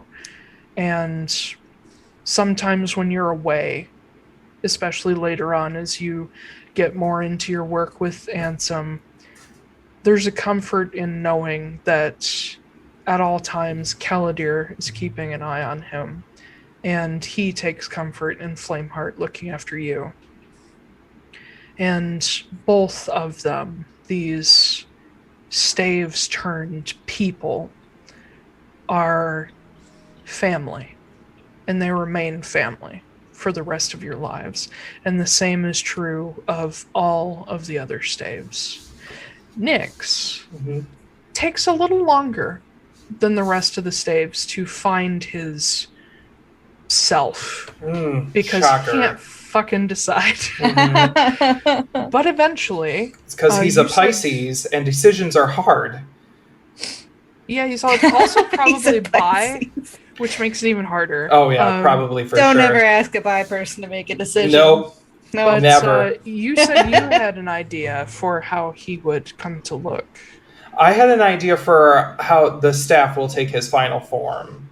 But okay. As for Nyx, I would imagine that he takes on a very... I always imagined him with kind of cerulean blue eyes, probably more on the pale side, actually, and jet black hair. And he'd probably be kind of tall-ish, like 5'11", 6 foot, lanky. Just because he can't stop moving, he's just metabolism all the time. I don't think he'd be muscular. I think he'd just be fast. I could see him being pretty lean, like thin swimmer lean. Yeah. I'd say eventually because of Kit's traveling and also being part of the ELUSIR and stuff like that, he eventually takes on like a very boho, like fortune teller kind of look. He taking after Taldanos, like the fishnets and like the netting and stuff like that. Yeah. So he's got like that boho look, but it's he kind of sort of looks like a hobo at the same time. Boho hobo. A hobo, boho, boho. Yeah. So I say he kind of looks like he would pass as just a person, like a fisherman, kind of an eccentric, fast fisherman. He's just wandering around, causing havoc because he can't stop moving and doing things. All 8 of the staves do eventually appear as just people. They can still become their weapon forms, and I think not in MARIN's lifetime, but later on down the line, they will also be able to create a separate extension of themselves in the form of their weapon. But they themselves are just very, very magically adept people. But yeah, Nyx, in his time with Kit, I think it's fair to say that he disappears a lot. Oh, for sure. And he adores Ren. No. He just I can see that. He just buzzes around him at all fucking hours.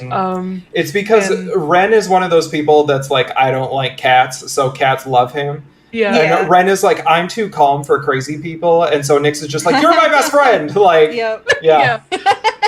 But he does rub off a little bit on Ren, and Ren does gather his confidence over time. Thank God. To the point where, as he gets older, I think Ren will become fairly well balanced to the point where he does like structure, but he's also very capable of spontaneity.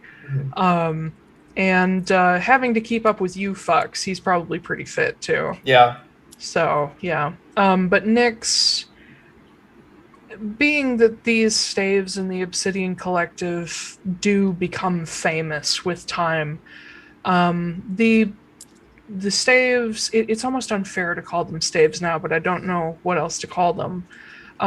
They like their certain chosen forms, but occasionally they do change them just to not garner too much attention. And every so often they'll like change a feature or two just to be able to go unseen. But all 8 of them have a very close relationship. Perhaps the closest of which will be between Nyx and Flameheart. Even though they started out literally as fire and water and did not like each other at all, were sworn enemies as the Sephin and Fjord. It's later on, but eventually Nyx and Flameheart are, anytime they're not with you guys, they're together. And even then, if Flameheart is with MARIN, Nyx will just fucking pop up and ruin everything. Of course. Yeah. Yeah. Sounds about right. Nyx travels a lot more, so he comes around occasionally. It's like your Like, what you guys doing? It's like your teenager bringing over their crazy ADHD friend, and you're just like, oh god, put out the tarps. But no, Nyx is good. He becomes more self-aware with time, but he's still pretty chaotic. They get into trouble. Good. But it also stands to reason that Squall and Sonoring are very close, being that they belong to a father and daughter.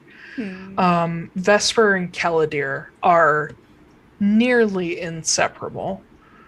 Being death and dark, they not only complement each other, but you all learn that Vesper under Quinn is just as gentle as Keladir, if not more, but even shyer. She is sweet, and the Phalon are her world. She is all, or they are all she cares about. And later on, when Quinn does pass away, it is no surprise that Vesper ends up passed down to another Heartstead, one of his adopted children. And it will stay, or she will stay, with the Phalon forever. Or at least she hopes so. Let's see.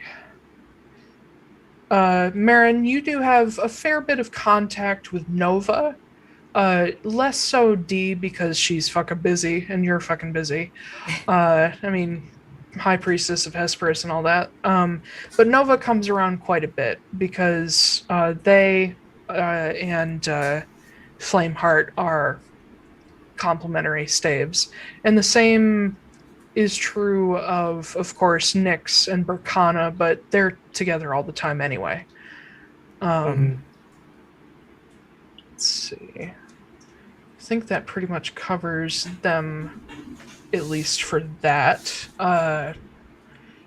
Oh, yes, and a few years down the line, as the Obsidian Collective becomes more prevalent and the Atlaran Mercenary Company in particular does take the counsel of the Obsidian Collective, being that you guys could destroy them if you wanted to. It is purely not your numbers, but your power that makes people respect you and the things that you did to save the Demiweir. But the Atlaran Mercenary Company, as one of the most powerful guilds in the entire world, definitely curries favor with you guys because they know, one, they already fucked with some of you, being that they attacked Haven, and two, they know that down the line, two of you are going to live a really long time.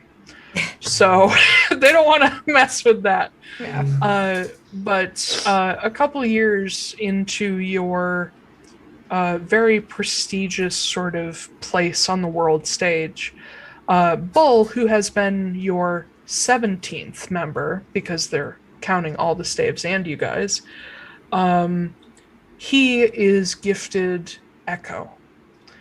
Echo is a fairly simple looking, but for a non-Heidelen stave tool, it is actually extremely powerful.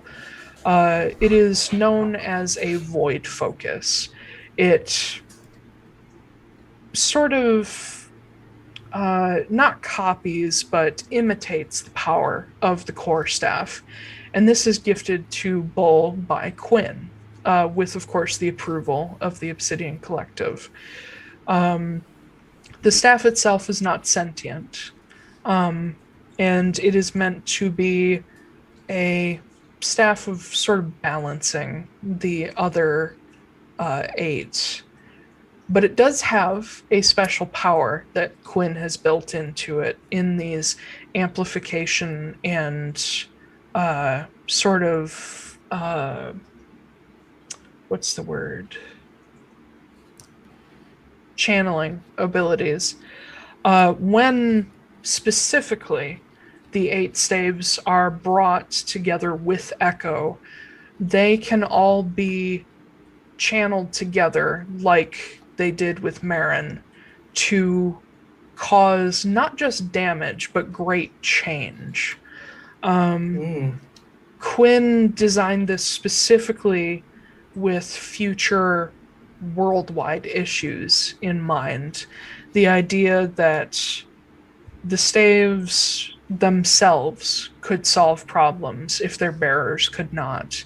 And should all of the bearers and all of the staves be together with Echo, it is even more powerful. But it does require the voluntary and specific consent of every single member in order to work. So it can never be used if even one person disagrees with what they're about to do. This also lays the groundwork for sort of the Obsidian Collective's voting. It doesn't happen very often that you guys don't generally agree on things because you're all friends and all have similar ideas in mind. But for later members who don't know each other as well, it is decided that majority should always rule.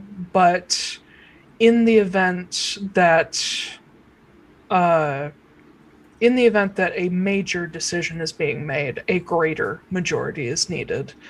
And while it is not required for every member to always agree on everything unanimously, the Obsidian Collective in the future will be brought together with the understanding that every member has similar aligned goals and that each member, even if they do not agree with something that's happening, they should still respect the needs for not just the greater good, because sometimes the greater good is not so good, but the needs of people. Not nobles, not kings, not kingdoms, normal people. And in conjunction with groups like the Guild of the Gates, who you will always have a member in, as Squall becomes the symbol of the captain of the chasers. The Kestrel Mace, as Sonoring, becomes the symbol of the High Graver. As Nova becomes the symbol of the High Priest of Hesperus. As Keladir is forever in the hands of someone gentle and merciful, as Vesper is always a symbol of the Phalon caravan, as Berkana and Nyx are always, at least for the next millennium or so, in the hands of Kenemek Ambro and Kit of Volfira. You all work for the good of people and the good of people's balance with nature, which gets more difficult when the industrial age starts, but not impossible.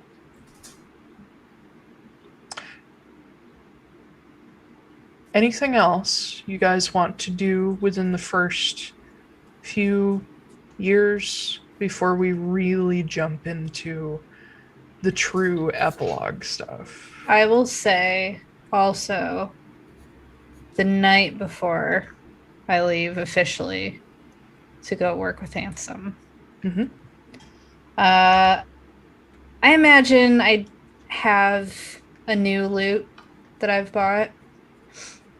And I find Sylphie. Wherever she's like sitting around the fire or something like that. But I would say around this time, she just recently got back from Sigurd and she's just kind of chilling after a lot of other people have gone to bed. I'll sit down next to her, kind of just like, hi. I'm just kind of strumming my lute, just casually.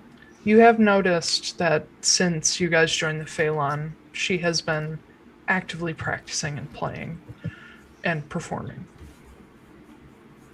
I also like to think that we've been writing music together.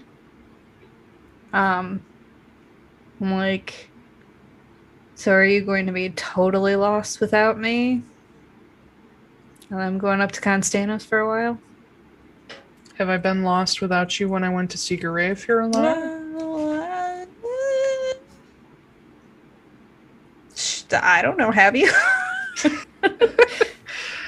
I think, one, I'm a big girl, and two, I can come mess with you whenever I want.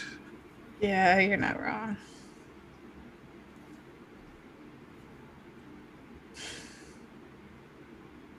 I've been meaning to ask you. I don't know anymore. What is your name?